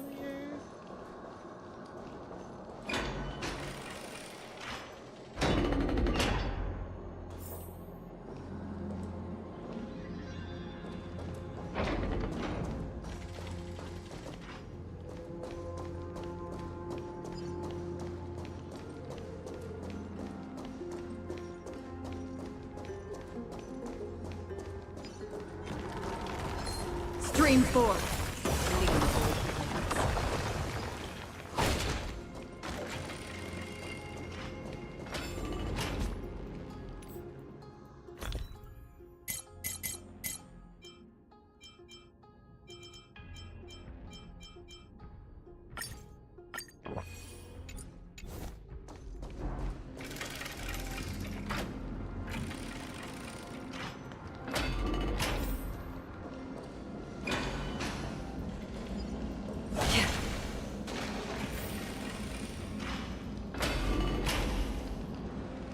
Oh, not another one of those.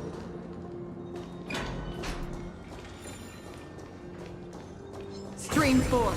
The gleam of old blades. Okay. Gotta fix these. Oh.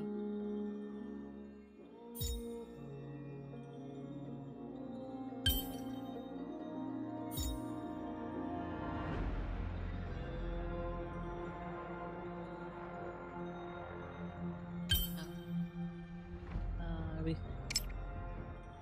I feel like that's not.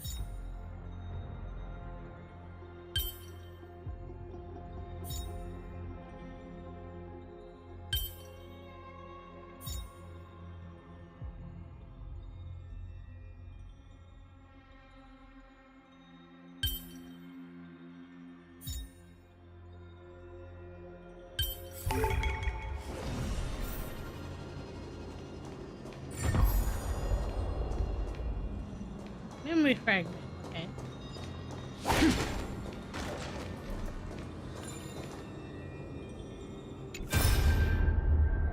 Oh, that's a. Oh, this. There are 3 memories for me to read. Do you really think that we can find the new maiden?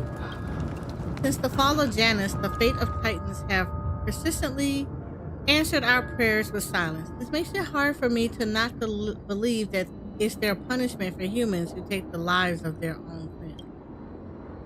Prophecies are necessary. Once we lose the prophecies, the Nopolis positions among the Alliance will be obliterated. By then, we'll just be a blade of grass among the Black Tide, merely trophies for the Nikador's legion, mounted on their shields and spears. If worse comes to worse, we can prop that girl up, like we always do. What the Alliance needs is just prophecies, not real prophecies. Everyone is well aware. As long as we have the maiden in the palm of our hand, like a bird in a cage, whatever the fate of Titans have truly foretold is left for us to interpret, isn't it? But my concern is, what if she also escapes? Then what? Or in a moment of desperation escapes into the hands of Thanatos? If you and I both keep quiet, who will know whether the maiden at the temple is the same person as before? What the freak? Man, every time! Why are these people cray-cray?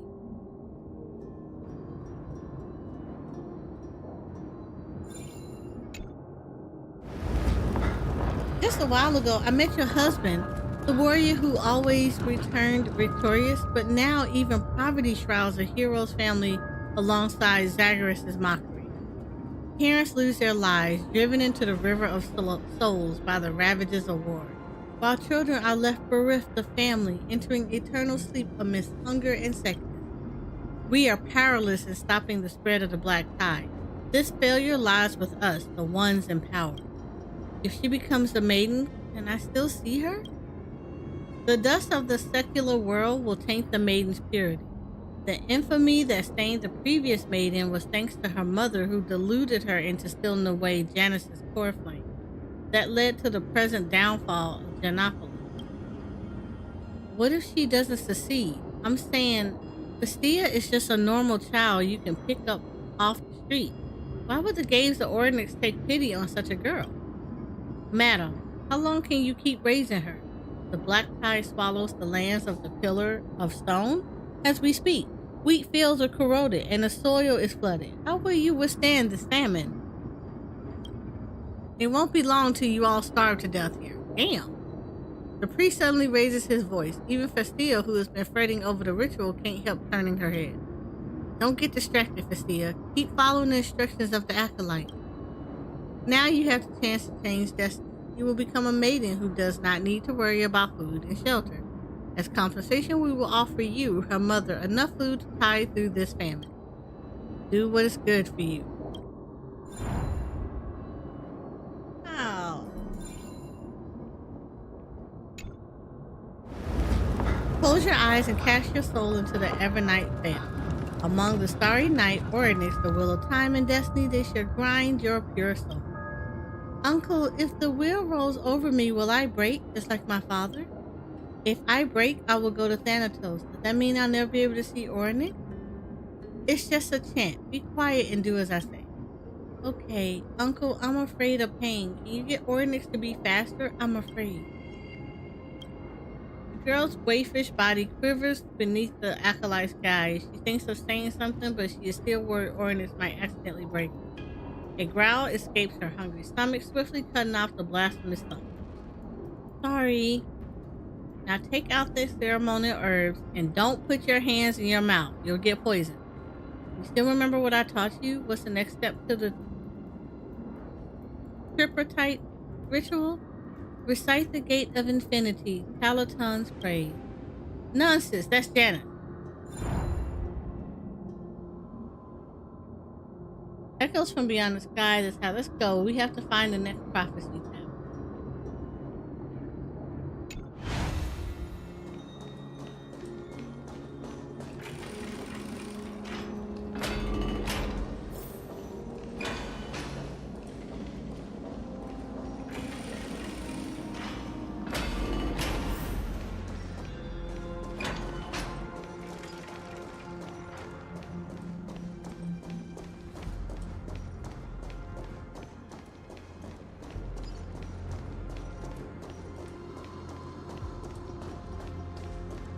Or do I have to fight these? Stream 4. Oh, that's the other story. Okay. I don't want to touch that right there.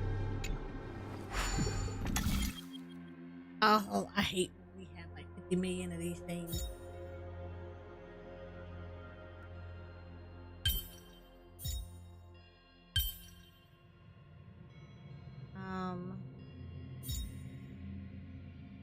There.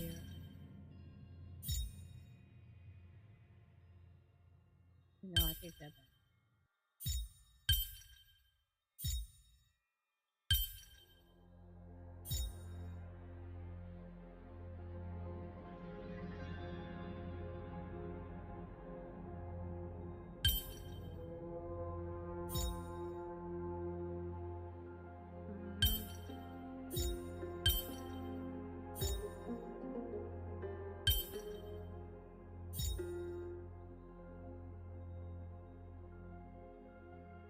I think I'm supposed to do it like that. Yeah. This.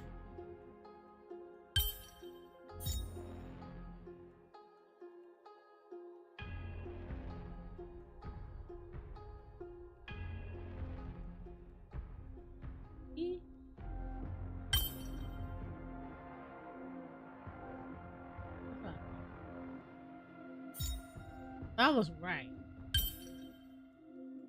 This goes right. Alright. Perhaps there's more than one right answer. Fair enough, people really care about prophecy. Let's continue forward. New echoes from beyond the sky should be nearby.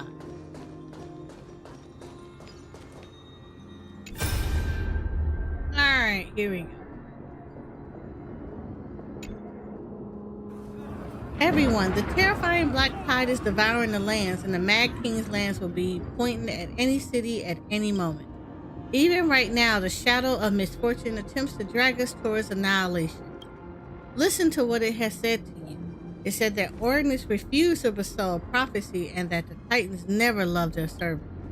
Would you have succumbed to its victory? Capture it. Flagellate, damnable liar, lapdog of Zagreus. O priest, may Ordinance not castigate those kind souls deceived by trickery. Naturally, destiny will protect us. Ordinance prophecy has been bestowed from the words of the Titans, from untwistable and unwavering destiny. We will eventually triumph over death and strife. May the gods' gazes shine radiant over our glorious advance. Does everyone hear clear? Destiny, grand destiny will protect us. Praise Orinic! Praise Orinic!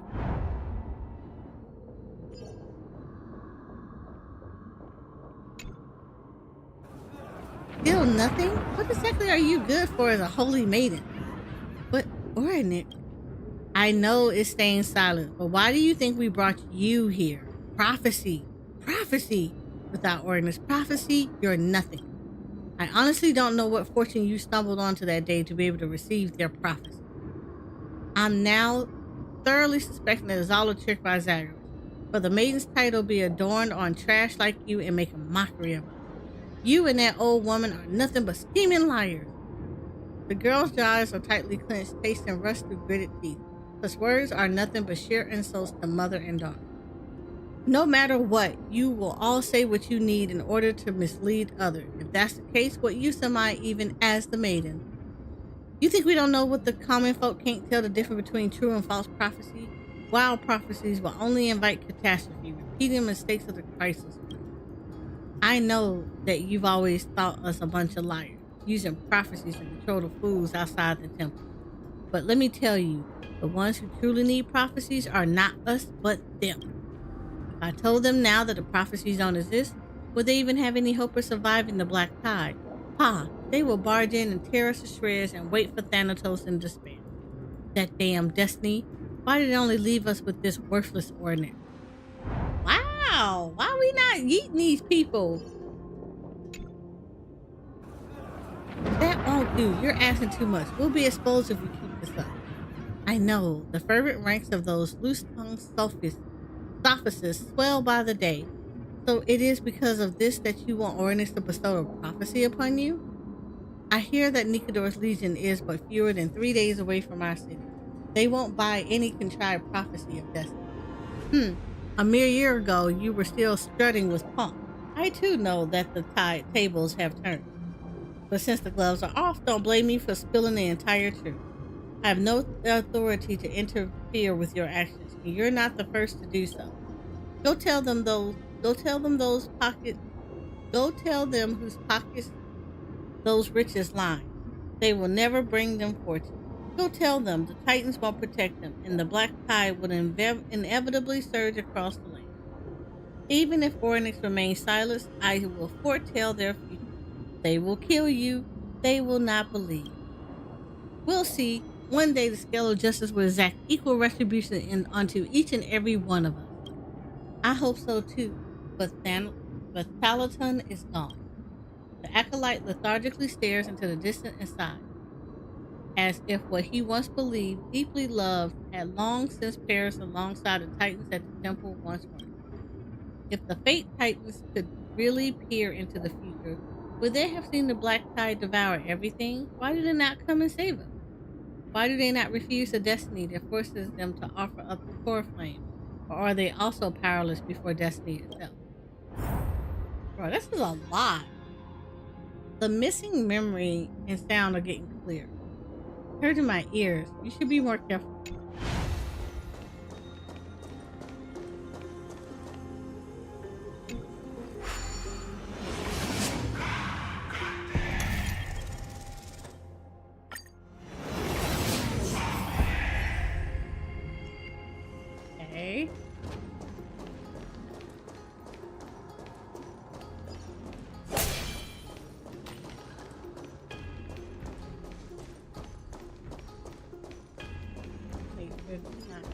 here as I meant. Oh yeah, you. There's no doubt about it, the giant wooden prop before you is one you recognize from an old story. Its head raised high in the sky and room in its stomach for several people. It has all the familiar characteristics you expect. You cannot understand why this would appear here. This wooden horse could only feasibly be connected to the Janus. But the temple of the Three Face has long since fallen into ruin, and that childlike demigod is nowhere to be seen. You look around, but there is no one in sight. It seems as up to you to investigate.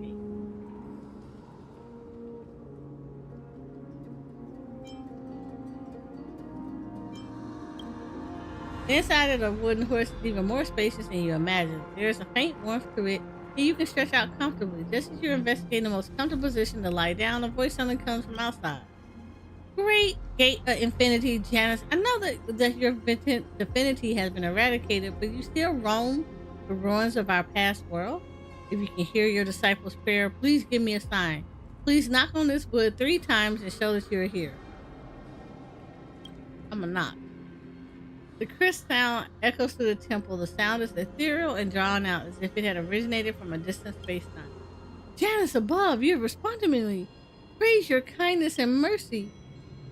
I request your divine foresight. I am lost in confusion. Whisper your revelation. Please do not remain silent in the face of the struggles of the world. If you refuse to light me, I shall remain here until the threads of destiny are cut and the temple collapses around me. Oh Lord, I should have knocked. Right, looks like this disciple is far more persistent than you could have imagined. How will you respond?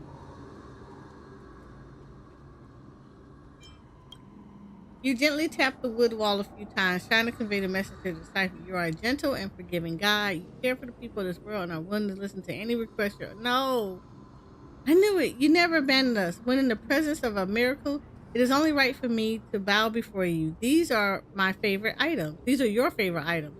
I present them before the miracle for you to enjoy as a sign of my reverence. See, they are all here for you.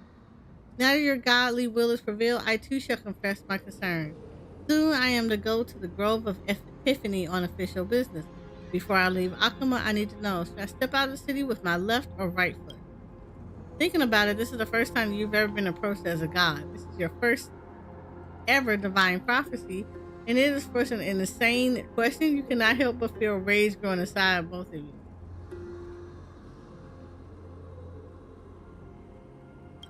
Yeah, go with your left foot. Left, left, left. And another left. I understand. You wish for me to step out of my left foot, correct? Thank you for your guidance. My concerns have been answered. I will disturb you no longer. Your offerings are before your miraculous shrine, and I hope that you will enjoy them. You wait a considerable while until you hear no further sound from the outside. Confident that the loyal disciple is going, you gently push the trapdoor open and go to take a breath of fresh air when... There's one more thing I wanted to speak about with you. Wait a minute. Who are you? I'm a disciple of Janus. Don't try and get chummy with me. I've been to so many disciple meetings and not once have I seen you here. Forget it. There's no way Janus will appear before me again if there's an outsider here. I will come back tomorrow. Okay.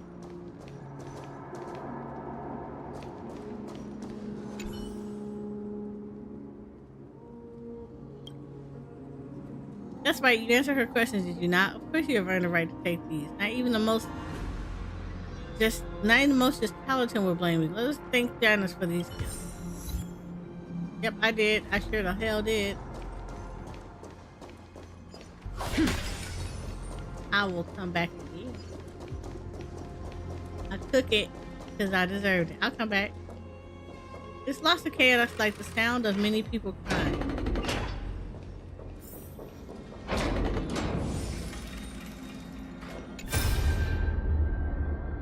Oh, Lord, here we go. It's getting more unsafe outside these days. The sound outside the temple have been waning and our offerings dwindle by the day. Most of these ritual herbs have withered and died. Were they brought from within the Black Tide? Yes, Your Highness. It is said that we lost many a good man trying to flee the monsters spawned of the Black Tide. We couldn't even bring their bodies back home. But what other solutions do we have? All they have are the hopes of the temple's meager rewards to feed their families. The relatives of the dead. Note them down and double their rumination. This is Ornith's blessings unto them. I will pay for the portion that exceeds the allotted compensation. Also tell them in the near future the temple will have no need of tribute or herb. We have little else to reward them with. If they wish to live, tell them to go to the holy city of Akka. My lord, you mean... I've already said what has to be said. Some things should be left unspoken, as I am sure you understand. Understood. This is absolutely not the destruction preordained by prophecy, just as we rich folks are unable to sink the coffers of the titans we serve. We have merely been deceived by Zagreus and are simply fleeing to Akka. Very well, send the herbs to the maiden. The ritual to Ornyx is about to start. Before I leave, forgive me for asking, can we truly not escape this fate? We can persuade those stubborn priests to plead for aid from Akama. If Genopolis is destined to fall, reinforcement will only cause more people to forsake their lives here. My lord, may the gods' gaze shine radiant on our glorious advance. Oh, Lord, y'all are wild here. Allow me to ascertain once again, the Black Tide will devour Genopolis? Did the prophecy really state this? After being silent for so many years, Ornyx responded to us just like that? This is the destiny in which we devoutly believe? Are we supposed to watch helplessly as the city is offered to the savage Nikador? Have Festia plead with the three fates once more, for offer the most luxurious of sacrifices to the Titan. Maybe Ornyx will change their mind, then they will rewrite our fate. That's right, the way they are now, they're just fevers with weight. It's nothing more than one of their tantrums that frighten us mortals. Well, say something. If I told you that the Black Tide would kill us all and everyone will die, will you believe me? Of course not. After fighting the Calamity Titans for so many years, having to lie to those boorish common folk every day with a new tale, at least let them live on with their supposed honor. Now you're telling me that everything we did was for naught? If I told you now that the Black Tide would not breach us, that we will all live, will you believe me then? We simply do not wish to admit it ourselves. So many cities have been decimated by time. Now it is our turn. The prophecy, how do we just do what you usually do? Oh yes, don't be in a hurry to leave. We'll still attempt what you said, to have Festia try again in hopes of destiny turning in our favor. Feel a wave of business as if Festia's emotions are penetrating time and memory right into your mind. I've tried everything, I really have, but it's no use, nothing would change. Black Tide, I still see it surging towards us. Why does destiny toy with us so? Ornyx, do you hate me that much? Nausea, vertigo, your senses start to drift and muddle from successive shocks. The future doesn't even exist. All I can see is pitch black world, ruin, death, the maddened Titan, other fallen Titans. If I can't change anything, why do you let me see these? Do you even want more people to wallow in despair like you? But why me? I haven't done anything. I just want... Someone is whispering in your ear, danger, stop. Is it Mim? You try to discern the voice, but an irresistible force is enticing you to close your eyes.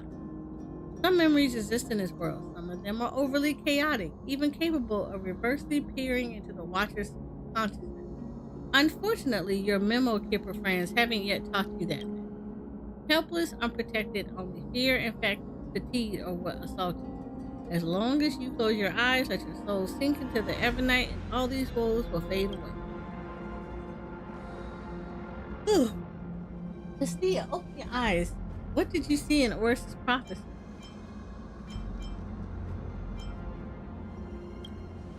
But this should not be your ending. Destiny will not treat you so unfairly. Do you not think it owes you a future?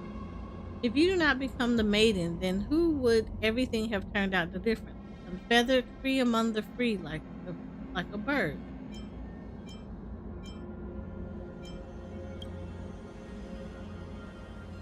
Craftsmanship is common work for mountain dwellers, but who knows? You might turn out to be an excellent craftsman.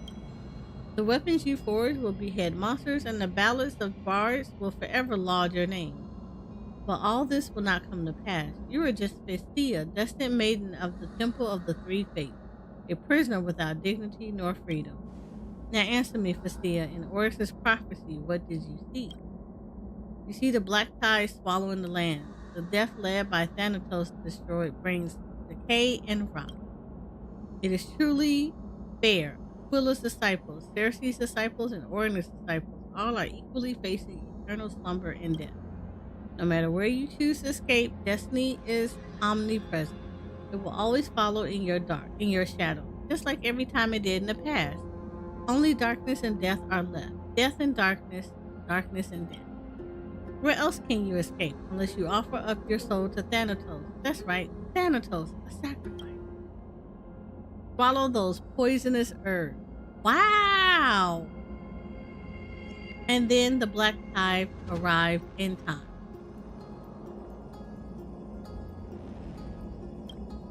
You awaken in a familiar place. Do you still remember what happened? To escape destiny, Festia, you betrayed Oryx, imbibed poison, and turned around, lunging towards Thanatos' embrace. But even death did not deign possession of your tragic soul. Go forth. The scale has risen far above your head. Use it to ascertain the weight of your soul, and then obtain the destiny of equal worth. Oh, do I gotta work? I do.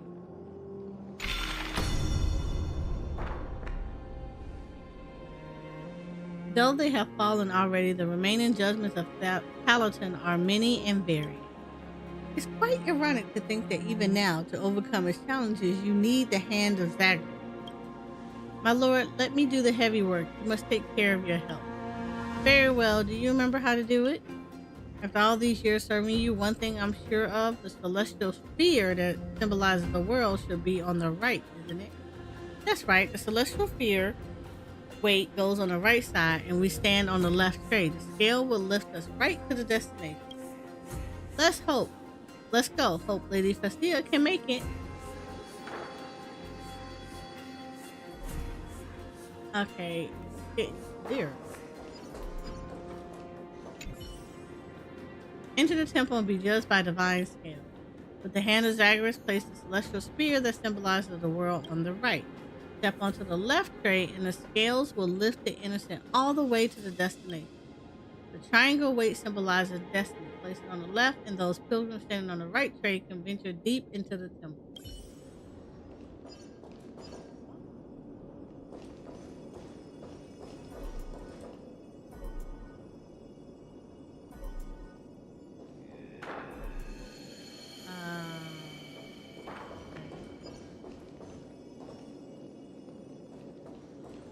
Oh, I need to do a hand of Thanatos.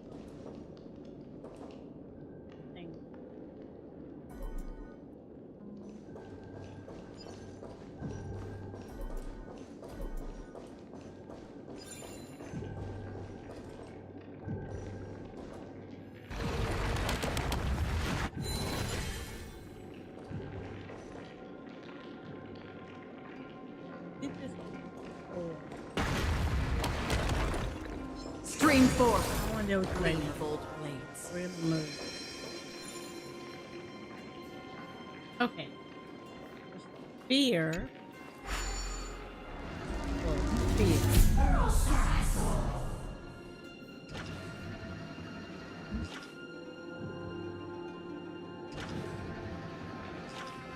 Okay. So this pick up, and this needs to go on the right.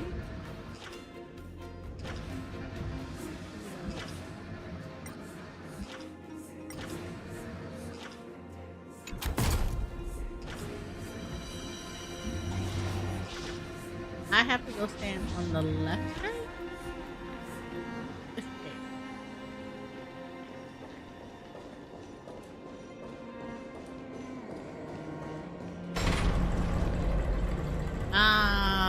Okay, makes sense. In the balance. Hey, I know a song. Open your eyes and look. Castilla, look at your miserable vista. The poison did not take your life, but robbed you of your eyes. Of course that much is sufficient. You are unable to complete the maiden's prayer. You can only be locked away by the priest here and then buried in debris. Why do they not leave you to your devices? Because they have a mere tinge of consciousness left in them? But that is not important, for they are probably all dead in a black tie salute. After a long time, you will feel famished. Do you remember the last words your mother said to you when she left? She tried her hardest to force a smile. As soon as the corners of her lips drooped, her tears would flow down her wrinkled crevices. Cheer up, Castilla. You won't ever have to go hungry again. You have long forgotten her face and her voice. Even if she were to stand before you and call out your name, you would not remember her. Is she still alive in this era where all the life heads towards quietus? You pray to Ordinance whom you were betrayed in hopes that destiny will bless her journey. She sold you to these priests so that she could live. You were never able to step foot outside the Temple of the Three Fates after that day. Perhaps from the moment that happened, you were already dead. Stop thinking about the event and that woman who abandoned you. Even if you had a million reasons to speak up for her, hunger and fear will fuel your instinctive hate for her. You have even started to abhor your maiden predecessor. If not for her, would you even be in such a beleaguered predicament? But you know you are just venting your frustration. Very soon you will die here. Okay. Oh, guess we're going over. Let's go.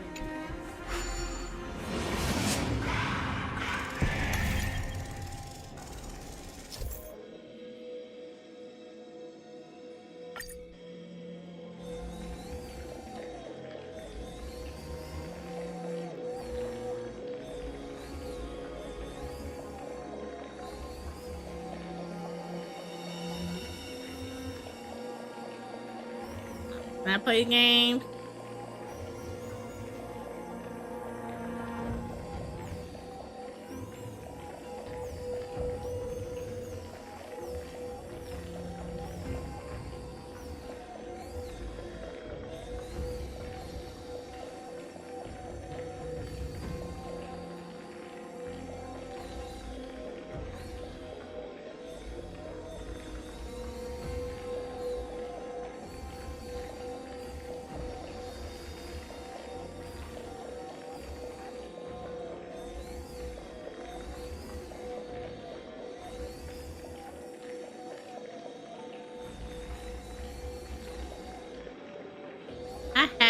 I literally had this thing like all the way up. Oh, let me have this.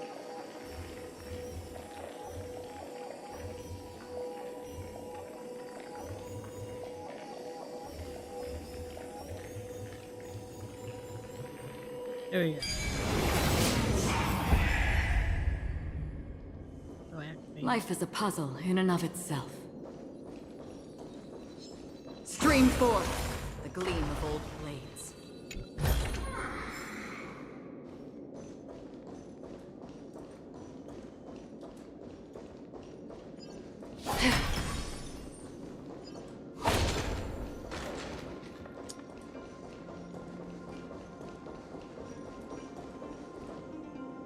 Kinda don't want to go talk to them, but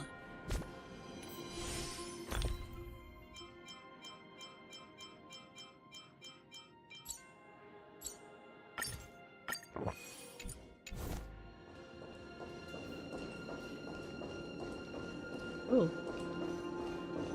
Let's see if I can fix this. Alright. Ooh, y'all doing the most.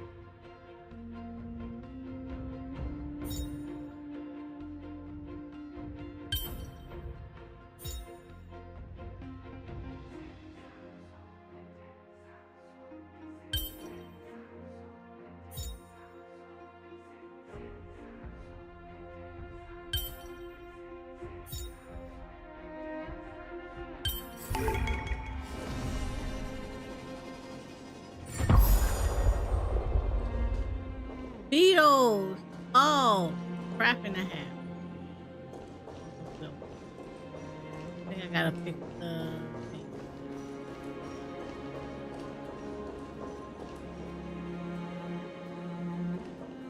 I gotta fix that now. Okay.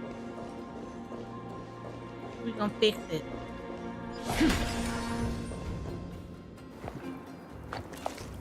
Who do we have here? Our esteemed maiden. Accusing us of being liars, fabricating prophecies from your ivory tower, defending it with fervor, and how is Ornix treating you? I obviously know the prophecy we declared is fake. It's false. But since that's the case, why does it give us the true prophecy? Does it wish to simply watch Morpheus burn in black fire? Oh, friend, no need to be so harsh on an innocent girl. Be it her, us, or the fate titans, we are but all prisoners of this abyss of fate. No escape. It is inevitable.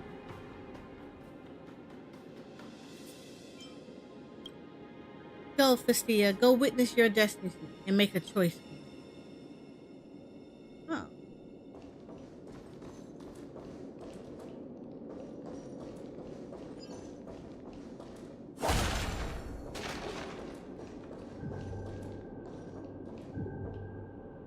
Okay.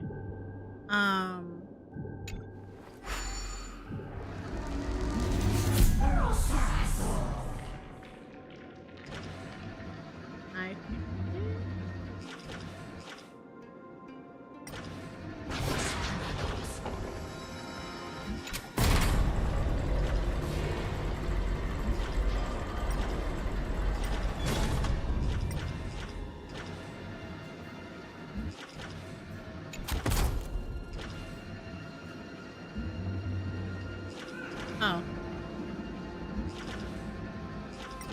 This way. Okay. Alright. So two things gotta happen. One. Apparently I gotta go down and bring that back up. I don't even remember how the hell I got down. Let's go. Okay. We're just gonna do it like I wish I. Ooh, hold on.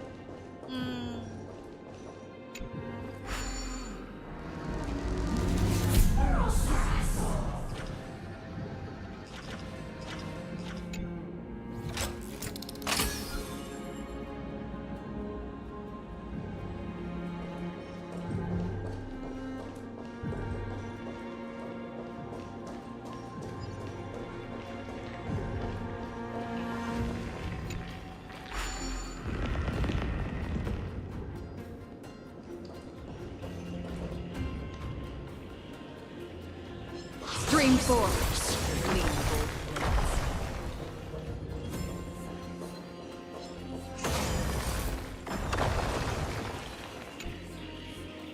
blades. Our gray-haired warrior friend rushed her brain the whole way before finally making it to the hidden treasure vault.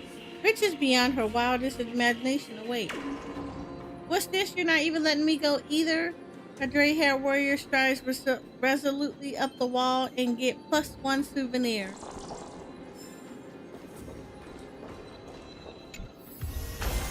This is what exploring the cosmos is all about. Cool. There's not a way for me to fix,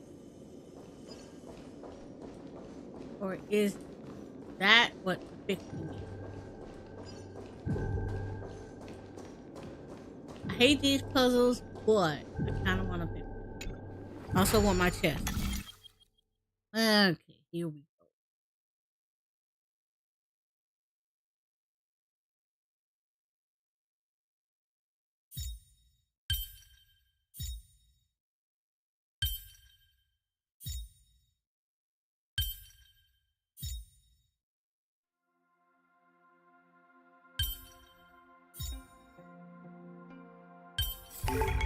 Life is a puzzle in and of itself. Ah, I fixed it. Okay, that's what I have to do. Okay, cool. I am okay with that. I go to the one below me and get across and stand on it? I can't. Haha. Go to the middle. I think it's the middle. It is the middle. Go to the middle.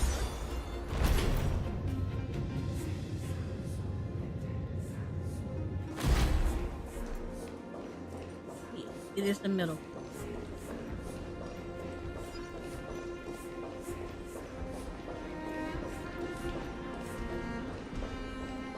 Stream 4.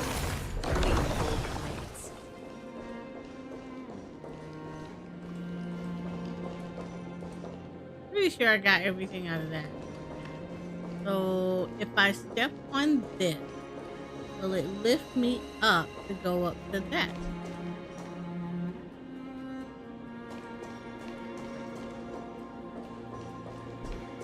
Place the triangle on the left. Okay, I need a triangle. Where is the... Oh, crap. Okay, okay. That's where I had to solve the other puzzle. Alright. Bad.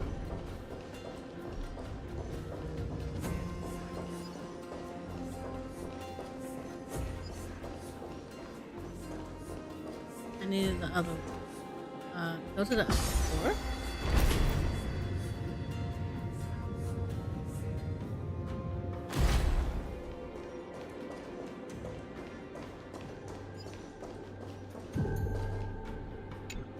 Here. Alright, so now I have to fix it.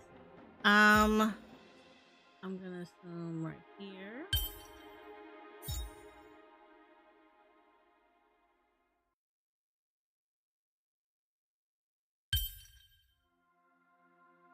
And I'm gonna say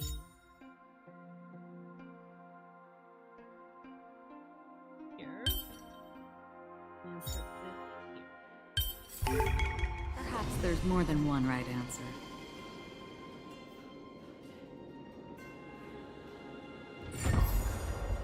Ah!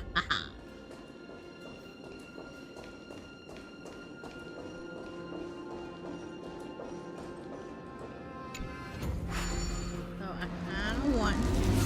Oh! There we go. Disengage for right. Oh, crap. That's not what I wanted to do.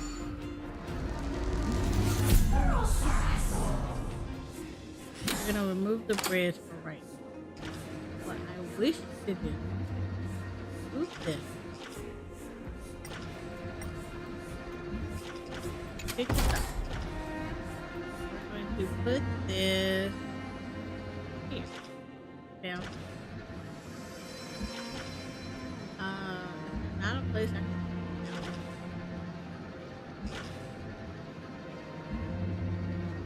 Oh, I can put it over here. Put down. Okay. And then we're gonna take this. And we're gonna put this here.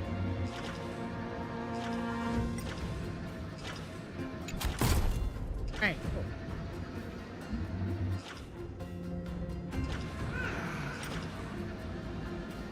We're gonna make this a bridge.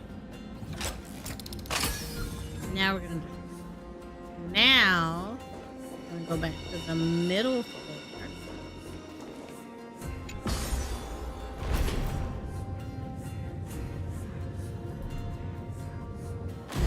Stand on the right side.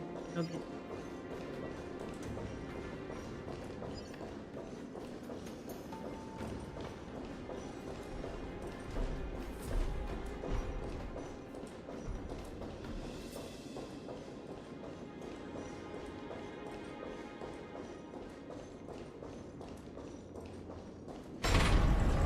Yay, can you take me higher? It's the big hand of the two-faced thief. Why is it thrashing my humble home? Why do they have to disrupt my peace and quiet? No, the walls just vanished out of thin air. Don't tell me that's the black tie. I need to flee quickly. Don't forget to let your friends in on the action. have learned the balance.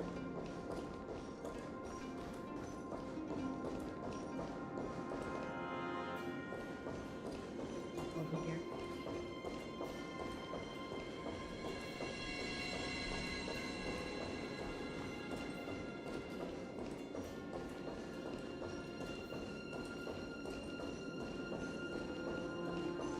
I don't think there's any more secrets I need to get out of here.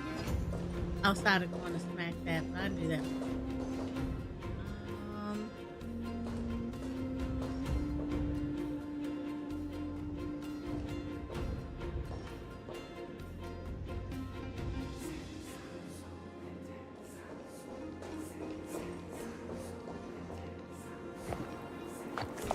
You're heading to bed at night.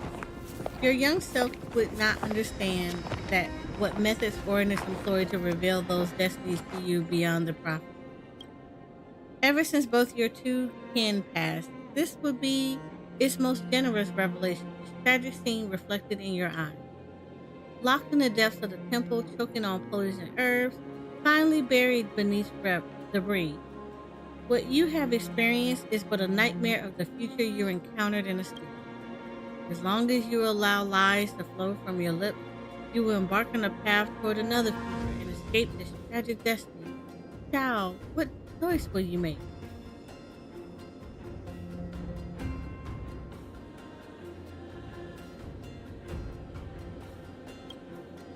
Deceive them, claiming to have not seen anything and that Ordinance never revealed anything to you. You successfully escaped the cage of being a maiden. What do you intend to do next?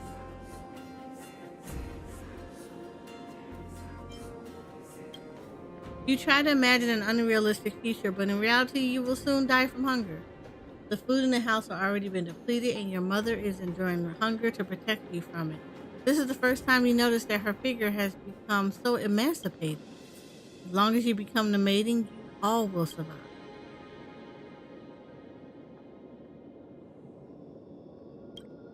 Your weakened bodies can no longer withstand such labor. As the black tide slowly swallows the land, there will be no place for you to harm. But if you become the maiden, you all will survive. Weaving or carving? But where will the tools and materials come from? Reality is not a bedtime story read by your mother. But once you become the maidens, you will be able to survive. Wow.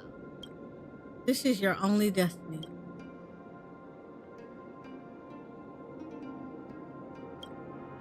You all can barely stand on your 2 feet. How will you reach the holy city that's high above? Give up on struggling, Festia. A pointless defiance. Do you have the bravery to use theft? Even if this is an act of cowardice, even if your mother will lose hope for life because of this? Give up on the struggle, Festia. Wow. This destiny cannot be altered. Your mother will not blame you. To ensure your survival, she will likely take on those dangerous jobs, doing work deep in the black tide.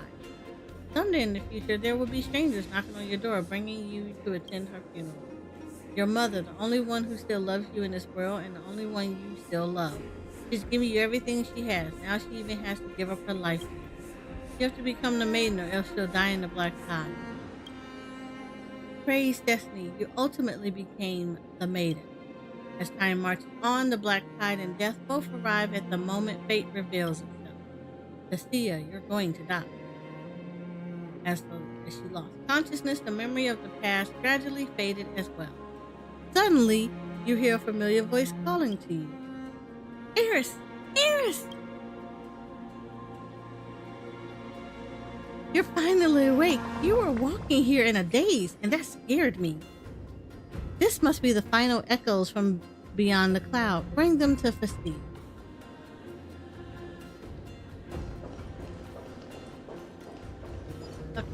Gotta return there, but let me smack this first. I know it's about to take me all over the damn place. Where are you going? Okay, you're going all the way over there.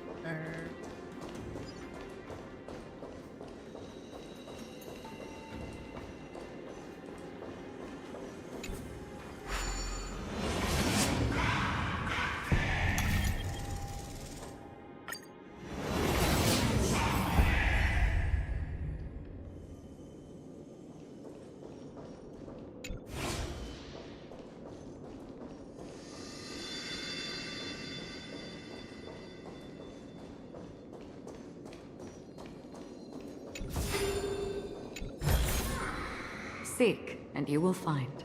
Okay. I think I got everything out of here. Think.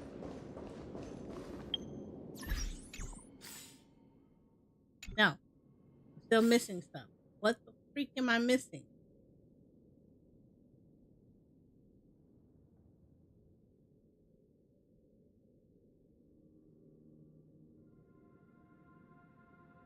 Oh, the two puzzles. I got that puzzle and the one back.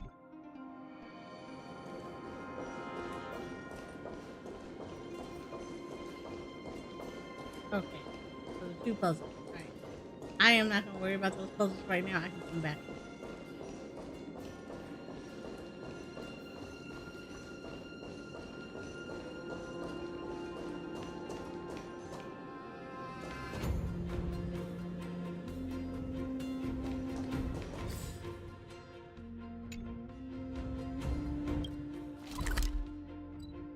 Yeah, we'll come back for the puzzle. You do those puzzles? No, Ebony, no. I'm not doing those puzzles. Not those in particular.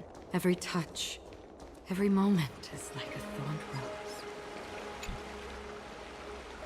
I hate them puzzles. Miss Eris, is that you? I heard your footsteps and this sound. I think these memories are still held in Genopolis. Never did I imagine I would recollect my past in such a way. Oryx can. Let's hope we can find them from these sounds. Vestia gently places her fingertips on the back of your ear, and the echoes flow into your ear, carrying her confession with them. The sound of collapsing cries. They are sounds I'll never forget. The haunting echoes of the black tide. At that time, I cowered in a temple, waiting for Thanatos to lead me from my bitterness to their river. But what arrived was a group of fugitives guided by Orinus seeking an oracle from the Holy Maiden. Oh, Destiny, I scream at thee, to hell with the Holy Maiden. I am nothing but a blind woman now.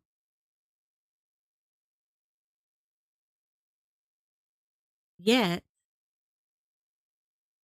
like the priest, I forged an oracle. In the darkness, I clung to my childhood memories, barely piecing together the path that would lead to Akama. Then I pointed to the sky and said to them,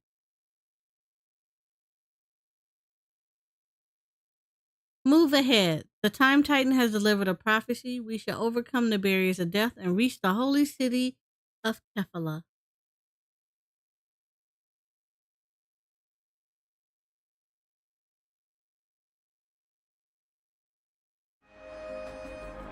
On the very night we marched into Akama, I, who had lost my sight, heard an echo from beyond the heavens in my dreams.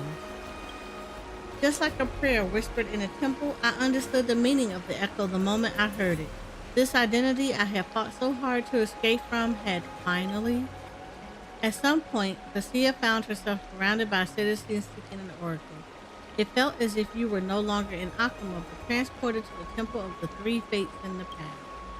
Lady Vestia, please look at me. Did you see my destiny from the Titan's revelation? High Priest, please tell us, what order did the Holy Maiden receive? As for Genopolis, no, the destiny of Emphorius, how would it be? Oh, great Oracle Dream Mother, I come not with a wish, but simply to offer our heartfelt gratitude and deepest respect.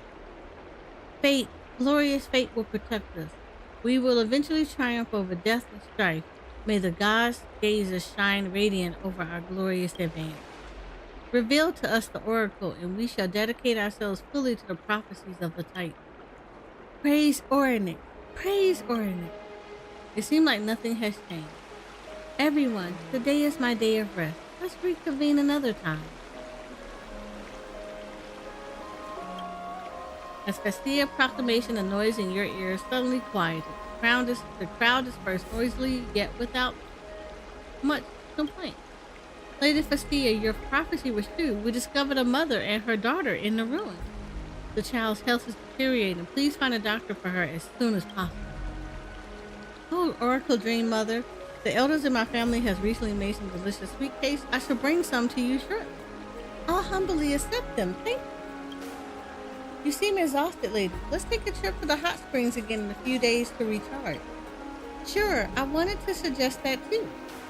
Shortly after, the area around Festia returns to the quietness it had moments ago. Fate, as one blessed by Ornis, what do you think fate looks like?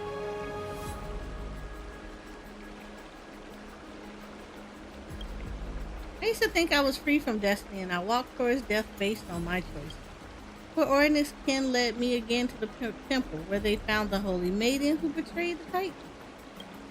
Come to think of it, Festia and the liar may not have been the targets of that kin's accusation, but rather a dismissive sneer at my futile defiance. But no matter what, I am determined to find that kin and seek the answer. Am I truly free from my destiny, or is my struggle for freedom itself a part of my destiny? Echoes from beyond the sky. Though these sleep talks seemed unrelated, I discovered a shadow of the Titan within them. Have they been waiting for my return? Miss Eris, please bring me back. I understand this is a selfish request to carry a burden like me through such a perilous ground, but I must witness it myself. Okay.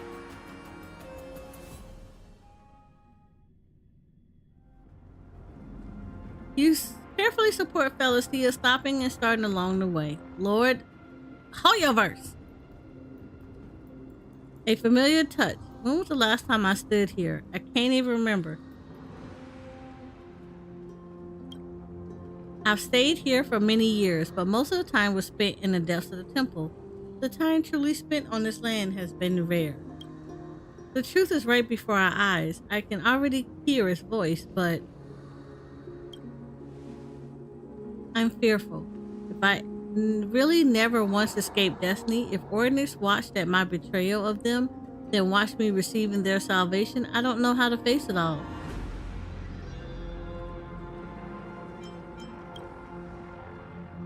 Yes, everyone at Akama is still waiting for my return. Unravel the final memory. Let us witness the true face of Ordinance's kin.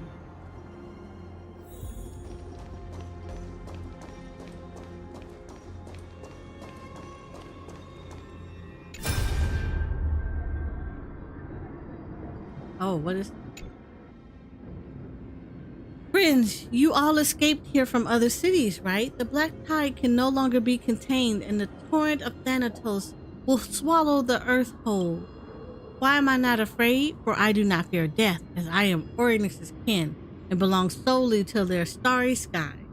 Please do not panic, for it sent me here to offer you all salvation. Hear me, before you stands the temple of the Fate Titans. Walk forth deep into the ruins, and you shall find a prophet. Her name is Festia. Bring her out, and she shall bestow upon you the prophecy of the Fate Titans, ensuring your survival to Akama.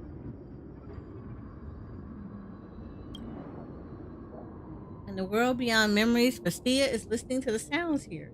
You can hear her breath become increasingly frantic. Oryx, the almighty Fate Titan, I beg not for your forgiveness for my sins. I am the most despicable of life, and for my own selfishness, I sacrificed the lives of many innocents. But if I kept my silence, who will save her? If there's anyone who deserves to be punished, it should be me, the one who abandoned her.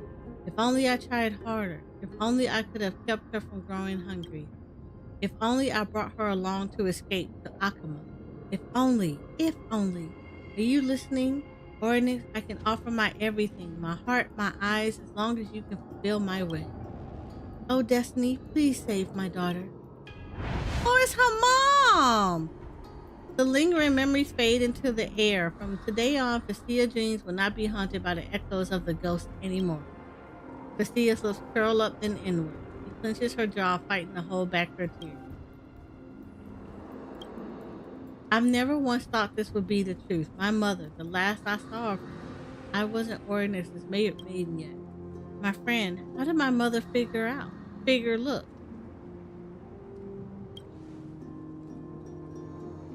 In the end, both my mother and I became liars for fabricated prophets.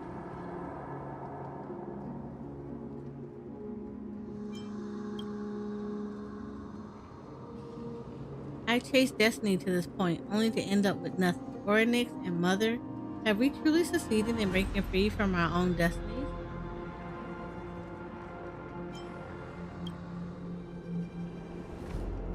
How ridiculous. This question has bothered me for years, yet when I discovered the truth, I realized that all these are no longer important. Yes, it doesn't matter if we are caught in the claws of destiny, as there are things that are powerless to change. As long as we take action, there must be some things that will change. Among the ruins, Ornix has never revealed to me a world after the black tide. Even if it's a blind hope, I also wish to believe that it was I who chose destiny, not the other way around. Mother, I am very happy now, but I can no longer hear your voice in my dreams. In the future, it might get a little lonely.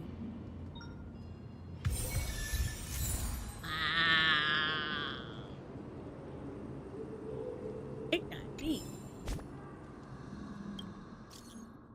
Little Gray, what did Pastilla say? Lift your pillow. Just you lift your pillow, and that's it. It can't possibly be there. We looked for it high and low. Found it. Well, I am shook up. I am all the shook up.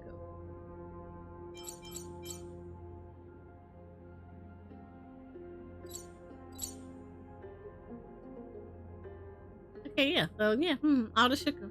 All the shook up. That was a lot. That was a whole lot. They doing too much in this damn story. Honkaistarrail. Man. Oh man. Oh, I'm going the wrong direction. This is not where I was supposed to be going. That's something else entirely. And that was not what I meant to go. This is the sacred beast of Bagusa. Please, careful not to spirit thief.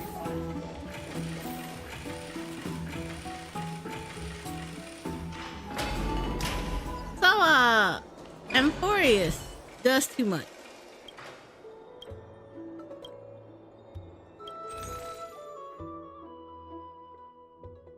Y'all doing too much.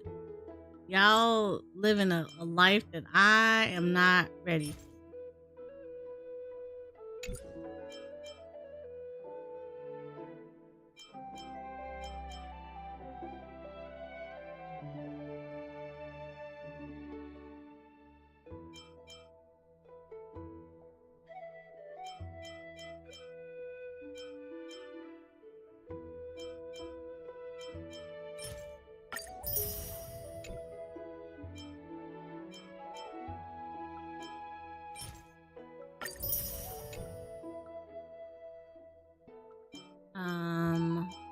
So I need 15. Need 15 and I'll be done with it.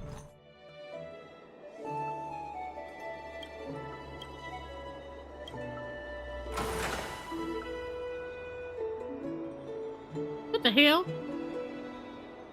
As the light dims, a cute but strange creature appears before you. Nobody knows what lies beyond that gate, but it looks as though Janus is willing to bless you. Take it with you. Henceforth, this wee chimera belongs to you. I got a chimera!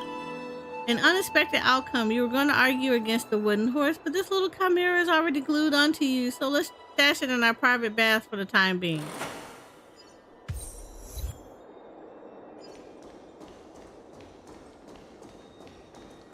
Shut the freak up. I have a little chimera. Hold on. Hold on. Please, careful not the spirit thief. You said mine's a different color. How is yours a different color? Wait, why is yours a different color than mine? Hold up. I want to know what color is yours.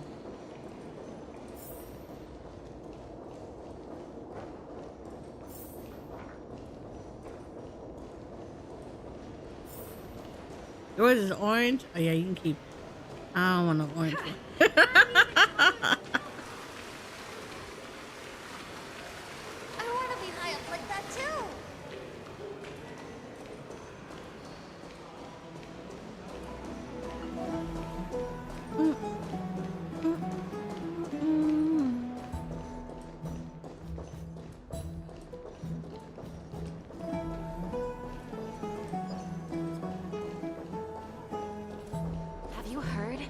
Seems like all the rooms are full.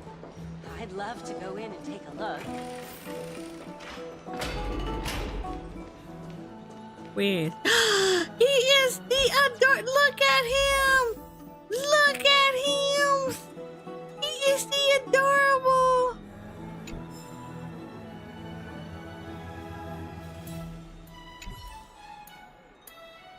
Look at him. He's the purple. Look at him. I like him. Oh. Can I keep him forever?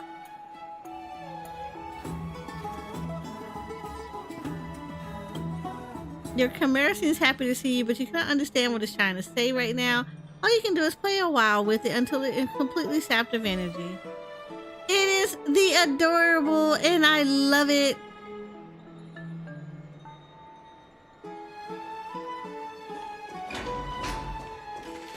I love it. It is the adorable.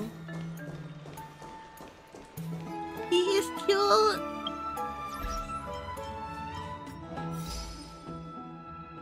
I hope they do become a pet. I would walk around with them.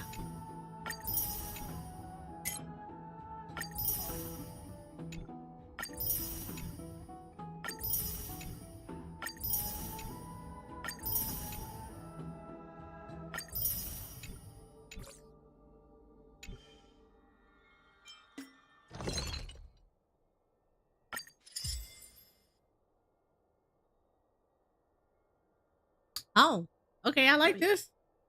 Upon use, increases all allies dot dealt by 35% for the next battle. You streaming? Yeah. Oh shit, my bad. Hello.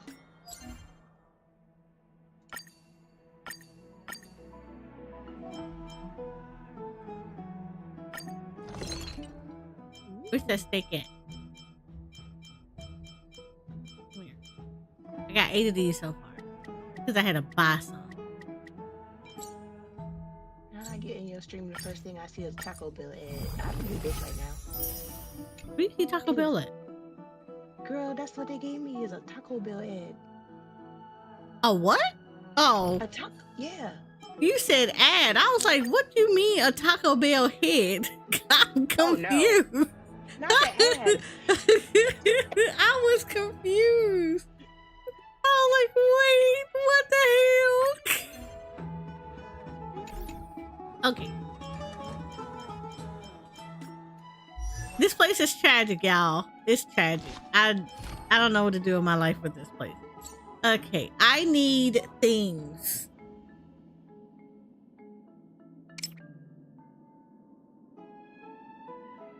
So I need to get stuff for this. And I don't want to do this. So, we're going to... I only own 4 of these.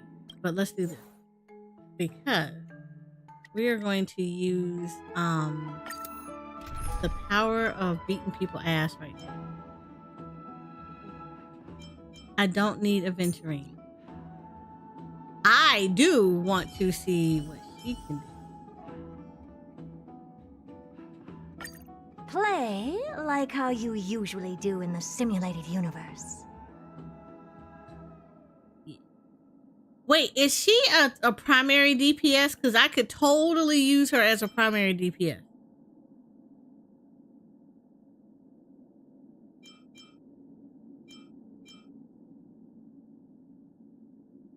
Because I would totally use her as that.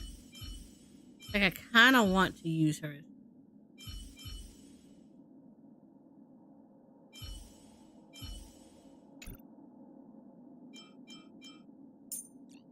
like, okay. Can I use her as like any a straight up justification DPS? here for you to unsheath your blade, Emanator?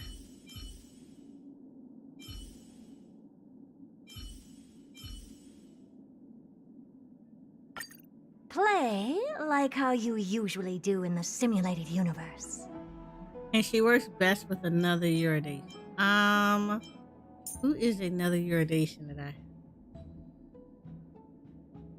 I apologize for not speaking all day. I've just been screaming. Oh no, you're good. Oh. I'm just This community is like these people are really wilding out, and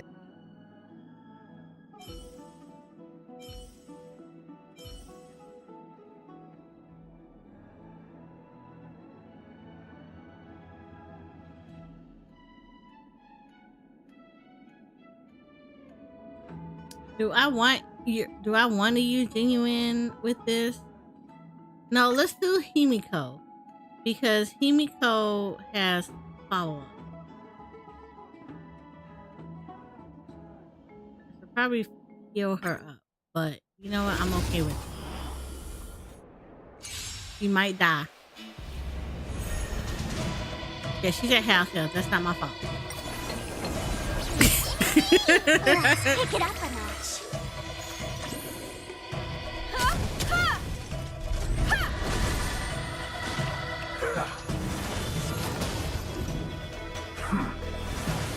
You know who I should have put in there? Herda. Like that, huh?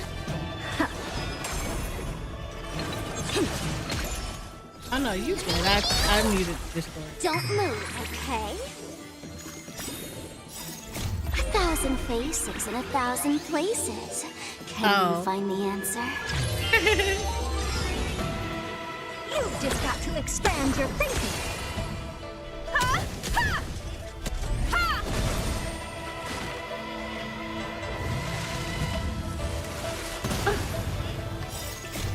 Humanity never conceals its desire to control the heavens, and I'm no exception.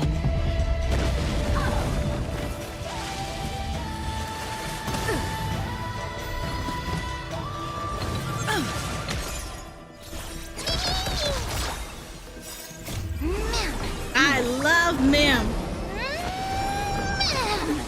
Like a big old Pokemon beating ass.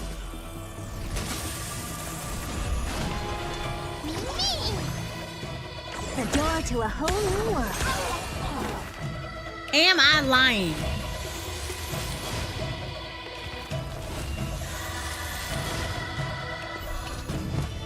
Let's pick it up a notch. Okay, but what I don't need is Himiko to die. I should have healed her ass up when I was using her for something else.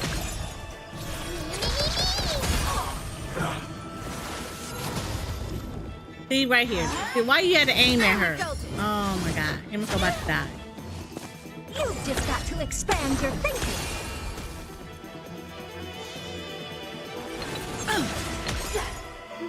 Okay, I am so sorry, Himiko. I should have healed you up.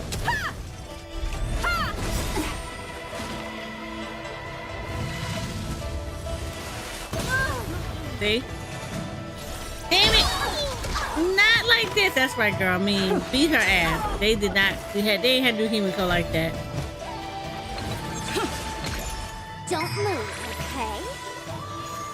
That was my fault, but they ain't had to do her like that. They could have ignored her. Can you find the answer? The door to a whole new world.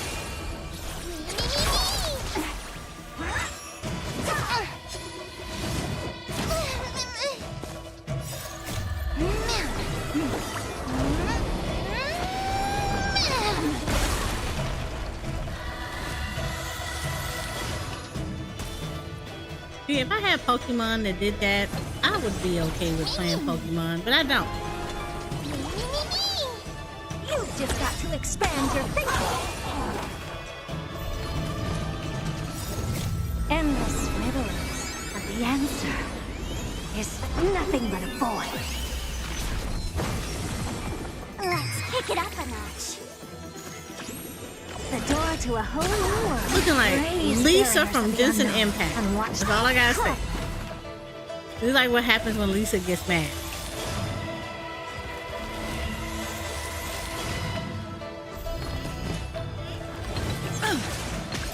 Don't move, okay?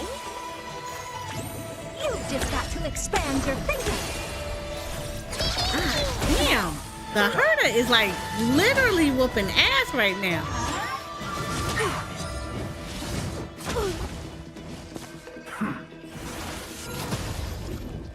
I am concerned for this.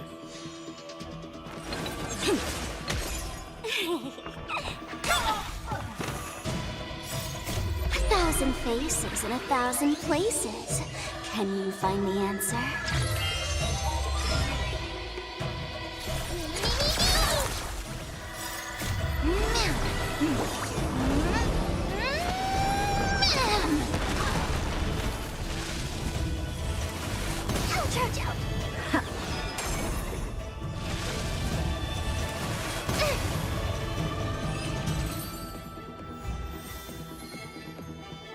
I actually gotta exit out of it because Himiko is not looking good. She's not looking good. I need to find a thing. I need to bring Himiko back. Not looking good there, fam. Have you heard? Seems There you like go. all Look, the she looks rooms are good now. Looks much better. I'd love to go in and take a look. What is Himiko looking like? I should probably enhance these. It would help.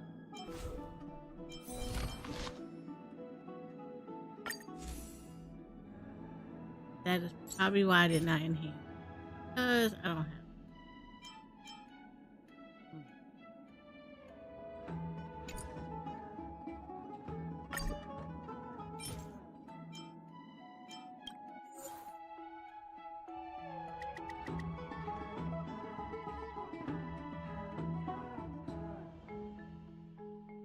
Oh, because I gotta change my lineup. Who the hell was I looking at first?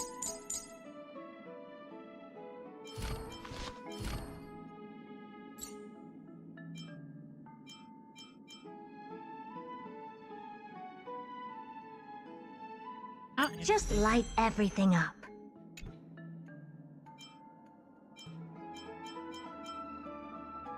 Just light everything up.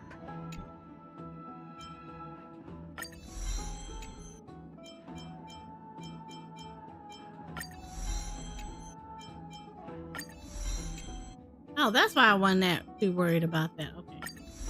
Make sense.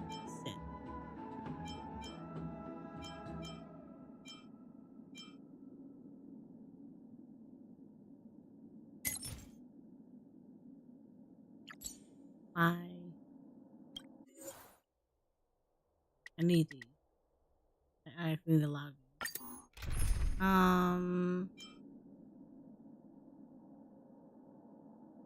It works well with that. I might just take Sparkle out of this because this is peanut coning.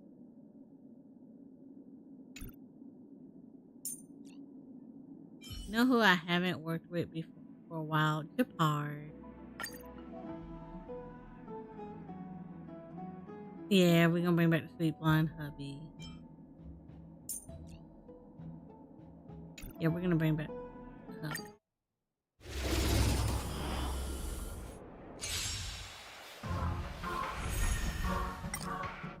She says she's a strong AoE. Note you felt she was strong without her traces, a lot of her skill. Yeah, she was actually strong without that. Like I one at a time. Tried it out before, and I was like, man, this is a little much.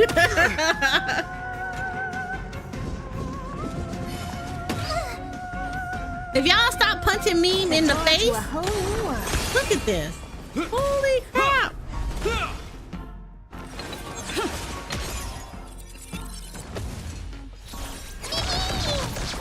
Look at me. He is just like, I'll beat your ass. You won't get away.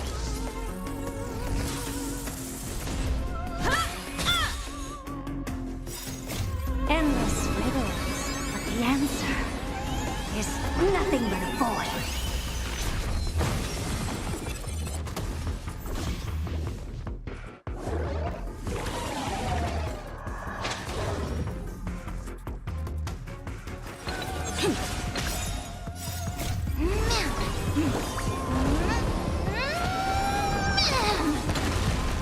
Yeah, she's too good.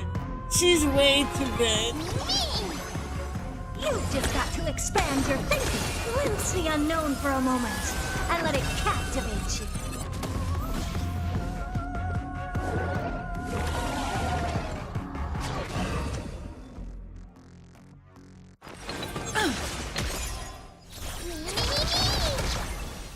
get away.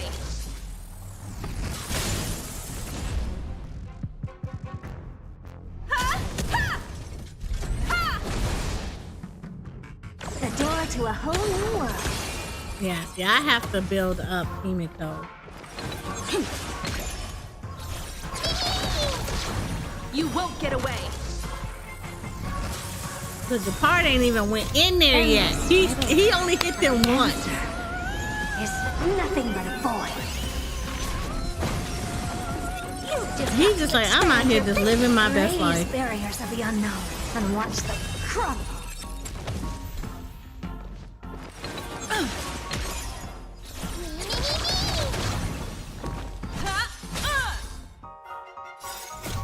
Humanity never conceals its desire to control the heavens, and I'm no exception. Here I come, ready or not.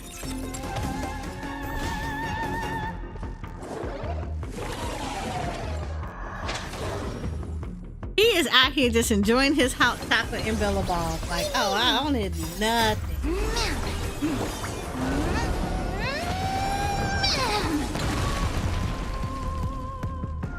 You won't get away.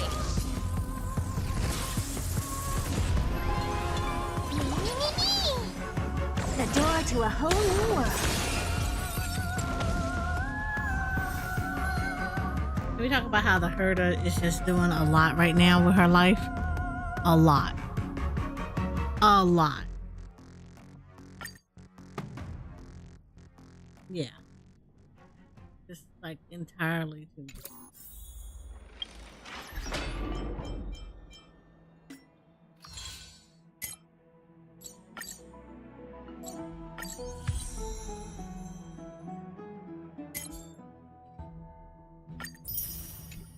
What?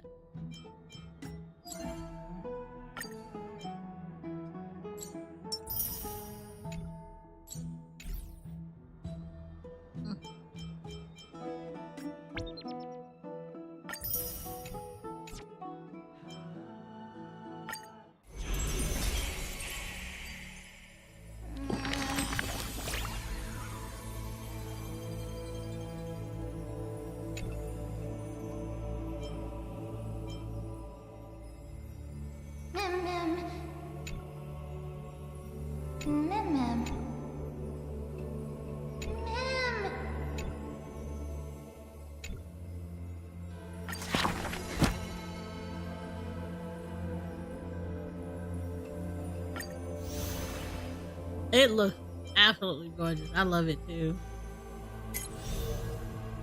I do. I really do. That would be great if they could do that. They're probably not going to do that. It would be great if they did. I don't know which raid would do that, but that would be great if they dropped the raid book and they just did that.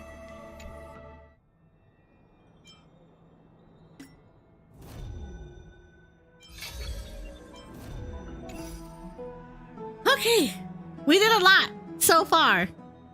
We did a lot. And we found out that as beautiful as oh, girl, you hadn't seen it, have you?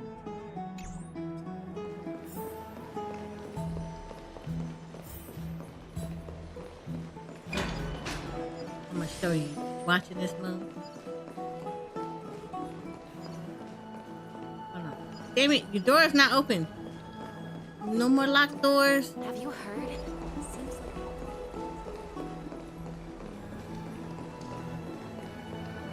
Faith can dispel the black tide.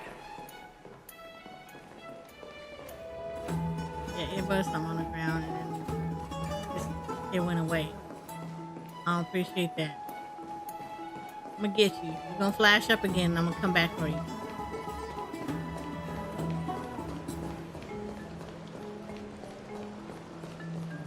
Okay. So this is the bath.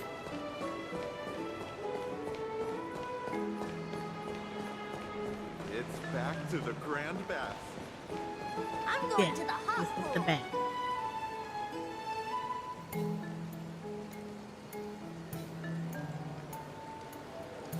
This is beautiful. And then, hold on. This is the door.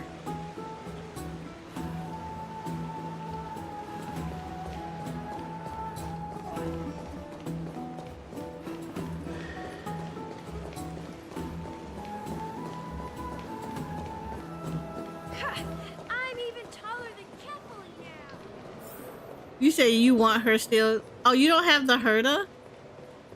I'm gonna have to like not get Aglia, so because I want Mighty.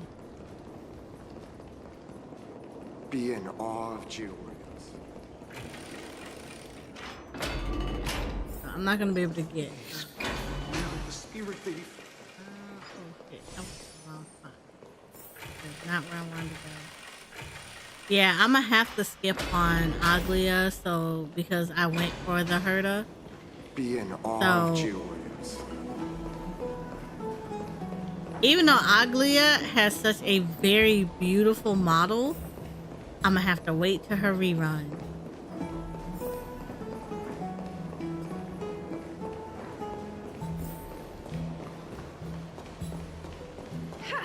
Because I want Mighty.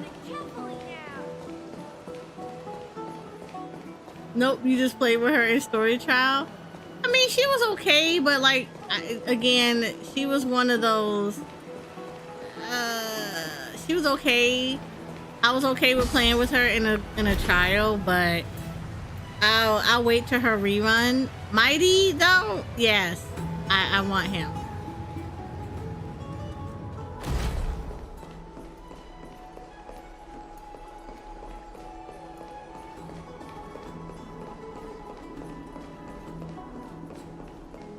Yeah, look at this backdrop.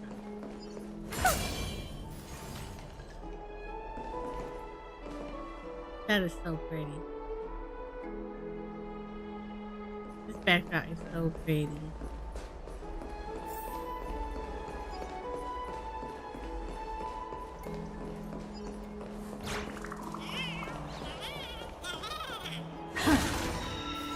That is a chimera. And he is adorable. And I have one in my room. They gave us a room. Yeah. And apparently everybody gets different colors. Because blue has an orange one. I have a purple one. With little dragon wings on his back. More and more species are disappearing.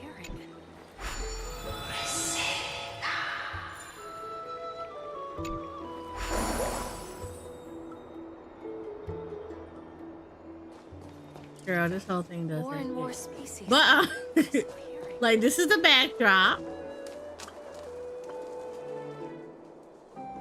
This is pretty. And this is like the garden. Yeah. Yeah, we see this. Little Treeby. She's next. I want to see how she plays. But yeah, Treeby is next.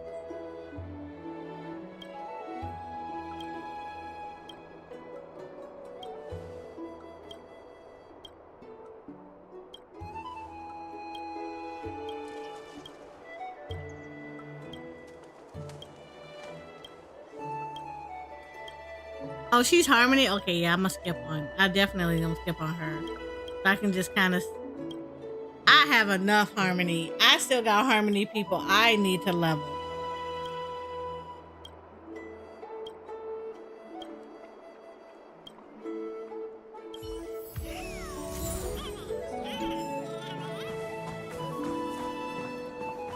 I have way too much. Like, I already got to level Sunday up. And I got Yukong and like a few other Harmony people that need to get leveled up. So yeah, I'm good. I'm good with the Harmony map. If you can get there on foot. Two of them. What am I talking about? Two of these. Oh, let me show you the chick that's coming up next. She's pretty, but I'm like, I can't. I'm like, this is that. I'm gonna need them to stop doing like Genshin Impact does, because Genshin Impact is doing that whole that crap where new characters that come out all the time they're putting them back-to-back banners, and I'm gonna need them to stop.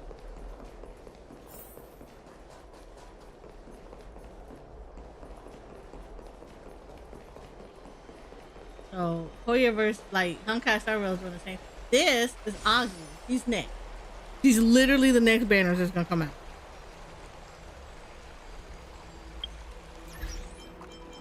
Let me get up close so you can see.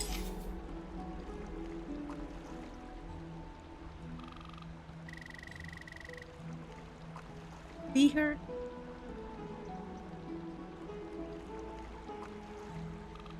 I love this mom. It's just such a nice voice. The golden threads foretold your arrival, esteemed guest. I think I'm gonna. It is. She talks like this the entire time you're ever talking to her in the game. I think. You said I'm gonna save up for Casterus. Man, oh man, where is Casterus?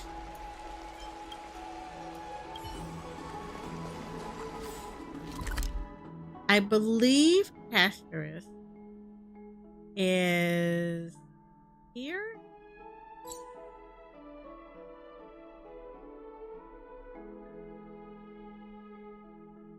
No. He is here. He's somewhere around here. He's passed on. Casterus is...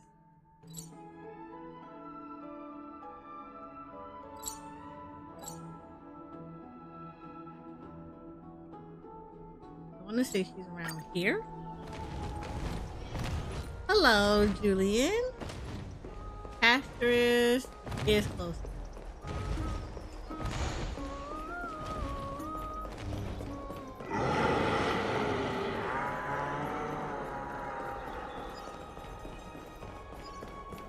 Because Casterus is another one. I am hoping that she's not after Mighty. And...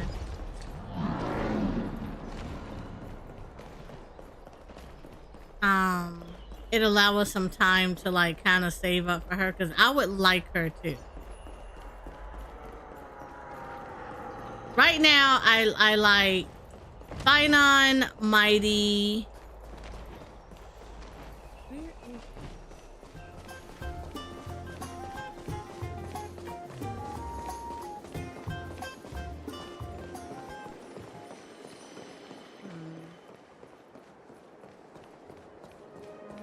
I don't remember where in the palace she is, but she is another beautiful model.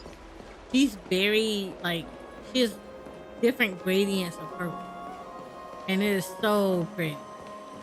And it looks like, from what we saw in the game so far, it looks like that when she's approaching enemies, she puts them in like a daze.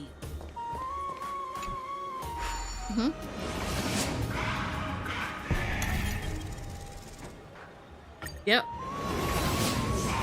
Yeah, I'll give it to you.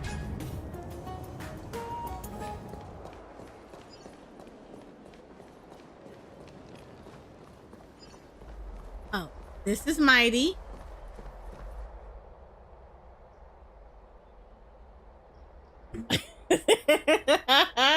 He is after Aglia. Well, no, he's after Trina. Yeah. So after you do your Tria, he's right after her. So after Aglia, and then Tria, then he's the next one. Palace, southeast outer edge, and out near the water line. Oh, that's right. She is near the water line.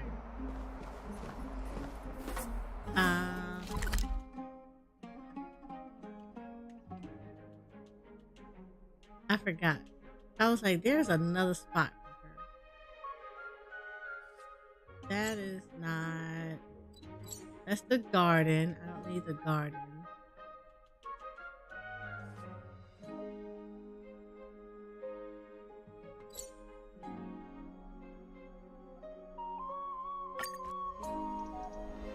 I am doing fine.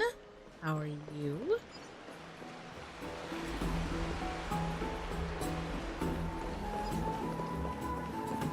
I'd love to go in and take a look. I ain't gonna lie, I ran into this light room one time. Now I don't remember where it is.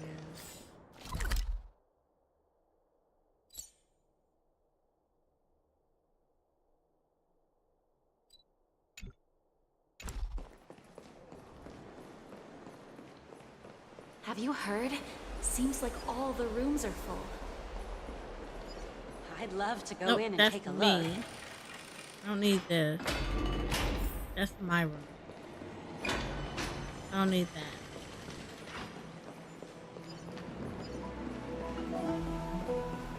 Have you heard? Seems like I don't know how long Oh yeah, I'll I'm be near able her. to Yes. live like this. Just hearing this melody makes me feel better. Oh. This is Cassie. Pardon me. Could you please maintain a safe distance?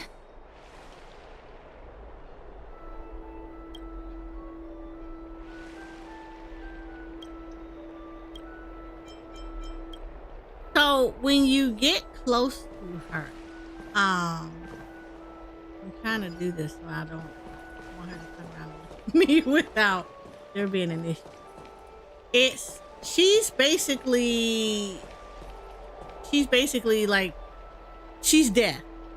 She escorts people who die, and she can kill you, but she doesn't like try to do it violently. She's like, I'll put you in a sweet embrace.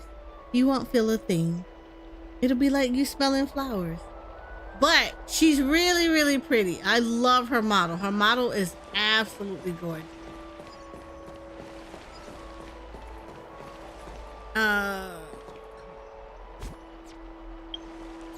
And she does, and I'm like, so when you are playing with her in the story, you end up having to, no, you're good. When you're playing with her in the story, she puts out an aura around her that when she's walking near enemies, they like slump down.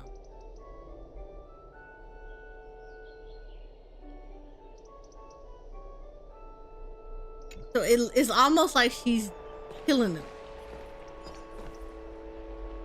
But she has a gorgeous model. Is your skin also as cold as ice? See, look at this.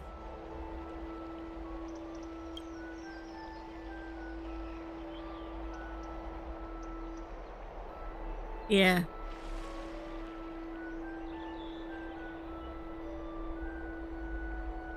Yep, she does. But she is really, really pretty. I love her design. So I'm hoping that she is not immediately after Mighty, because I would love her. I would absolutely love her.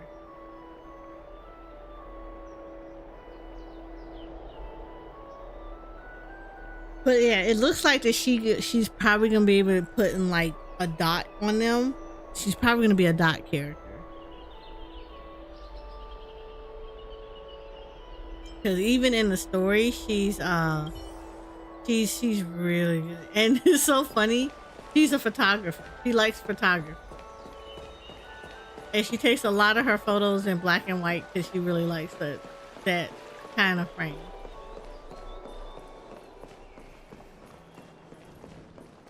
But yeah, it is nice. This whole place is really nice. The people here are jacked up, but the whole place is nice.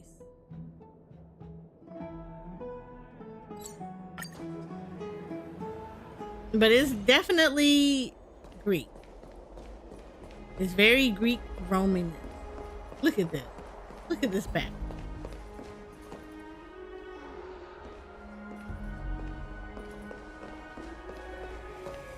It is so pretty. It's very much so because Hercules is in here. Jason and the Argonauts are in here.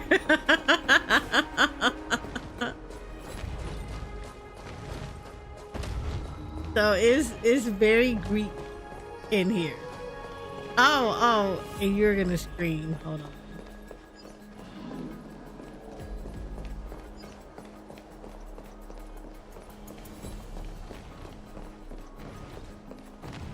Hi, Miss Ma'am.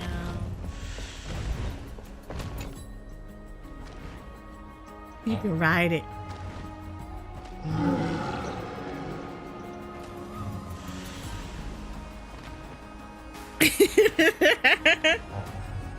Hey, you can 100% freaking ride this bad boy. Hey, you can like make it speed up.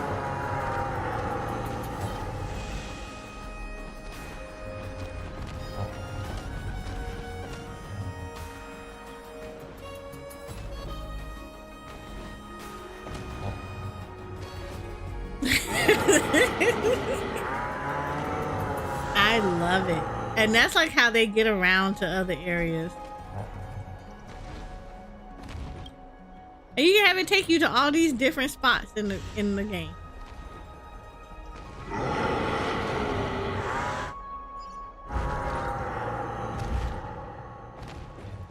You said you found out you can ride it because of the event.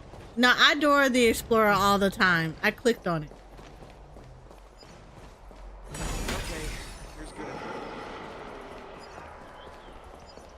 So that's how I knew I could ride it. I 100% sat there and clicked. Also, I no longer need tokens. The herder can find treasure.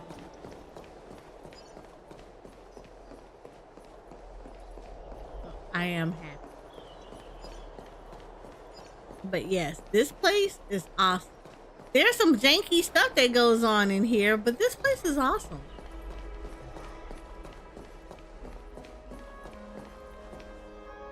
But this is super pretty. I can't show you Finon because Finon is in the middle of a trial right now. But Finon is fine as hell too.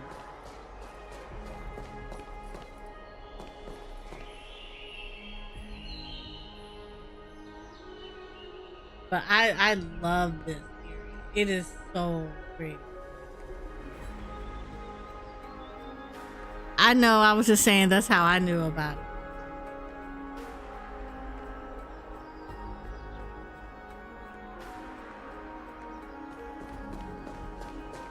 But no. So yeah, this is I love this area. It is like my vacay home. The people are crazy. The puzzles are hit and miss.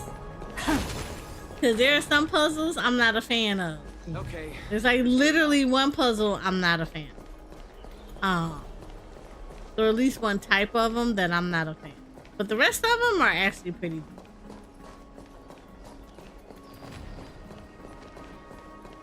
So I love it. This place is actually.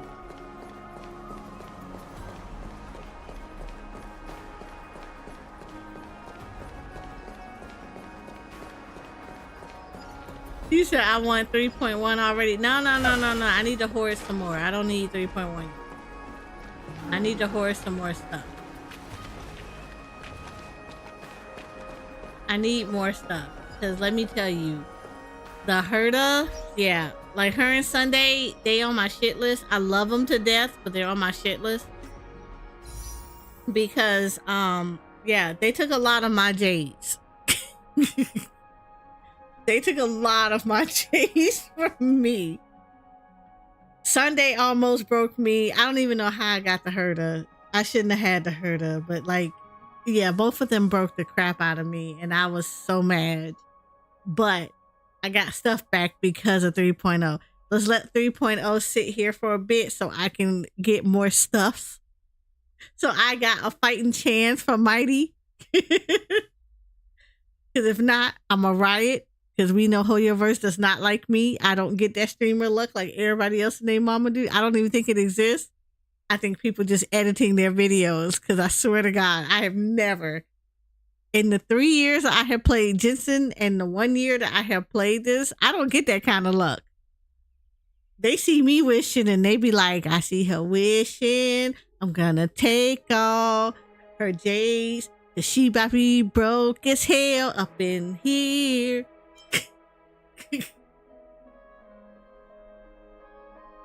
Okay, so the other banner is Linksha. The other banner you can get Linksha, Fei Xiao, or Jade.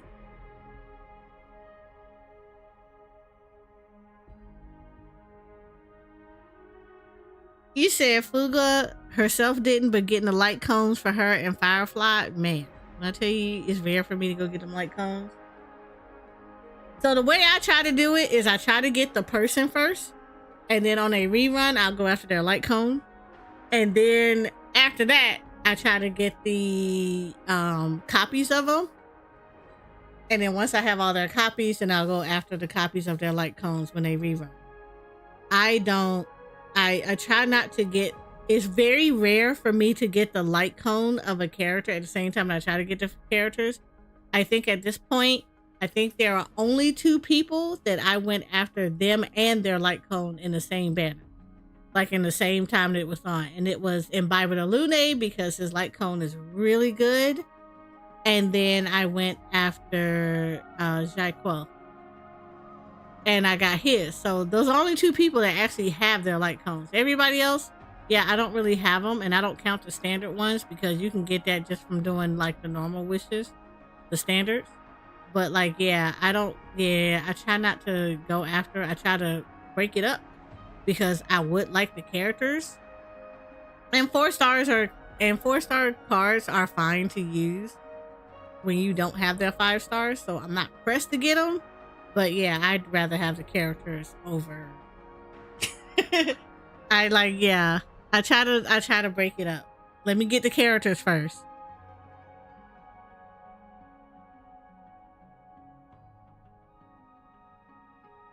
Yeah, I didn't want Firefly. I got kind of sick of her. And honestly, not gonna lie, I wanted Sam. I wanted Sam. And I wanted the Sam that we fought. And we really didn't get that Sam. So I was like, I'm okay with not having a Firefly.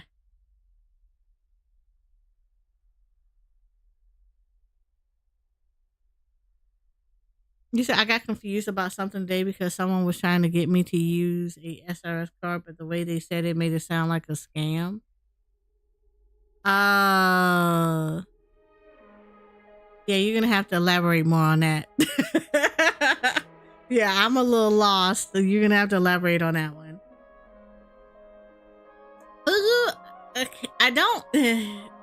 She was okay. I wasn't like, as much as I really wanted her, I kind of wanted the Herder more than her. Like, as much as I will try for her on her rerun if I have the J's for her and I don't want anybody else. But yeah, I kind of really wanted the Herder. So it was like I had to make a choice. I mean, now what I would like is an E2 Acheron, but that's going to take a bit to get her. Again, I don't get streamers luck like that. Hoyoverse doesn't like me like that. If you're reading this, yeah, that is an actual code.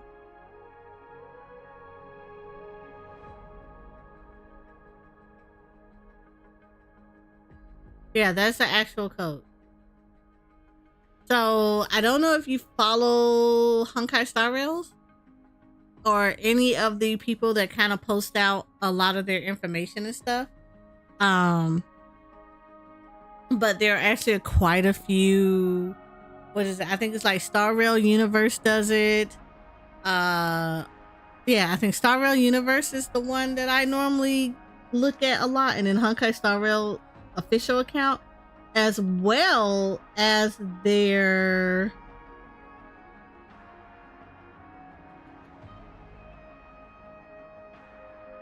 let me do did I put this in class in Sophie? I think I did. I'm not sure.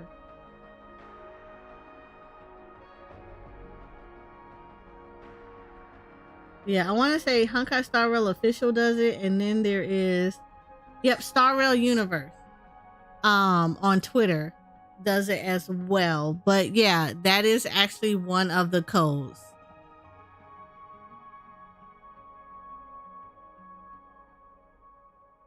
There's actually quite a few of them that don't look like they should be codes, but it's their code. And it actually gives you 60 stellar jades.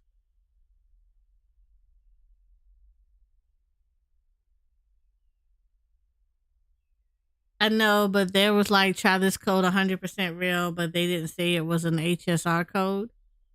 I mean, I would have asked and said, is what code is this for?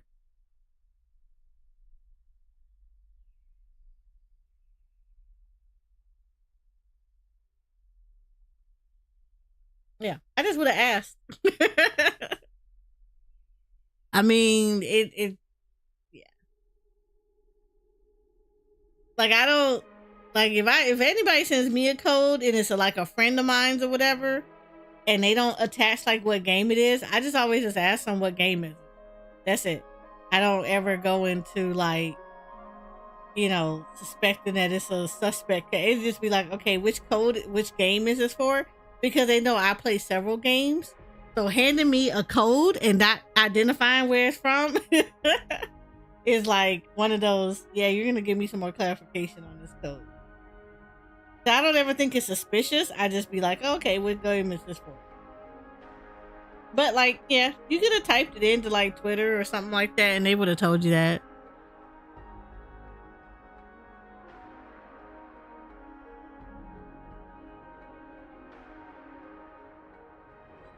Yeah, they actually released quite a bit of code.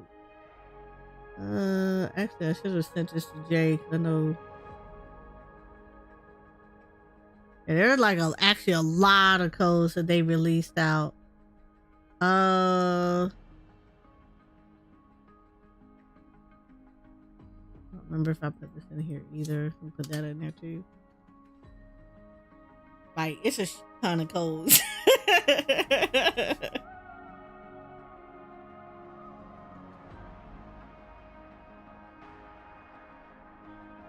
You think me and your friends were asking him that and they just said it was a real code? Yeah. Yeah, it's a definitely a real code. Because they have the material codes and then they have the codes that give you additional jade. And they've actually been releasing like a lot of codes for both. So, yeah.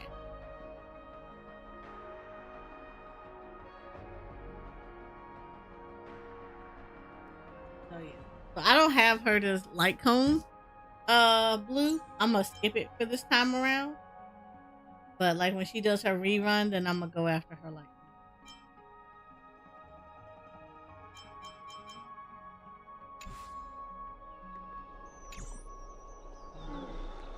Yep. Okay, I think we ended on a really good note. We didn't have to, like, yeah. The side stories are a little tragic. I still got some more side stories to do, so the next time I play honkaistarrail, it'll be this week sometime.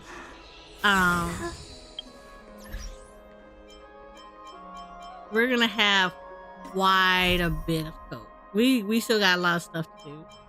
I still need to finish the searching for you for this story with the Astro Express. We still got 2 other side stories to do, so we're gonna make those happen, and then we will do a cleanup because I do not like Yunli, but I need to do her freaking story. So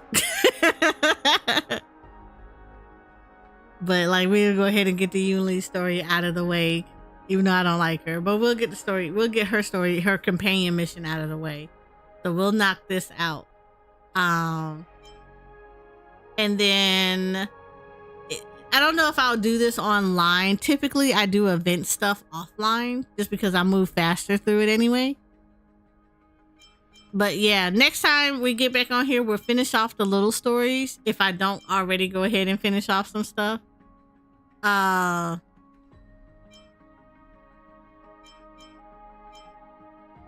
if I finish it off offline, then we're going to be doing farming, because I do need to get back into leveling characters. I need to get back into doing simulated universe and divergent stuff or whatever, because I had taken a break a little bit from Honkai. I did everything a lot more casual. So I need to get back into the rhythm of doing divergence and all that nice little stuff, so that it's all nice and get back in the rhythm of it. It's going to be the same thing for Jensen. I got to get back into the rhythm of leveling characters and stuff, because I have quite a bit of characters to get leveled and getting gear and all that niceness, so we can cry about it together. So we'll be in the farming streams all over again and getting to learn my characters all over again. So I appreciate everybody that hung out with me. Tomorrow, though, I will not be online. It is a mandatory off day for me from streaming, because I do get yelled at by my community for not taking breaks, so that I don't get burnt out. So they make sure very much so that I take my breaks. But that does not mean that you do not see content from me. So if you are not following me on my YouTube, I do have a YouTube channel. I highly suggest you do it, because I do 1 hour loops for places like Hoyoverse. So I am starting to put out the Amphorius's 1 hour loop music videos out. So if you like the music Amphorius, it is starting to come out. I have one scheduled for tomorrow. I already released one for Tuesday, and I am sticking firm with the Tuesday and Thursdays are the days that I release the 1 hour loops and everything. And then of course I have socials. So I have Twitters and Blue Skies and all this nice little stuff. So with that, I will see you guys tomorrow. But let's do this. For my Twitch family, hold on for me real quick, because I always have to send you to somebody who is equally as amazing. For my YouTube family, I have to say a bye to you, because I don't know how to read out here in YouTube yet. But we're going to say bye to my YouTube family. So make sure my Twitch poofies, y'all let the YouTube poofies know that they are loved, and you say bye to them. But we will see you guys on the next time I'll stream will be on Friday.